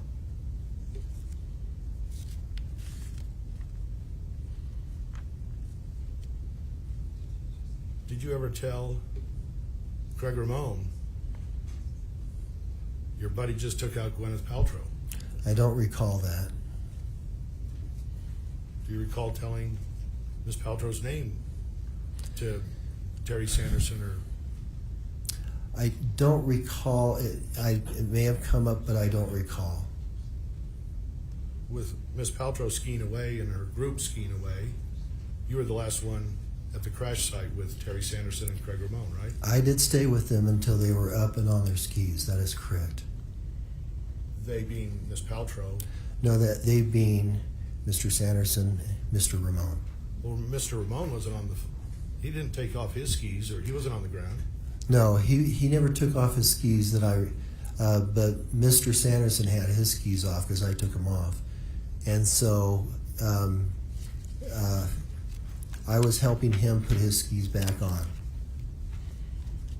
And that was what was going on when the patrol came by. You never got the name of the patrol. True? That is true. Once again... Did you report this to the ski patrol at any time? If people say they are not hurt... I know, I just wanted to... But no, I did not report it because, once again, we heard your patrol came and he refused. Counsel is interrupting the witness. Okay. Point well taken, counsel. Did you finish your response? My response is that they were offered help from patrol and they refused.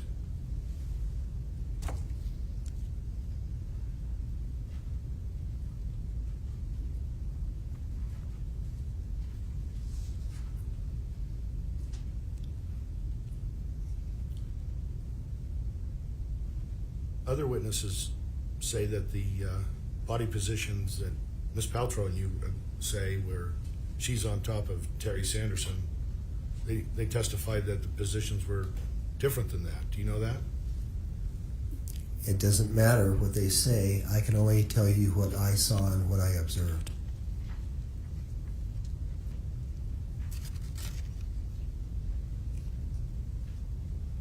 You've talked about the importance of filling out an incident report accurately, right? Yes. You mentioned that Miss Paltrow said she was, or looked like she was sore, may have been hurt, or was hurt, according to your deposition, right? That's what she told me during lunch, yes. Okay. And you filled out your report later? At the end of the day, yes. But in your report, you never got the names of Terry Sanderson, right? I did not. You never got the name of the only eyewitness we know of, Craig Ramon, right?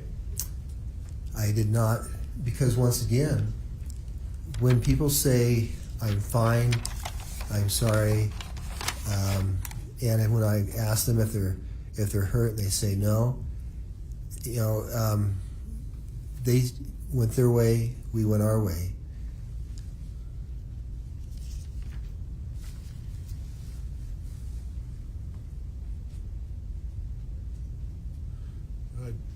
know Gwyneth Paltrow says she got up by herself? All I can say is I helped everybody get their skis off, and she may have gone up by herself. I may have helped her with an arm.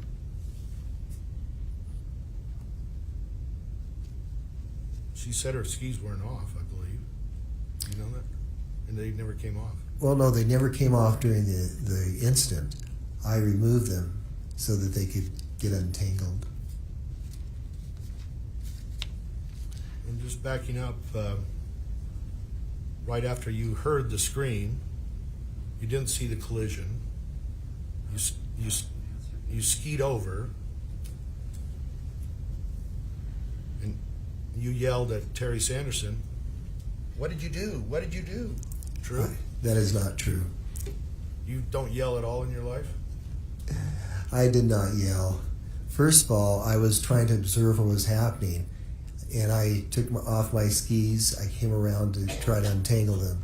I did not yell at Mr. Sanderson. Do you ever teach group lessons? I do. Do sometimes the students spread out? At Deer Valley, private rotation instructors teach max 4s, which means there's no more than 4 people in your group. So I do teach those. As far as spreading out, you try to keep your group as close together as possible, but there are tasks where they may go down one at a time and things like that. Well, if a student goes far away, don't you yell at that student to come get back in line? Don't you have to holler at them? I don't yell. I don't How have would they hear you then? We ski down to them. Well, then the other students go another direction. You never raise your voice at Deer Valley? Is that your policy?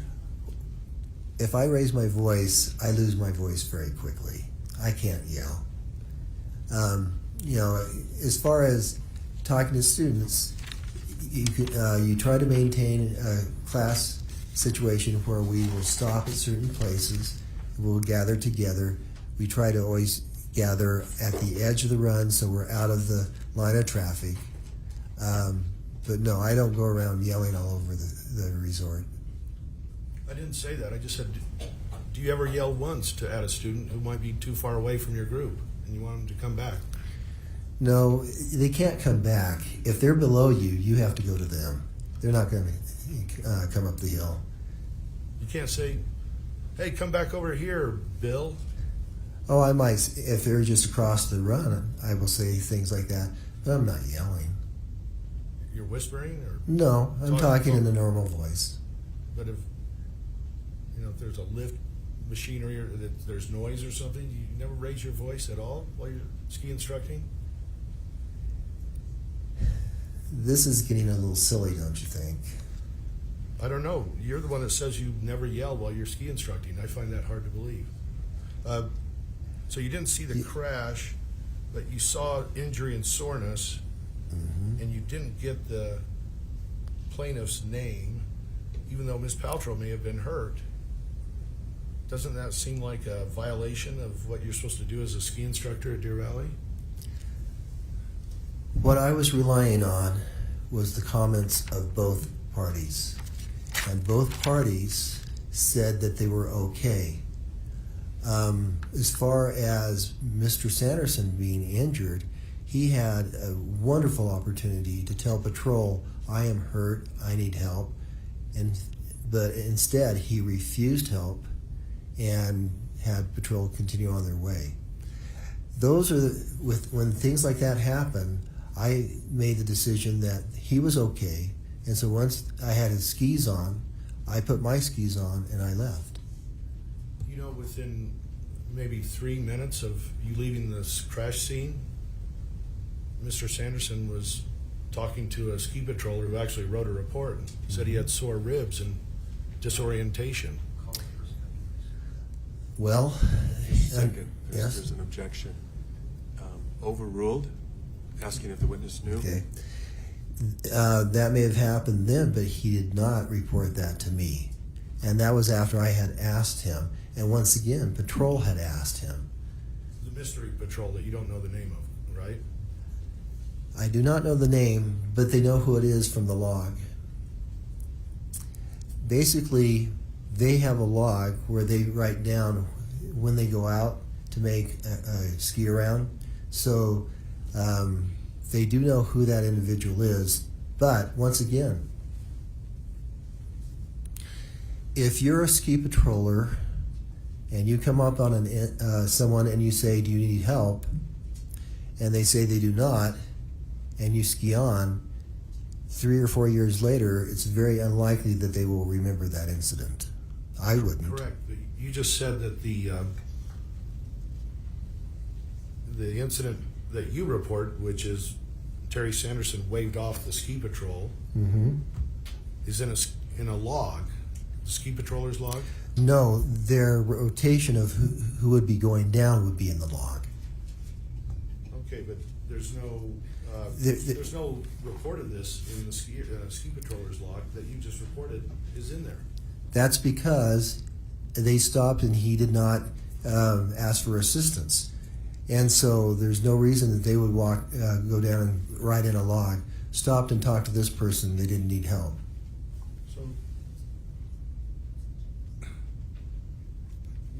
So you're saying then your testimony from about 1 minute ago is incorrect, that it's there should be a log report of Terry Sanderson waving off? No, that's not what I said. That's what I thought you said. That may be what you thought I said. What I said was that when ski patrol goes out and takes a run and just observes things, they put in a log that when they leave and make that run. So they do know who was on the hill at that time. So are you speculating about this? This skier's log? That it No. should show this? This this? You can talk to Steve Graf when he testifies, because he's the one that told us that they pretty well know who it is. But once again, if somebody stops and talks to somebody for just a few moments and then skis off, they're not going to remember that 4 or 5 years later because it was such a minor incident. They stop and talk to people constantly, and unless there's an incident where they have to respond, it's not going to be something that they keep in their memory. Right, but the 4 broken ribs, severely broken ribs, my client Terry Sanderson had, they're the kind that make it hard to breathe, let alone talk. And you're speculating that he was not injured, correct? No, I'm not speculating. I'm saying that he never said he was injured. There's a difference. Because he couldn't speak? No, he was speaking. Normally? I have no knowledge of that because I don't know the man. I don't know how he speaks normally. Just give me a moment. Hmm?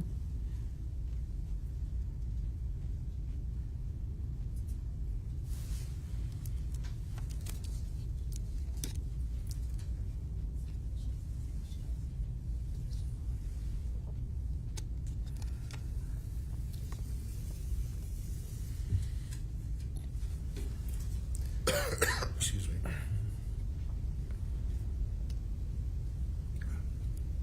You say if kind of applies to me that you're speculating, or it's not necessarily true. If the patrol log had information about who was skiing down at the time of this crash, we don't have that information. Remember, these... I don't think there's any question right now. Yeah. Okay. Move to strike the statement. Sustained. Was Brad Falchuk at the scene of the crash? He was slightly downhill. I don't know, 20 to 30 yards possibly. That's slightly 20 to 30 yards. He was ahead of us. Did you say, is that your testimony, 20 or 30 yards approximately? I'd be speculating at this point, but I know that he was ahead of us. Well, you knew that Craig Ramon was maybe 60, 80 yards, maybe out of the picture No, above you. I didn't say that. I said that he was, time-wise, it took him about 45 seconds to get to us. I never said anything about distance. What if Greg Ramon was right behind you, and you don't have eyes behind your head, do you? I do know that when I responded and came over, I took off my skis. I was helping both parties. I was over the edge just slightly on the skier's right. I could see the whole ski area, ski run in front of me. Mr. Ramon didn't show up for approximately 45 seconds. So all I am saying is that he was it took him longer to come down the run. I have no idea how far up the hill he was, but he was not close enough to be right on the scene. So the animation where it depicts Mr. Ramon way up the hill is based on not your testimony. I never saw Mr. Ramon on the animation. Did I? Are you looking to counsel to answer for you? I don't remember seeing Mr. Ramon on the animation. So that part of the animation is fiction. It's not supported by your opinion. I do not know where Mr. Ramon was, no. That's all for right now, unless... Oh, wait.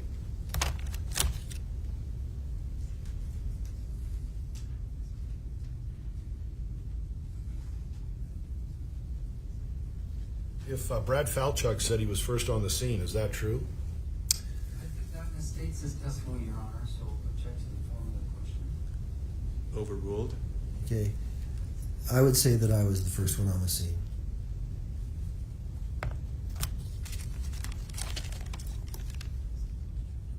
That's all for right now. Thank you. Thank you, Mr. Bueller. Mr. Owens? Your Honor, defense 110 is a better copy of the prior defense 110, and I'd like to approach. I think we already discussed this. Yes. Yes. Okay. As long as the other side has seen it.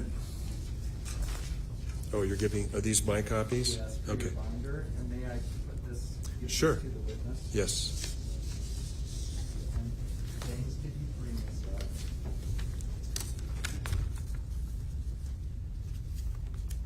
Take a look at that. I had a terrible copy of this before, but Defense 110, our texts between you and Gwyneth, you recognize them? Yes, they're on my phone. They're better quality on your phone than my photographing Gwyneth's phone. Are these true and accurate documents? Yes, they are. And so they're 110A and B, and let's just go through them really quick. Friday, February 26th, that's the day of the event, true? The accident? Yes. We went? Yes. And are you the dark color on the right or the lighter color on the left? No, I'm the one that's in dark color. We went down Bandana. Why are you saying that to Gwyneth? Okay. Okay. Yes, we went down Bandana. Okay, cool. We should take north side up. You said yes. We are going to north side again. Feel free to do your own thing. You wrote what? We are Ruby lived. Okay, that's at 10:36. We have new skis. This is 205 U, right? We have new skis. We've gone down Ontario and we're back to Smiles. She wrote yay. Mm-hmm. And then 229 Moses wants to know if you are skiing, still skiing and where. You wrote that to my client? Yes. And she wrote, and a little further down, James, I came in. That guy sort of hurt me. Mm-hmm. Okay. I'm going to get a massage at 3. Gigi is here if he wants to come in. Was that a true and accurate statement? Yes. Yes. By the way, so separate from this, Carrie Oakes,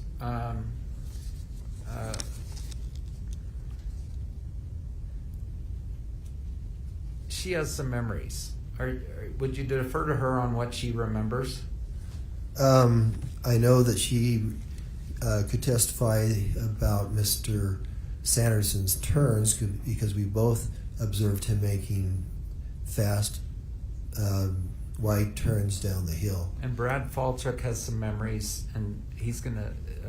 Would you defer to his memories? I don't really know Brad at all, so, and I've never talked to him really, so I can't say anything to that. Yeah, I'm just saying. But, yeah. Like, were you focused on what Carrie was doing and what Brad Falchuk was doing, or were you focused on the two people who had a collision? I was actually focused on Moses, but part of focusing on Moses is being aware of everything around me. Okay.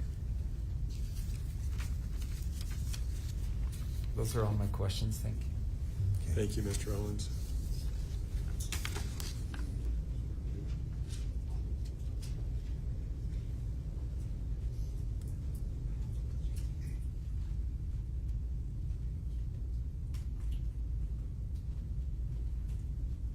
Are we done with this witness? Just a second.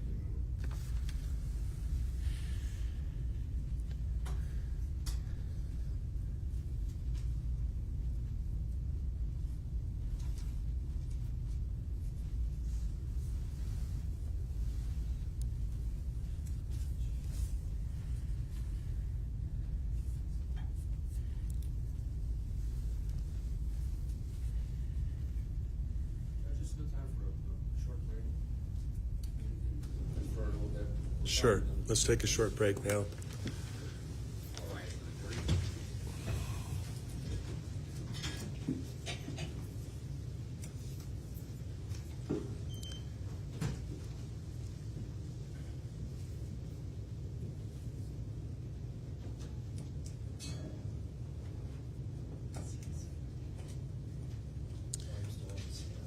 You are right now, but same instruction as before. You're welcome to step down. Just for courtesy of the witness and for our witness who's about to come, can we just get a sense for how many minutes left? 5 or less. So I had a very narrow redirect, but proceed we will. Okay. Thank you.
Mr. Christensen, you can come on up. Jury's on their way in. Could you verify that they are? Your Honor, I'm sorry, no more questions for Attorney Christensen. Okay. He doesn't have to stay up there. Did you have any redirect? No, I mean, there'd be a small possibility we'd call him later in the week if something new comes up. But Okay. I'll just excuse you in front of the jury then. Okay. Next witness in the courtroom? Yeah, go ahead. Right.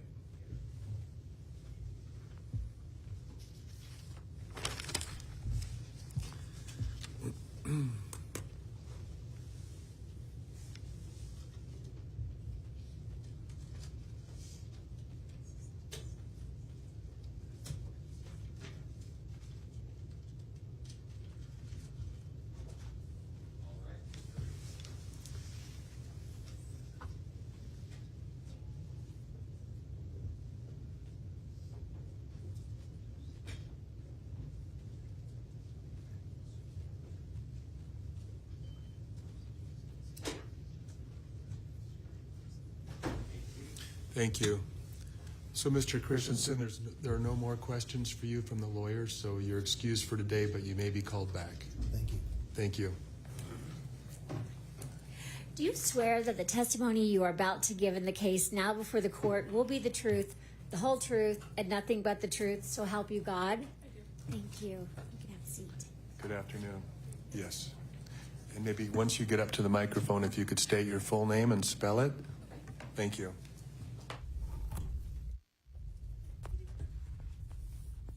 Whitney Smith, Whitney Smith.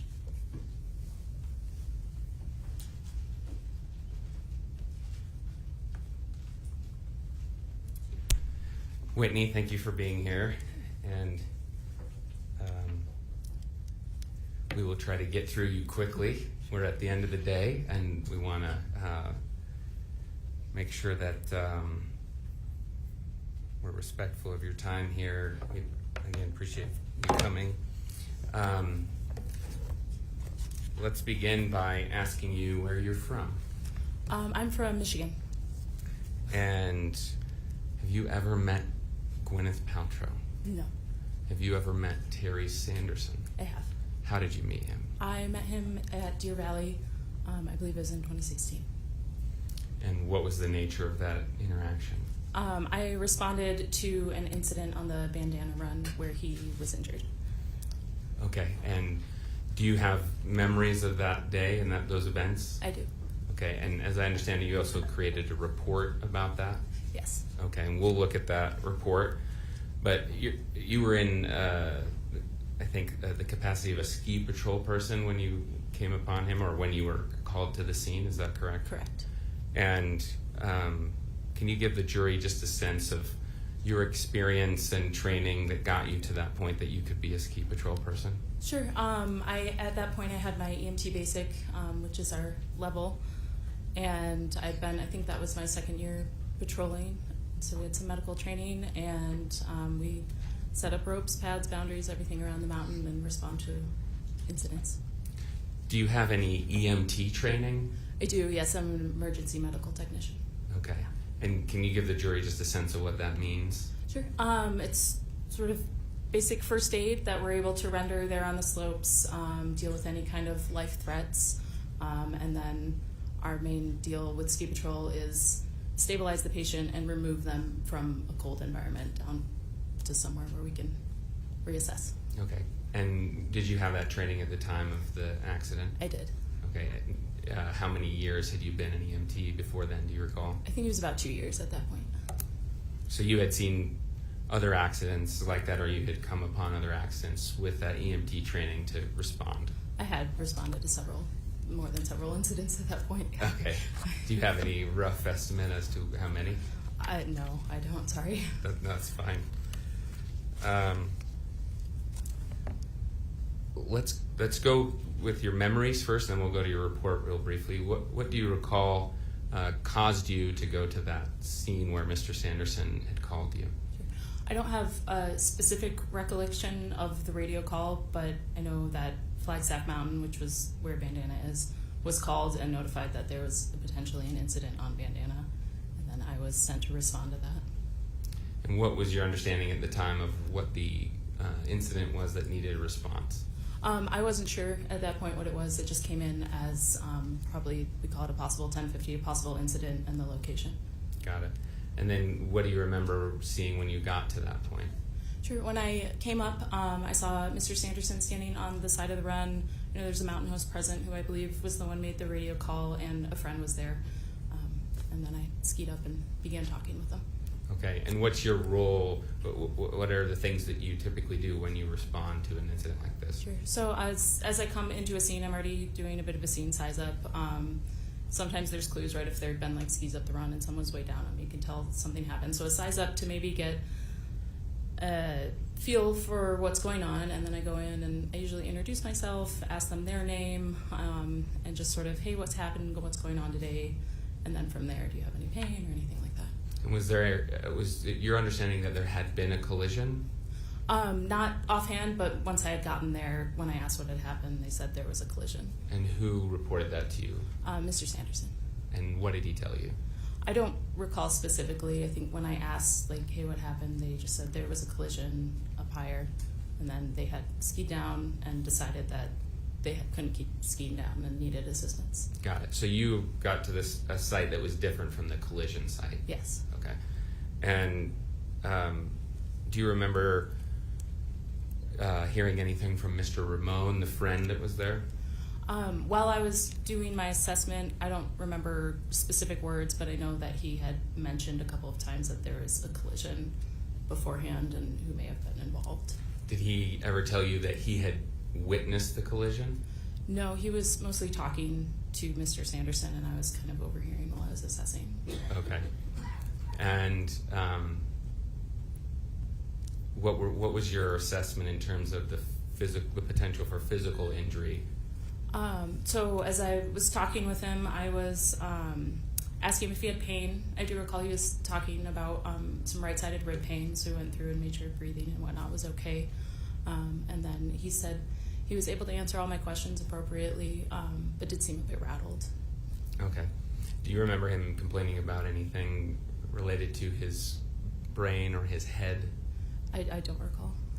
Did you observe him to have any cognitive disability or limitations? Per my assessment, he was alert and oriented by 4, which is part of our assessment there, which means he's 4 out of 4. Okay, and explain that to the jury, the 4x4 idea. Yeah, so it's to see if you're oriented to person, place, time, and event. So I'll ask, do they know who they are? Do they know what day it is? Event, do they know what happened? And then person, place. And I usually give them sort of a general, politics question, like who's the president? If they can answer that, then they're usually doing that. Got it. So you're just trying to test that they're cognitively aware and able to speak to you, communicate with you. Yes. And you do that every time as a matter of course, just any time you are on a scene and assessing a person? Yeah, you can typically just kind of throw those in for conversation and get a feel of how someone is cogniting. So you feel confident that you did that? I did do that. Did you do anything to assess the rib pain at that point? I don't recall specifically doing that. I can tell you how I would do that, so I can tell with confidence if that's what I wrote in my report, that is what I did. Okay. And speaking of the report, what's the reason that you actually wrote out a report in this case? When we go on an incident with someone who has an injury, we just fill out paperwork for everyone's liability and future needs. Okay. Just trying to get down what the facts that were reported to you and that you observed. Sure. Yeah. Okay, so you assessed Mr. Sanderson on the hill, and at that point, did he know who hit him? No, he never said who hit him. He just was like, yes, I was in a collision. Did he know what had happened? He, aside from saying, I believe, according to my paperwork, he said he was hit from behind. So that was what he told me in a collision, but beyond that, he didn't have much in the way of specifics. Okay. And then what about Mr. Ramon? Did he report to you any details about what he had seen? He mentioned a couple times that the skier involved had been Ms. Paltrow, but beyond that, there were no specifics of like how it happened. And do you know how he knew it was Ms. Paltrow? I do not. I hazarded a guess that he had seen, but I don't know for sure. Was it a little surprising that a name that you knew, like a celebrity name, had come up? Sure. I mean, it wasn't what I expected for the day. Right. And was Mr. Ramon believable to you? He wasn't. I wasn't talking a whole ton directly to him because I was busy. I wanted to assess my patient and make sure that he was in a good way and didn't need anything super immediate. So I do recall when it had been brought up that there was a collision that I had asked if the other party was okay because I wanted to make sure there wasn't another injured person floating around somewhere. I see. But you didn't have your own conversation with Mr. Ramon about what he had seen? No. And what about, did you hear anything about someone being unconscious, Mr. Sanderson being unconscious for a few minutes? No, I didn't get that reported. That would have upped the seriousness of that call for me really fast. Yeah, so that's my next question. If you had heard Mr. Sanderson was unconscious for 2 minutes or a long time, what would you have done? That would have been, if you're reporting a loss of consciousness, typically you get to leave the resort in an ambulance. That's kind of where that goes. Even if you're mentating correctly for me there, if I hear you were out cold on the snow for 2 minutes, I'm going to call an ambulance and let you refuse them directly. And what about loss of consciousness for a shorter period of time than that, even 5 seconds? Sure. It's kind of any loss of consciousness. If someone said, hey, this person was out, I'm going to start looking at that. Okay, and you feel confident that you did not hear about anything like that? I don't recall ever hearing that, no. And I think I asked you this, but just to make sure, did Mr. Ramon tell you how he believed that, what led him to believe that Mrs. Paltrow had been the other person in the collision? No, aside from saying the name, he didn't expound. Okay, so then once you've done that assessment, and we covered that assessment, I should ask, that on the Hill. I'm sorry, could you repeat the question? Yeah, have we covered what you did in that assessment, what you remember in that assessment on the Hill? Yes, I mean, there's a bit more to it, probably. Okay, then please tell the jury. Yes, I don't want to cut you off. Sure, there's, it's a head to toe, right? It's not just, if you tell me your ribs hurt, I'm absolutely going to look at that, but they can distract from other things. So it's a head to toe assessment to make sure that there's nothing sneaky happening elsewhere. And then I would have palpated the ribs, have him breathe in, make sure that's all going properly. Got it. Okay. And what were your findings after that head to toe assessment? Sure. The majority was that rib pain. He wasn't having trouble breathing, so I was comfortable with that. But he definitely had something going on in that vicinity. Okay. Got it. Then, as I understand it, I think Mr. Sanderson has spoken to this, that he was taken on a toboggan. Is that right? Correct. Yeah, I packaged him in the sled and took him down to our first aid area. Okay, and what happened after that? We would have gone into first aid and I think sort of reassess once we're in a place where, okay, pull your jacket off, pull your helmet off. Does anything else hurt now that it's been a few minutes? And then from there, I do recall I spent a fair amount of time waiting for his friend to bring the car around. So we chatted for a bit. And when you say a bit, an estimate of how long that actually happened? Around 2 hours. Okay, and how long was the assessment on the Hill? It was probably 10 minutes. That's a rough estimate, but 10 to 15 before we were packaged and moving. So you spent a lot more time with him in the first aid clinic? Yeah. Sorry, is that I did, yes. Yes, it's okay. And is that typical that you would stay with a patient for 2 hours?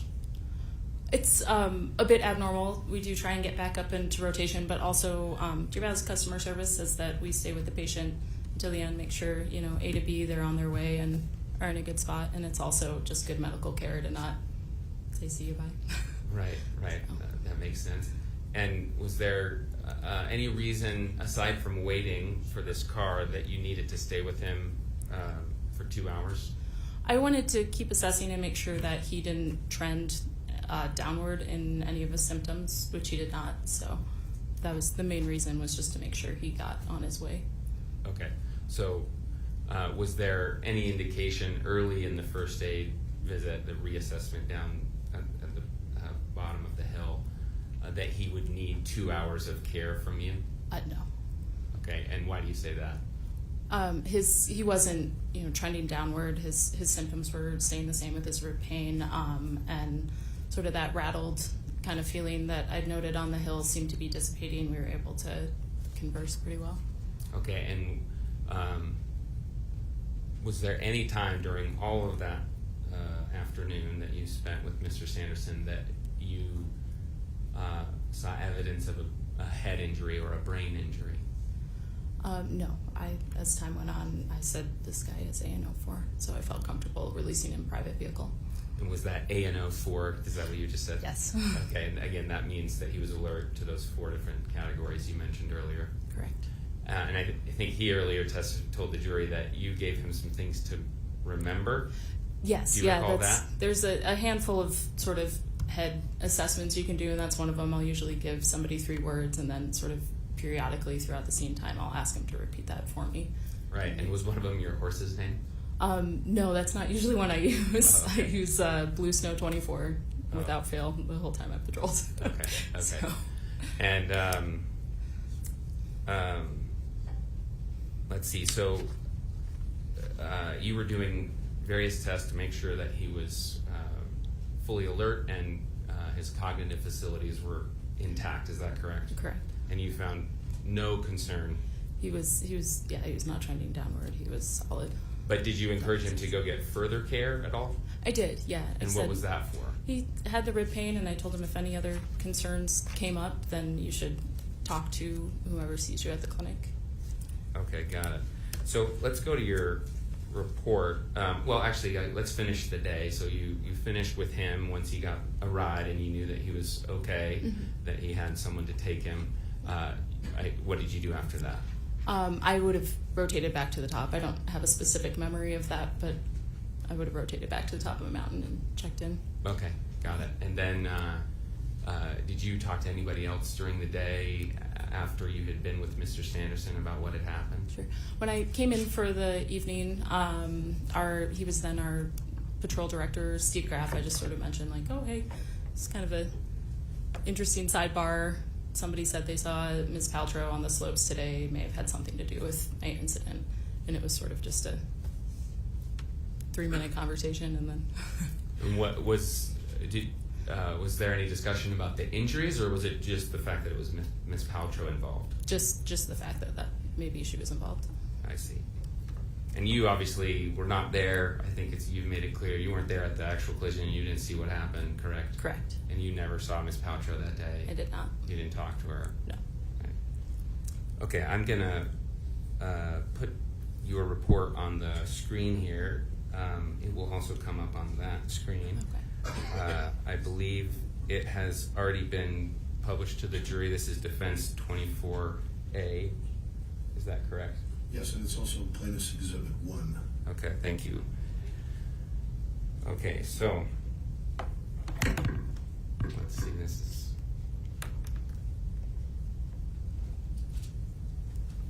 I'm using a different cord here up here that I haven't been using back at my table, and it's not working. Let's replug it in.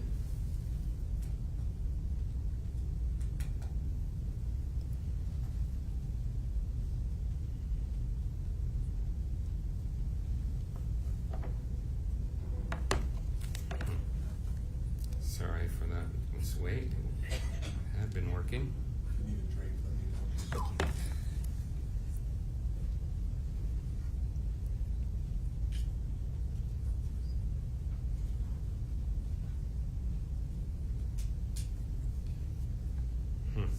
Okay, I think let's go back to, we know that this one works. Pull it up here.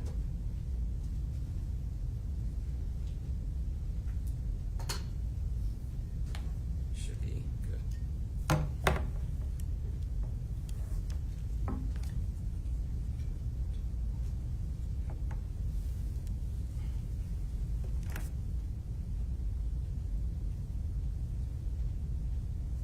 Okay, there we go. Sorry for that wait. Thank you for your patience. Okay, so is this your report? It is. And when did you create it? The date on it is the 26th of February 2016, so that's when I would have done it. Okay, do you remember what time in the day? I don't specifically recall, but it does say 12 p.m. on there. Okay, got it. And I'm just going to go through a few parts of it here. So if we pull up the first part, I apologize. We need to redact this. I'm on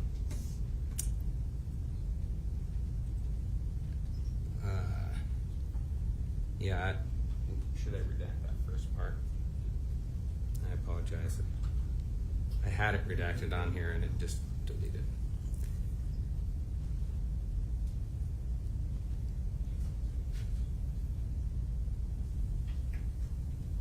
Okay. So, my apologies. Okay.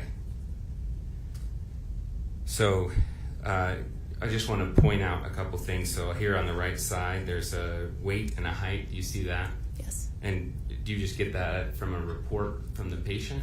I typically just ask, yes. Okay, got it. Fill it And out. then here it says collision, and you say yes, correct? Yes. And then here it says with, and it says unknown, other party not present. Why did you write that? Because Mr. Sanderson wasn't sure about who the person involved with the collision was, and they weren't there for me to find out. Got it. And then if we go to this next section here, there's mention of similar injury or illness, and it says yes. Yes. You see that? And then it says year 2010. Do you recall what that was regarding? I don't recall the specific mention of what happened in 2010, but that relates directly to what I check lower down in the form as the injury. So it would have been for the ribs. Okay, got it. Yeah, let's go to that. So down here where you talk about the injury, it's a section that's called possible injury, correct? Here on the side? Yes. And you checked fracture, I see. There's a X there, correct? Yes. And strain and sprain. What were those connected to? To the ribs, yes. Okay. We do not diagnose, so that's why it's possible. Got it. And then there's also a note of, or a box relating to concussion, and then head over here. Those are not checked, correct? Correct. And would you have checked those if you were concerned about possible concussion? I would have. And then a head injury as well? Correct. And then this section over here says other, and then if I'm reading your handwriting correctly, it says ribs? Yes. Okay, got it. And then it says right over here, and is that related to the ribs? The right side, yes. Okay, so this document is an accurate representation of the injuries that you thought he possibly sustained on that day? Correct. Okay. And this also mentions that first aid was rendered both at injury site, you had an assessment, correct? Yes. And then also in the aid area, you reassessed. Correct. And you've already explained those two assessments, right? Yes. Okay. There's one part that I redacted that I want to pull up, so give me a second.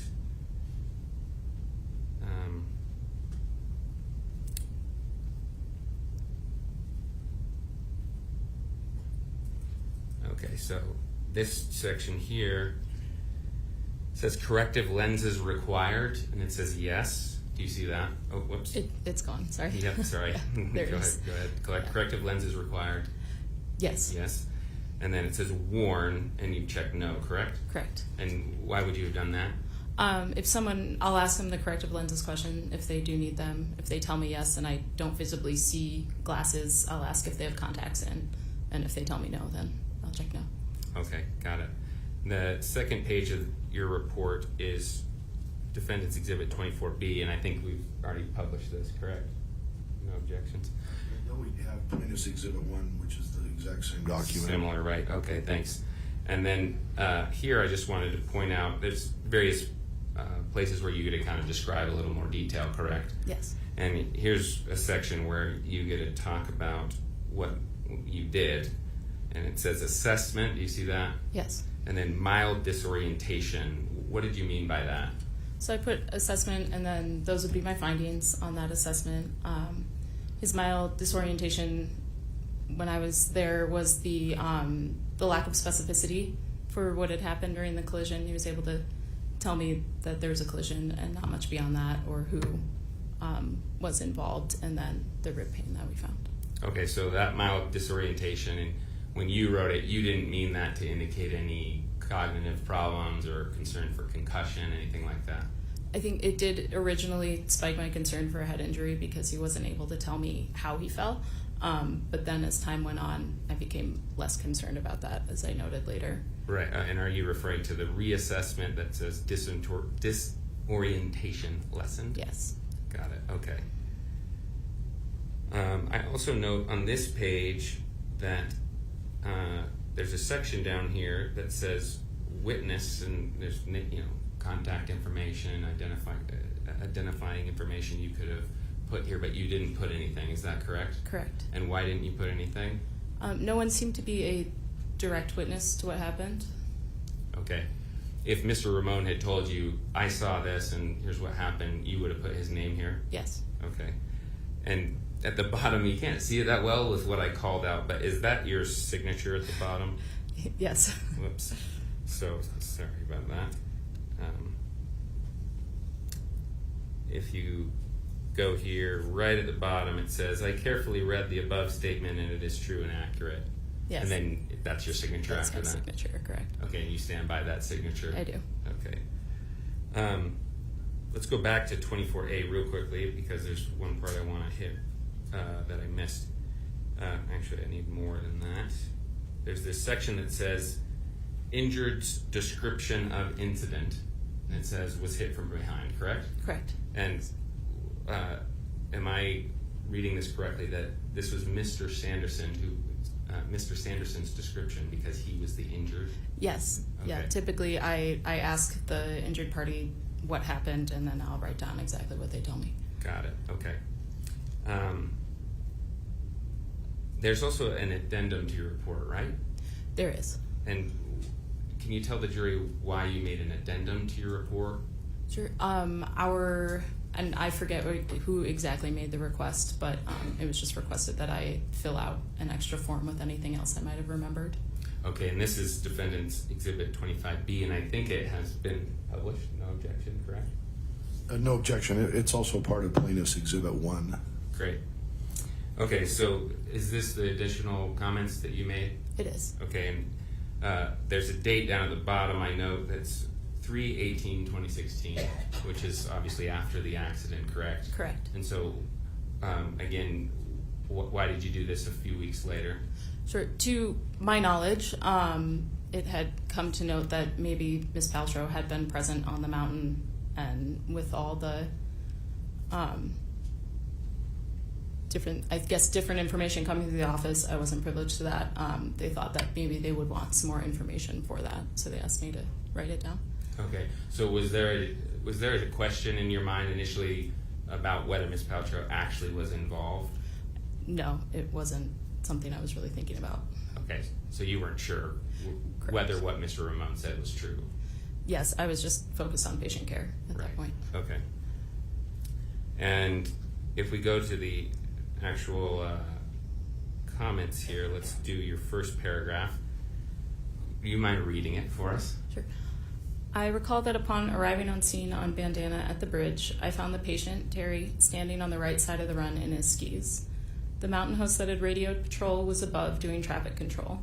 A friend of Terry's was also present, a large man, blue jacket, black pants, dark hair, hereby referred to as large male friend. Terry said that he was uncertain what had happened. LMF told Terry that a woman had struck him from behind, knocking him down. LMF stated he had believed that the woman had been Gwyneth Paltrow. Okay, so there's this note. I think you've already described this, but I want to make sure I understand. Terry said that he was uncertain what had happened. He actually told you that? Correct. Okay.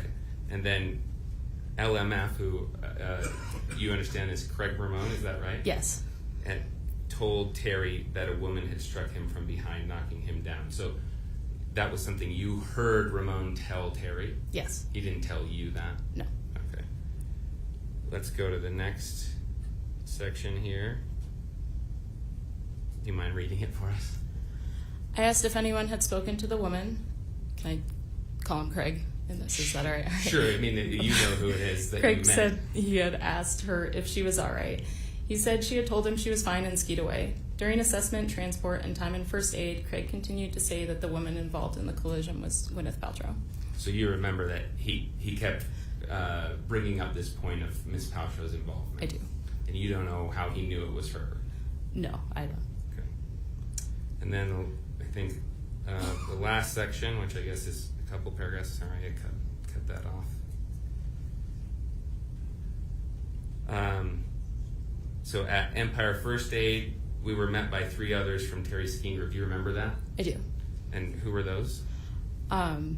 According to this, it was a blonde woman, a man, and Debbie. Okay, and you didn't have any interaction with them, or did you? I don't specifically recall it. I do know they came into first aid to check on their friend, but that's the extent of my recollection there. Okay, and did they stay with Terry the whole time he was there? No, after, and I don't know how long, everybody went back out skiing and one went to go get the car. Okay, and left Terry with you alone? Correct. Okay. And then there's another sentence here that seems like similar things you've said before. I recall LMF or Craig reiterating to the group his identification of the woman to have been Gwyneth Paltrow. Do you see that? I do. And when you write his identification of the woman, does that mean that it was your understanding that he personally identified the person as Miss Paltrow? That was, yes. I guess I probably made the assumption that it was a site thing, and that's what he had come up with. Okay. And then eventually Debbie, who had left to retrieve the car, came back and picked him up. Is that correct? Correct. Okay. And then at the bottom you identify LMF as Craig. It came back to me, yes. Okay. When you say it came back, you couldn't remember his name at the start, but then later remembered it? Correct. Okay. As you were writing out and bringing these memories back? Yes. Okay. Thank you. So is it fair to say that his ribs, or let me I'll ask it this way, were his ribs his chief complaint? Yes. And he did not offer any indication to you of a head injury? No. Oh, whoops. Sorry.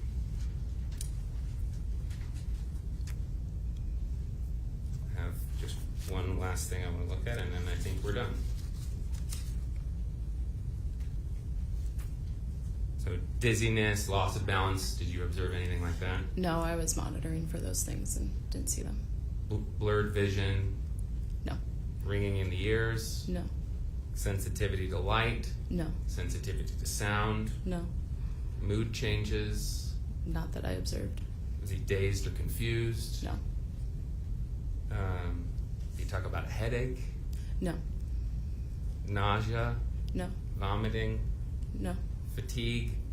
I don't know if I asked him about that one. Okay. So not that I recall there. Okay, got it. Any speech problems? Not that I noticed. And the jury has seen a picture of you before. Okay. Sorry to inform you. We have been talking about you already. Okay. And do you remember Mr. Sanderson taking a picture I do. of you Yes. during that first aid? Yes, while we were at Empire First Aid. Yeah, and did you note at any time, was he on his phone and making a post about that picture? I'm not sure. I don't recall. Did you help him put together a post at all? No. Okay. Did you check his eyes carefully? I did, yes. We assess for basically pupil reactivity when you shine a light, if they're constricting and then dilating back out again. Okay, and you remember doing that? His were equal and reactive. Okay, and what does that tell you if they're equal and reactive? It's just another test to see if potentially there is a brain bleed, mostly. Okay, got it. I think that's all I have. Thank you. Okay. Thank you, Mr. Egan. Mr. Bueller?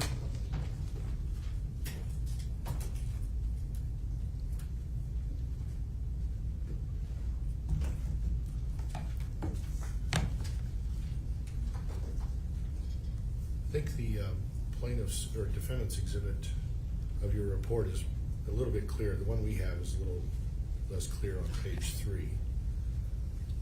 What was that exhibit number for defendant? Which part of it? The first page. Is it a 27 exhibit? Yeah, 26. It's around. So 24A is the first page of the incident. BC. Yeah, they're slightly out of order. The supplemental report is 25B. Yeah, if that's Okay. if that's what you're looking for. Okay. Are you qualified to diagnose TBI or brain injury? No, I do not diagnose. You noted on your report that there was under assessment, the first thing you wrote was mild disorientation, correct? Correct. And rib pain right side, correct? Correct. And then transport via toboggan to EFA, that's Empire First Aid. It is. And then reassessment, disorientation lessened, but the disorientation was still apparent at the first aid station, right? Not by the time Mr. Sanderson left, no. But before, when he got there at the first aid station, he had mild disorientation. I do not recall that being down there. Okay. And you did not believe Craig Ramon, the large male friend, LMF, when he told you or told in your presence that it was Gwyneth Paltrow who had hit Terry from behind? It seemed like sort of an unbelievable statement at the time. Kind of like Batman appeared on the scene, that strange? Similar. Okay. And it was the supervisor that asked you to write that report that you hand wrote 3 weeks later, correct? Correct. Okay. Was Terry Sanderson very appreciative of your assistance that day? Yes, I remember him being very kind. Yeah. Do you understand he still is very appreciative of what you did? I'm glad. Glad I could help him. Okay. You said he was rattled on the hill. Yes. What is rattle? Well, does rattle mean disorientation? That is my version of it, yes. That is how I would present that.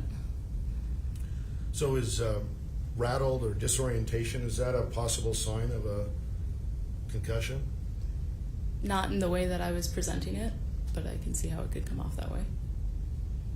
Is it possible he could have had a concussion because he was rattled and disoriented? It's my tests, we were coming out with no, but again, I don't diagnose, so down the line, someone else could come up with something different. Someone who's qualified to diagnose a concussion? Correct.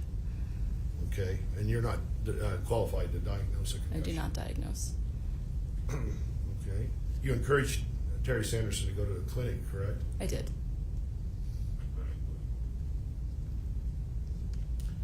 Can you, let's see. So your main goal was to stabilize him and focus on him. You did not investigate the collision matters, even though Craig Ramon said it was Gwyneth Paltrow who hit him from behind. I did not chase that down, no. You did not believe Craig Ramon. When I come up on a collision that one party is gone from, I'm not going to go try and find that person. It's pretty impossible. Unless it's someone's famous. It could be, but it's sort of a hearsay thing at that point.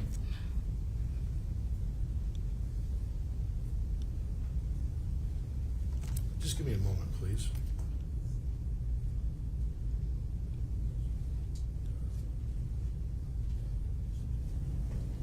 Thank you, Ms. Smith. That's all I have. Hold on one second.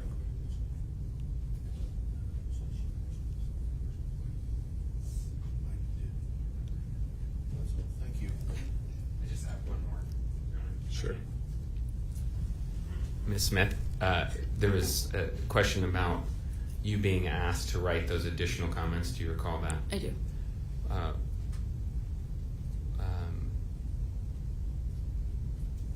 Did you write those with any intention of covering up anything that you knew about this accident? No. Or covering for Ms. Paltrow because she's a celebrity? No. Okay, thanks.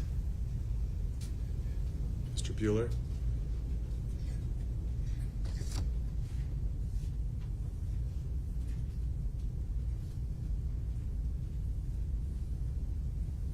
Just the opposite question. When you wrote those comments, you were trying to reveal that Ms. Paltrow was involved in this. At least her name was mentioned, right? I was just writing down what I recalled. Okay. Thank you. That's all, Your Honor. Okay. You're excused, but you may need to be called back again.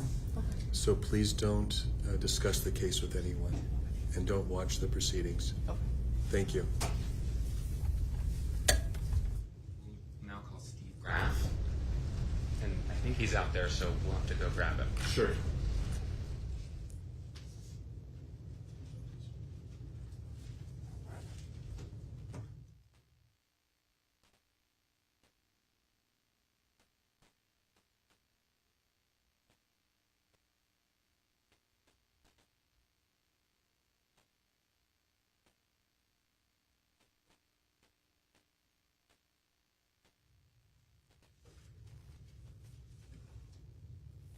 Good afternoon, Mr. Graf. If you could walk right up here and be sworn in as a witness. Do you swear that the testimony you are about to give in the case now before the court will be the truth, the whole truth, and nothing but the truth, so help you God? Yes. Thank you. And then take a seat in the witness stand, and then begin by, I guess, positioning the microphone and then stating and spelling your name.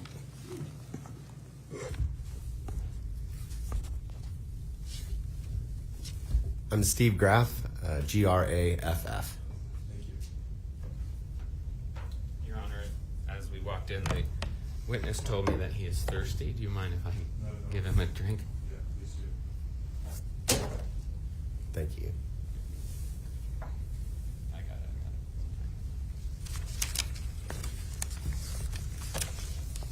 it. All right, Mr. Graf. Thank you for being here. We don't have much time, so you'll be quick. I first want to ask you whether you know about a man named Mr. Sanderson, Terry Sanderson. I do. And how do you know about him? I know he was involved in a ski accident at Deer Valley in February of 16, and he has subsequently filed suit against originally Deer Valley and Gwyneth Paltrow. And how do you know about this? Well, I know about the accident beginning the day of the accident and been involved in it off and on for the last 6 years. Okay. And in what capacity did you learn about this accident in terms of professional life? Well, my professional life, the day of the accident,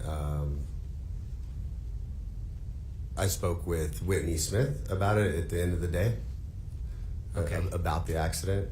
And what did you learn from her? What was your understanding from your conversation with her? It was just end of the day work in the ski patrol room as the patrol comes in. I'm usually around that area, so if they have questions about scheduling, just talk about the day, any of those type of things. And she was in the Empire First Aid Room for an extra long period of time, so questioned about that. And she said, yeah, the crazy thing is there was somebody there that said that Gwyneth Paltrow was involved. Okay. Anything else that you understood from your interactions with her? That was the end of any interactions with that for a number of days. Okay. With end of interactions with Miss Smith? Yes. And what was your role, your job at Deer Valley at that time? At that time, I was the ski patrol manager for Deer Valley. Okay. So you managed all of Miss Smith and her colleagues, making sure that they're organized, running the various runs so that they can help people that may be in trouble. Is that a good sort of layperson's That's a description? pretty good description. There were 70 ski patrollers, managed staffing 6 different mountains, number of different ski patrol stations, first aid rooms, things of that nature on a daily basis. Okay. And so after that assessment, or sorry, I shouldn't say assessment. I was saying that a bunch with Miss Smith. That interaction with Miss Smith, did you have any other involvement in trying to determine what had happened in this collision? Not that day, no. It wasn't until maybe a week to 10 days later that I saw a instructor comment form come in from Mr. Christensen, and he had been with Gwyneth Paltrow that day, and he had listed that she was involved in a collision. And so I reached back out to Whitney and said, hey, there might be some validity to that. Do you mind giving us some more information on that? I see. Because at first it wasn't clear that the claim about Ms. Paltrow was in fact true. Is that correct? No, it was reported to me as just somebody in the background saying, beautiful blonde woman at Deer Valley must be Gwyneth Paltrow. Okay, got it. And did you do anything further to try and figure out if anybody else on the mountain, Deer Valley employees knew anything about the collision? Not at that time, no. Okay. Did you do anything later? Yes. And when was that? Well, a lot of things happened. So chronologically, in the interest of time, I'll just kind of quickly go through how these things transpired as far as I'm aware. So I mentioned that, week, 10 days after the accident, noticed that there was an instructor comment card, verified that Gwyneth was there, asked Whitney to follow up on that, maybe a few more statements about what happened that day to add to her incident form. And then nothing for maybe a month or so. Sometime, March, April, I believe, John Gay, the director of skier services, received a letter from Mr. Sanderson. And in the letter, if I remember correctly, he was concerned that the skier responsibility code wasn't being applied evenly because of Ms. Paltrow's celebrity status. And he didn't mention in the letter to John, the director of skier services, that his employee yelled at him or anything like that in that particular letter. There was another follow-up letter, similar content, weeks after that one. And then there was a request for the contact information for Ms. Paltrow. And when we first got that request, we complied.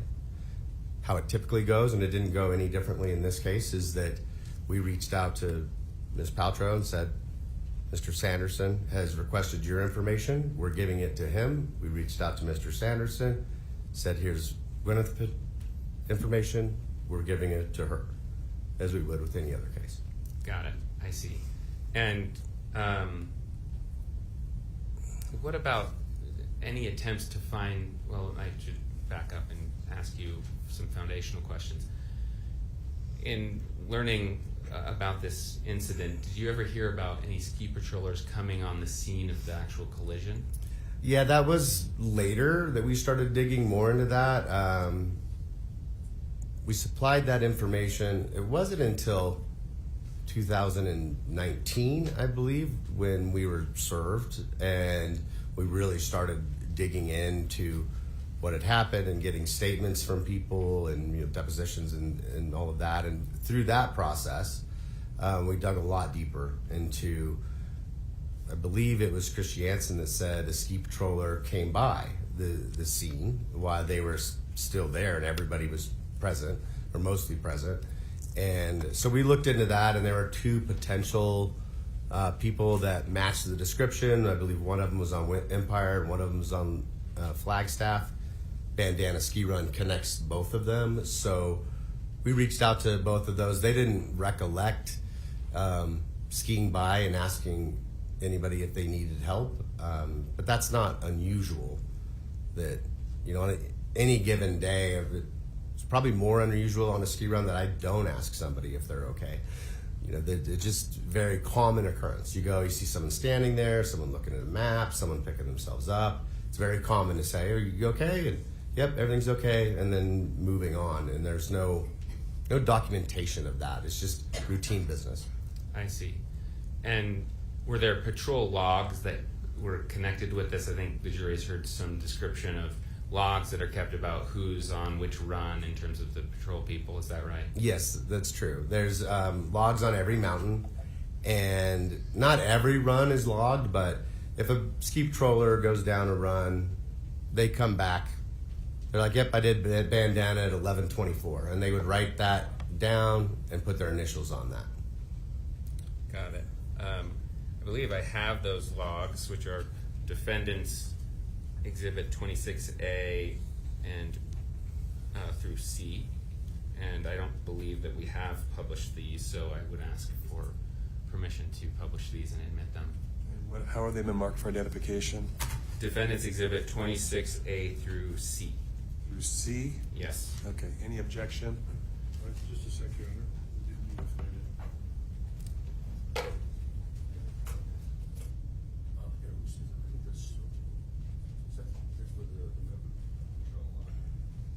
No objection. 26A through C, defense exhibit is received. Okay, so I'll publish it. It should be on that screen for you, Mr. Graf. Do you see it? I do now. Okay, is that the log we're talking about?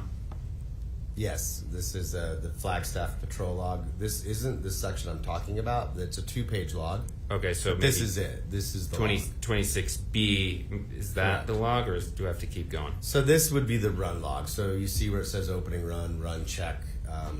Obviously, a lot more runs are done than that. Ski patrollers typically do more than a couple runs a day.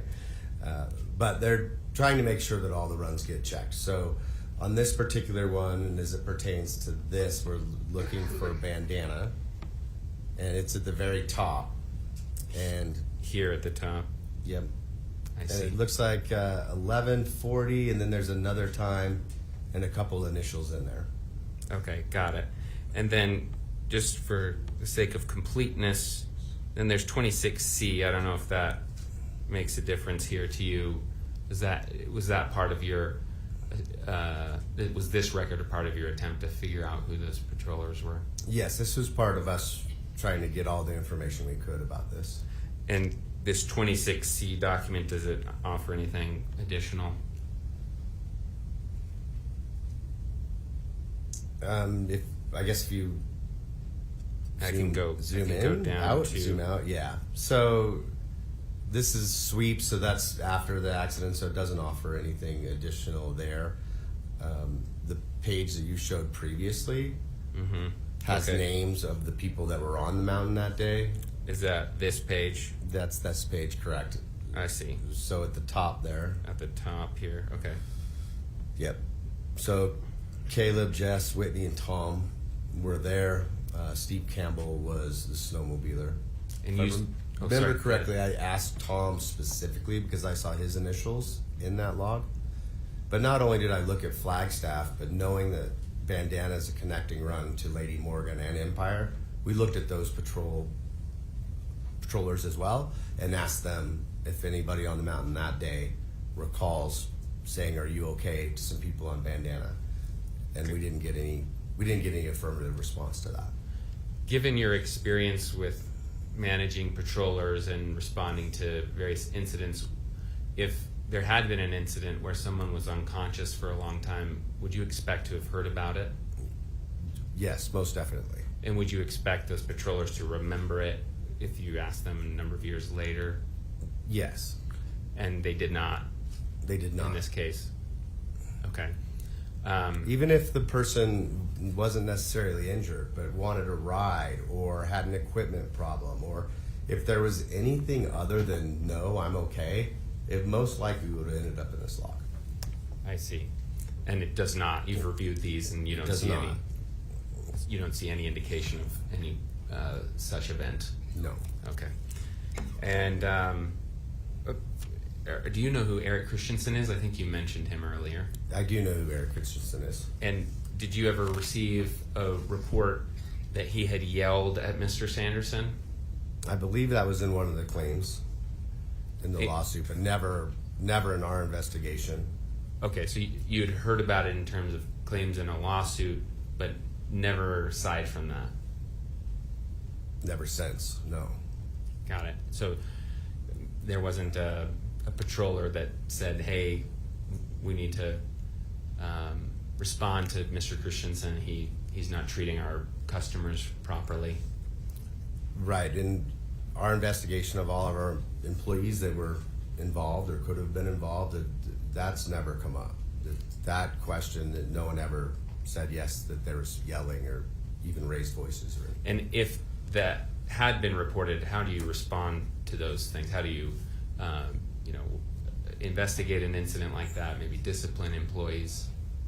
Yeah, I've been a leader and manager of employees for nearly 30 years now, and if any one of my employees verbally assaulted or guessed or yelled at them or behaved in any way that was inappropriate, we would definitely take action with that. And no action was taken against Mr. Christensen? No action was taken, no. And I understand, if I'm correct, you're no longer in that patrol manager position, is that right? That's right. I was the ski patrol manager, and in 2017 I became the director of mountain operations, and in 2022 I'm the vice president of mountain operations. Okay, so is it fair to say you're familiar with how Deer Valley responds to employees that have, that misbehave or that engage in behavior that is inappropriate towards guests? Yes, I'm aware of that. Okay. And then what about, are you aware of how Deer Valley deals with celebrities on the ski slopes? I am aware of how Deer Valley deals with celebrities on the ski slopes. And how is that? Do they treat them any differently than other people? No. There's no reason for Deer Valley as a company and broadly tell our employees about when celebrities are at Deer Valley. The only time in my 29 years or so at Deer Valley that I've known about celebrities is when we think there might be some disruption to our business, right? Like paparazzi or things of that nature. I can only think of 2 instances in that time frame that there was a reason why we would want some of our employees to know about celebrities being on the mountain. If it was, heads of state or members of Congress or sitting presidents or past presidents, with security details, we're usually informed of those things, but not celebrities. To your knowledge, did Deer Valley employees, executives, anyone involved with Deer Valley do anything to cover up the facts of this case to protect Gwyneth Paltrow? Absolutely not. And were you even aware that Ms. Paltrow was on the slopes that day? I wasn't aware of it until I read the instructor comments that just happened to mention that my student was Gwyneth Paltrow and was involved in a collision. And I recalled that, hey, Whitney was on an accident a week or so ago, and there was somebody there that said the same thing. So that's when those 2 pieces came together for me. And does Deer Valley have any position on what occurred in terms of the collision, who hit who? No, there's, with the varying statements, there's different statements about what happened. And so we as a company don't have a position on who's at fault. Okay. That's all my questions. Thanks. Thank you, Mr. Egan. Mr. Sykes? Judge, I've got more than 7 minutes. You want out the jury go early tonight, or should I? Why don't you start? Start. Okay.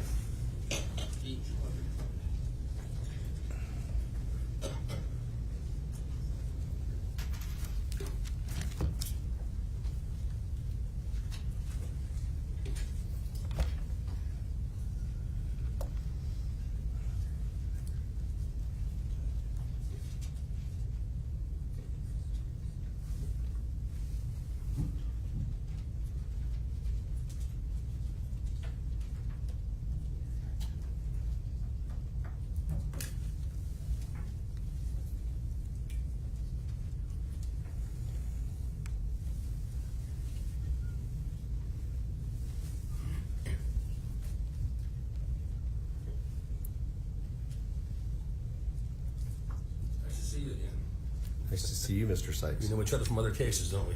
We know each other, yes. Excuse me. This is the log that was referred to a minute ago, 26A. Can you see it there? I do.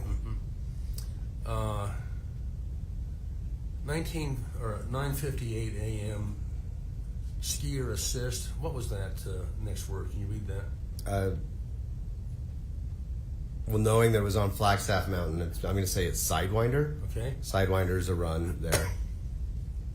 Next one is 10:36 lost something boot. Is that right? It says lost boulder, bad boot. Yeah. Goes back to what I was saying a skier before. has a bad boot on, was it bandana? That would be lost boulder, bad boot. Okay, lost boulder, a bad boot, and that gets logged in, Correct. right? And a skier collision on bandana doesn't merit a login at, let's say, 11:55 a.m. A collision doesn't even mention get a mention. Yeah, that goes back to what I said before, that if it was equipment like bad boot or somebody needed an assist, like maybe they needed a ride down, it would get logged. But if the people said, I'm okay, it wouldn't. Okay, at 12:02 p.m. now, Whitney Smith, it says Whitney there, is, and a possible 1050 is a collision, right? Possible 1050 is an accident. Accident, okay. And bandana, okay? And she notes skier collision, disorientation. Correct. Now, you investigate these things for Deer Valley. Is it your position that maybe 7 minutes, just 7 minutes or so, after that collision, he's disoriented, but at the time of the collision, he's not disoriented? Is that your position?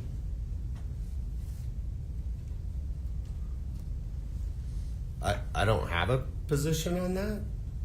Well, take one. I mean, 5 to 7 minutes later, Whitney Smith, who has no skin in the game except she's employed by you, okay, notes disorientation on her report. And she noticed it later, by the way, as you noticed. Right. And you're trying to tell this jury that just 7 minutes before, this individual wasn't disoriented? Is there a question there? Yeah. What's the question? Are you trying to tell the jury that 7 minutes before, Terry Sanderson wasn't disoriented when the other two guys stopped by, Your Honor, may we... who didn't log it? I wasn't trying to tell the jury anything. Got a request, yes.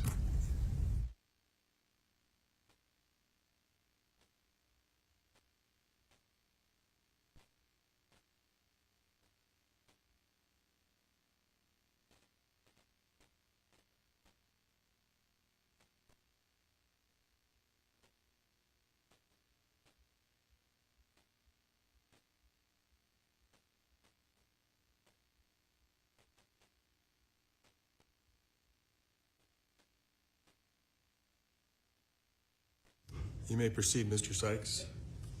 Do you remember the question? No. Okay. Are you telling this jury of the good men and women of Summit County that maybe 5 to 7 minutes after this collision, it's noted here, I assume by Whitney Smith or someone noted it, that there was a collision and there was disorientation, and that 5 to 7 minutes before that there was no disorientation? Is that what you're saying? I'm not saying that. On this form at 12:04, Whitney said there was a skier collision and the person presented with disorientation. I don't know where you're getting the 5 to 7 minutes earlier. What are you referring Well, to? the accident was logged, the crash was logged at 11:55. By who? Well, it's in one of the records. I think it was Eric Christensen. 11:55. You weren't aware of that? There's a time frame there. I know that at 12:02, Whitney was dispatched, and I don't see the screen anymore, but I believe it was 12:04. She was on scene. Well, okay. So Chris Jansen said he was on scene. Yeah, that was right. 5 minutes before then, and he didn't notice disorientation. Yeah. All right. And you're no. Have you ever had a broken rib? Yes, It's pretty painful, isn't it? incredibly. Very painful. Incredibly Yes. painful. Have you ever had 4 broken ribs? 4. No. Okay. Terry was diagnosed at the VA with 4 broken ribs the very next day. Okay? Now, is it reasonable, and you've had a long history in skiing and with Deer Valley, long illustrious history, right? Yes. Okay? Do you think that a man who just had 4 broken ribs, 4, okay, would tell a ski patrol guy who came by that he was okay? Is that reasonable to you? Yes, that's reasonable. 4 broken ribs. I've seen that happen over Okay. and over again. Over and over again, people with 4 broken ribs tell a ski patrol that they're okay. Maybe not with 4 broken ribs, but quite frequently people say they're okay. They want to be okay. Okay? Let me ask you,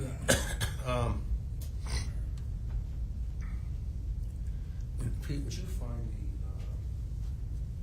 the fourth? Yeah, that's the, which is the 3. Okay, now, you didn't see the crash, did you? No, I did not. And you have no personal knowledge of how serious it was. No, I don't. You're aware that Terry Sanderson has a witness who's not even a close friend, just a meet-up buddy, that says that Gwyneth Paltrow hit him in the back. You aware of that? I'm aware of that. Yes. Okay. Does that count for anything in your opinion? It's part of all of this, part of this investigation. Deer Valley, however, takes no position one way or the other on how the collision occurred. No, there's differing opinions or statements on what happened. But Deer Valley takes no position. We don't take any position, no. And you don't give celebrities any advantage. No. Okay, now, you aware that she paid almost $9,000 for 2 days of skiing? You aware of that? I believe I saw that somewhere in the records. I think it might be overly inflated, but somewhere in there. It doesn't sound that's what she unreasonable. said. Okay. Now, that's a lot of money to pay for 2 days, isn't it? It's All right. Deer Valley costs a lot of money.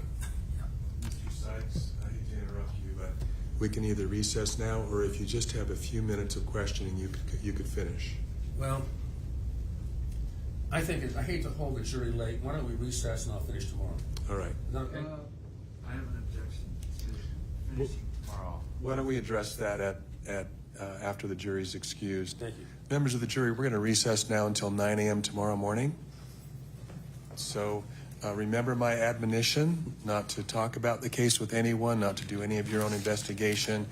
And if you happen to look at the television or listen to the radio or go online, please avoid reading anything or listening to anything about the case. So thank you. Hopefully we won't have a storm in the morning.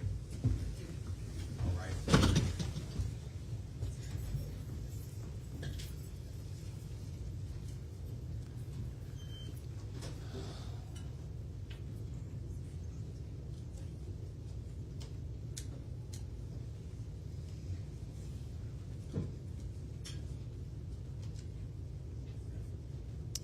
Thank you. You can step down. Mr. Owens? I've excused my client. Yes. Yeah.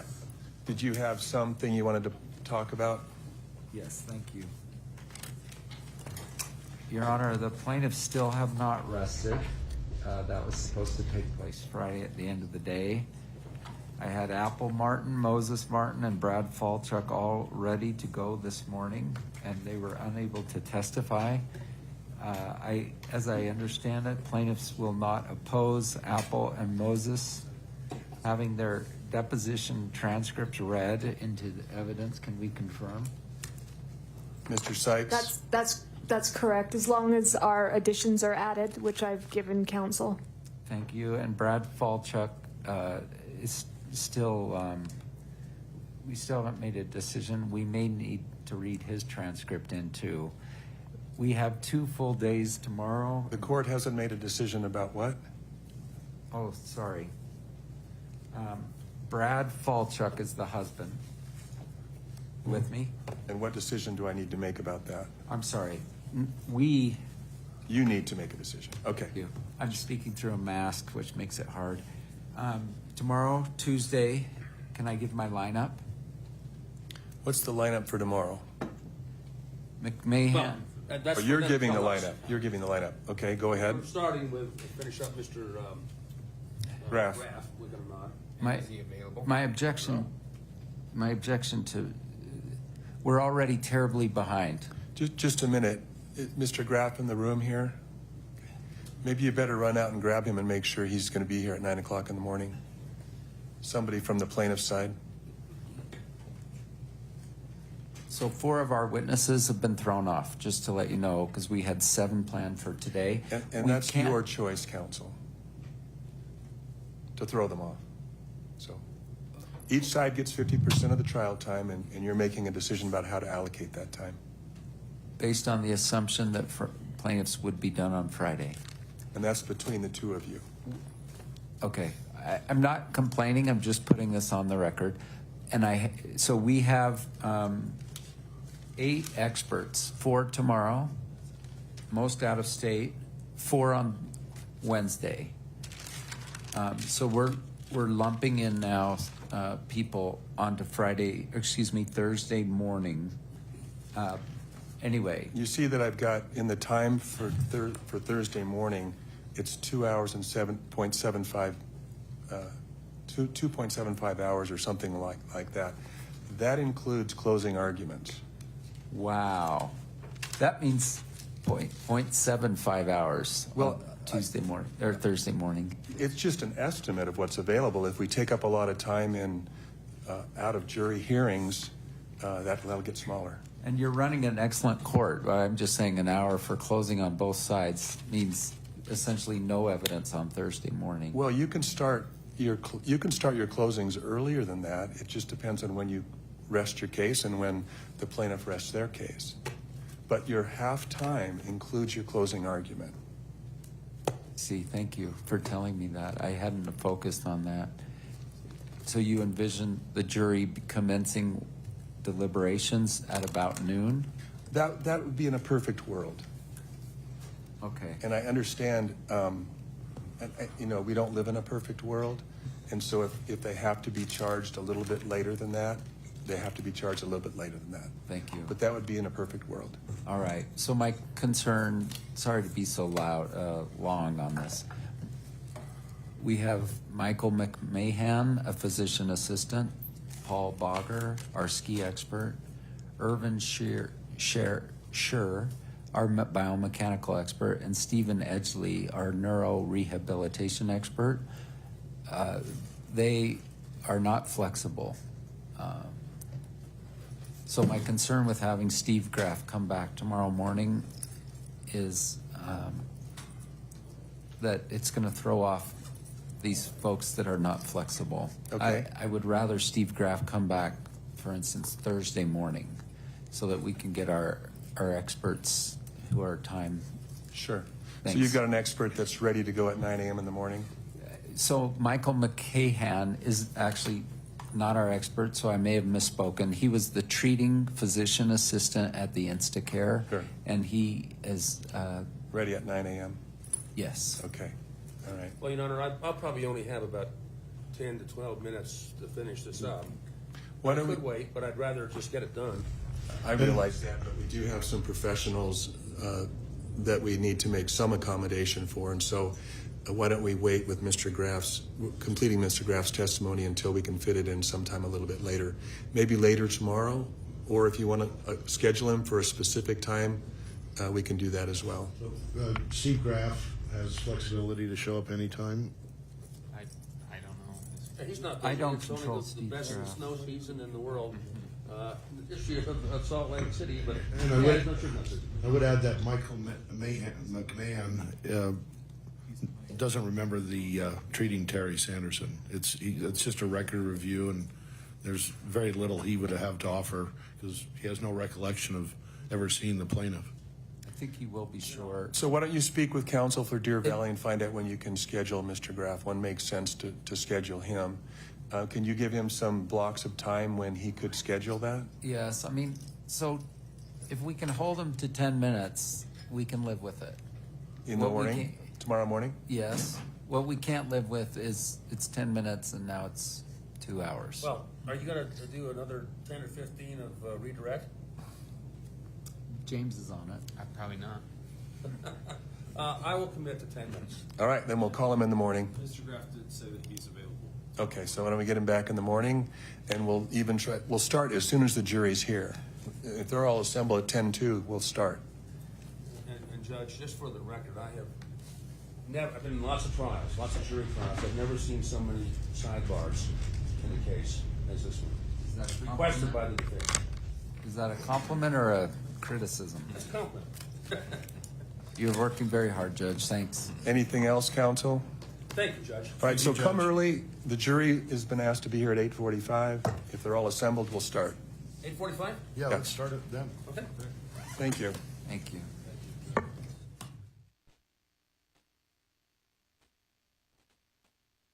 Give you your time remaining. Or I'll give the time that you've taken and my anticipated time remaining. Right. Thank you. That'd be helpful.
But don't do it for nothing. Take it to where it means everything.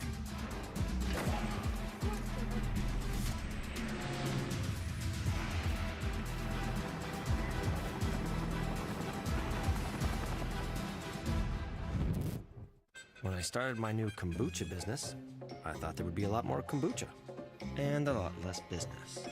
As a new small business owner, I've learned that trying to be the cool boss is a lot harder when you're actually the stressed boss. I know everything about my new furniture business. Well, everything except the whole business part. Not anymore. With QuickBooks, you can confidently manage your business. New business, no problem. Yeah. Success starts with Intuit QuickBooks. This is live from PS5. Let's go now to our first story. The good people of Manhattan woke up to a gift from their favorite hero.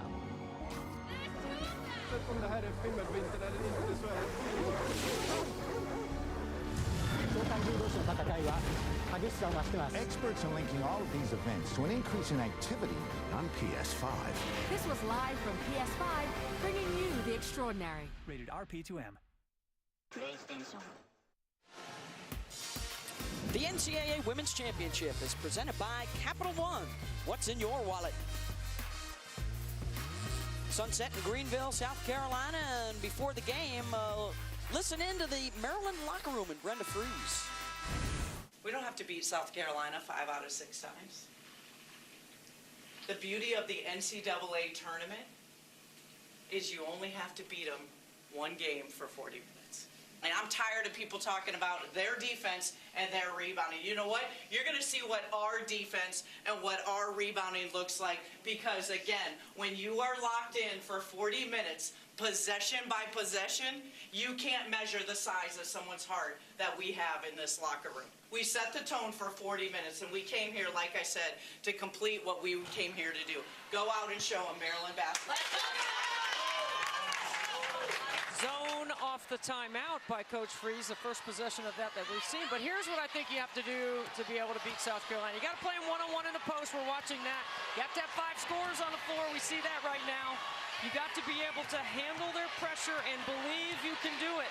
Sounds to me like Brenda Freeze's team thinks they might have a chance. Diamond Miller back into the game. And a whistle and a foul on the rebound. The second unit for South Carolina has also checked in with the 6'7" Camila Cardoso inside. Now that's a game changer, right? Because the depth of South Carolina is one of their strengths. Length is the other. Lavender Briggs hits the 3. So they're going to put Cardoso in all kinds of ball screen action right now and pull her away from the bucket and make her guard off screening action, dives, ball screen, and she wasn't ready to catch it. Watch this play right here. Lavender Briggs does a nice job of hitting a triple and helping extend that Maryland lead to 2 baskets. 2 possessions, really. 10 unanswered points for the Terrapins. And not from the usual sources. They've been getting good balance. Miller calls her own number. Second chance. And a whistle and a foul. You have to be the aggressor against South Carolina. And right here, Diamond Miller, you see she's trying to get inside, and that is really pretty good verticality right there by South Carolina.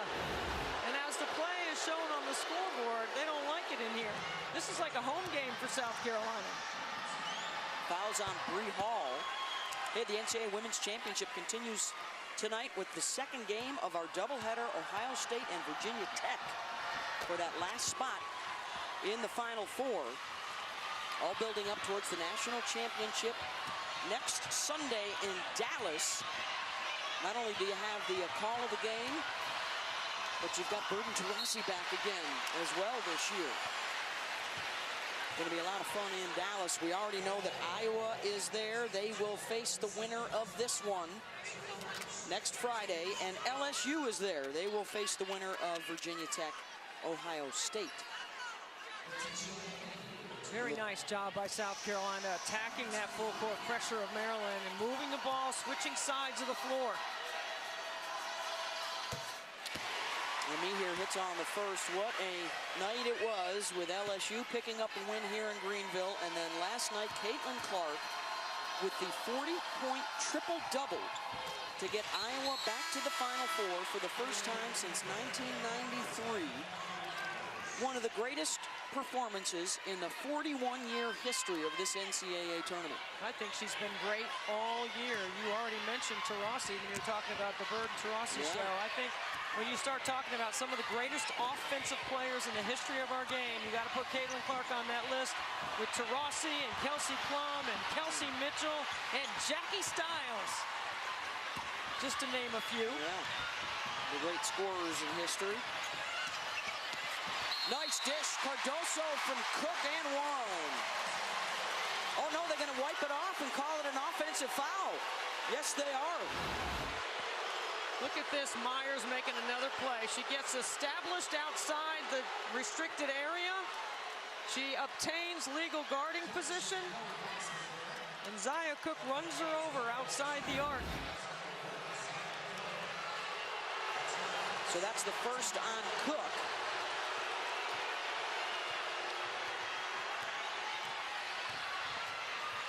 Still no Cheyenne Sellers. She continues to sit on the sideline as Miller turns it over.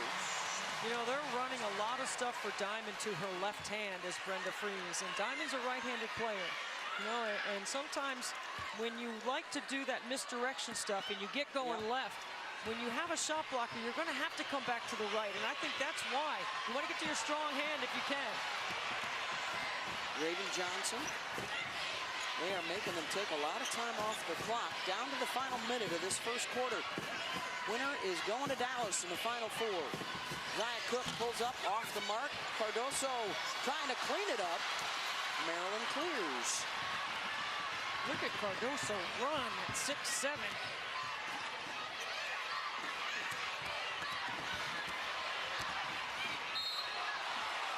That's going to be a travel on Masonis. Well, this spread offense is built for some backdoors and built to play off the bounce. And you can see Brenda Fries how thrilled she's got to be with the way her team has played in this first quarter. 4-point Maryland lead over unbeaten South Carolina. 5 points for Diamond Miller, 6 points for Aaliyah Boston, the two star players coming in. Trying to lob to Cardoso. The Briggs get a piece of that from behind. And then a foul going to be called on Cardoso. If that's free throws. Yeah, I think Briggs did get a piece of that from behind. And this is what Maryland wants, to continue to parade to the free throw line. They are 3 for 4. This will be their third trip in the first quarter. And they are really good when they get there, Debbie. 9th best free throw percentage in the country. They are making more free throws than their opponents are attempting so far in the postseason. Masonis, who is their vocal leader, one of their captains from Belmar, New Jersey, 72% on the year. And the other thing too, Beth, is Maryland's defense has forced 5 South Carolina turnovers, and they've scored 6 points off those. They have been generating a lot of turnovers in this tournament.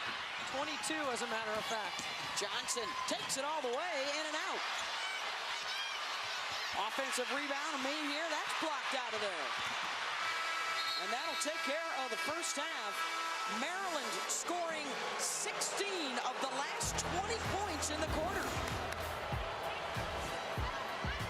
Angel with Brenda Fries.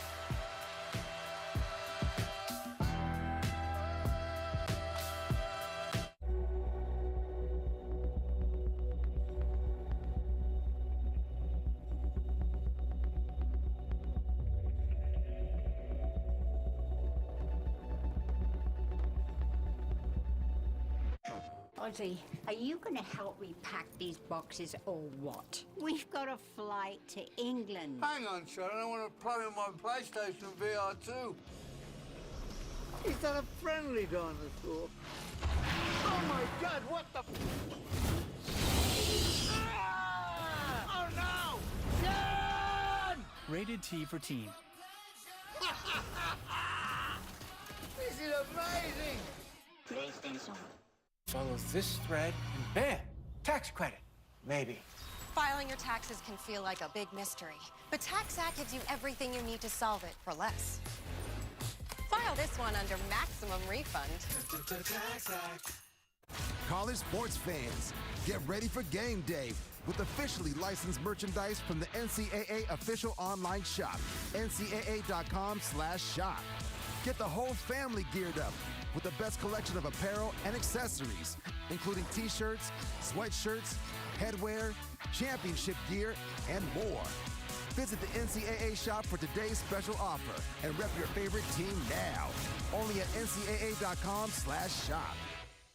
With the easy-to-use TCB To Go app, you can truly bank from anywhere. No, really, from anywhere.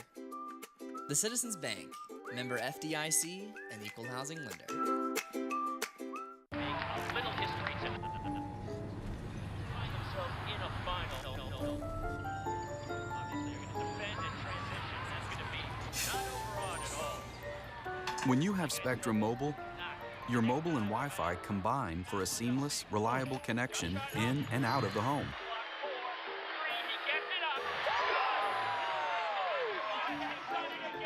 Get one line of unlimited for $29.99 and your next line free with Spectrum Mobile.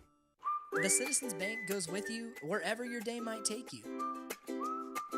So you can always have peace of mind about your banking and keep on rolling. The Citizens Bank, member FDIC, and equal housing lender. Welcome back to Greenville. I'm here with Maryland head coach Brenda Freese. When you're looking at how your team was able to go on that 7-0 run without Sellers or Miller on the floor, what stood out to you? Team defense and rebounding toughness. This is who we've been, and this is next person up. When you're looking at just that, your defense has been the topic of conversation. 6 turnovers that you forced, and you've also scored 6 points off of them. What do you want to see more of going into the second quarter in that department?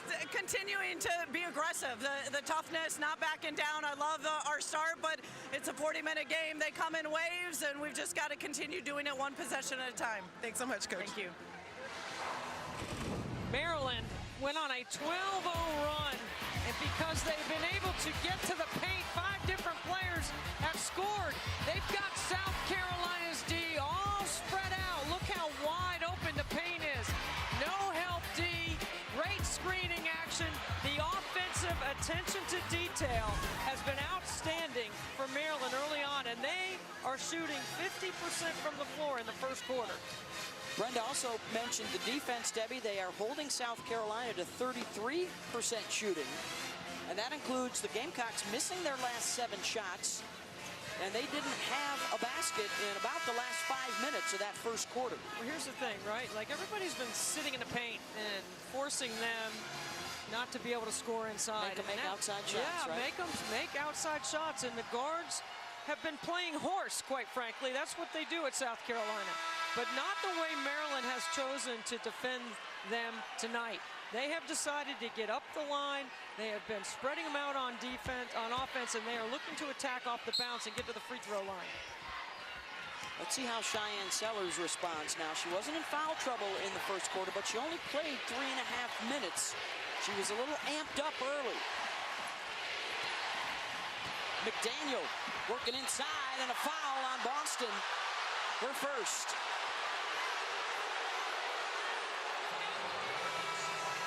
Look at the acceleration by Maryland on the offensive end. Here's a dribble handoff. There's a lot of collision there, and then a little pump fake, and I do not see a foul there, and neither does Aaliyah Boston. A lot of leather. But that'll get McDaniel to the free throw line. They averaged 9 blocks per game. They are on pace to set a new NCAA single-season record, the Gamecocks. But here's the thing, too, Beth. A tight whistle will favor Maryland. Yes. They don't have the depth that South Carolina has, nor the length at multiple positions. Well, McDaniel whiffs on the opportunity. And now foul called on the rebound on Masonis. That's her first.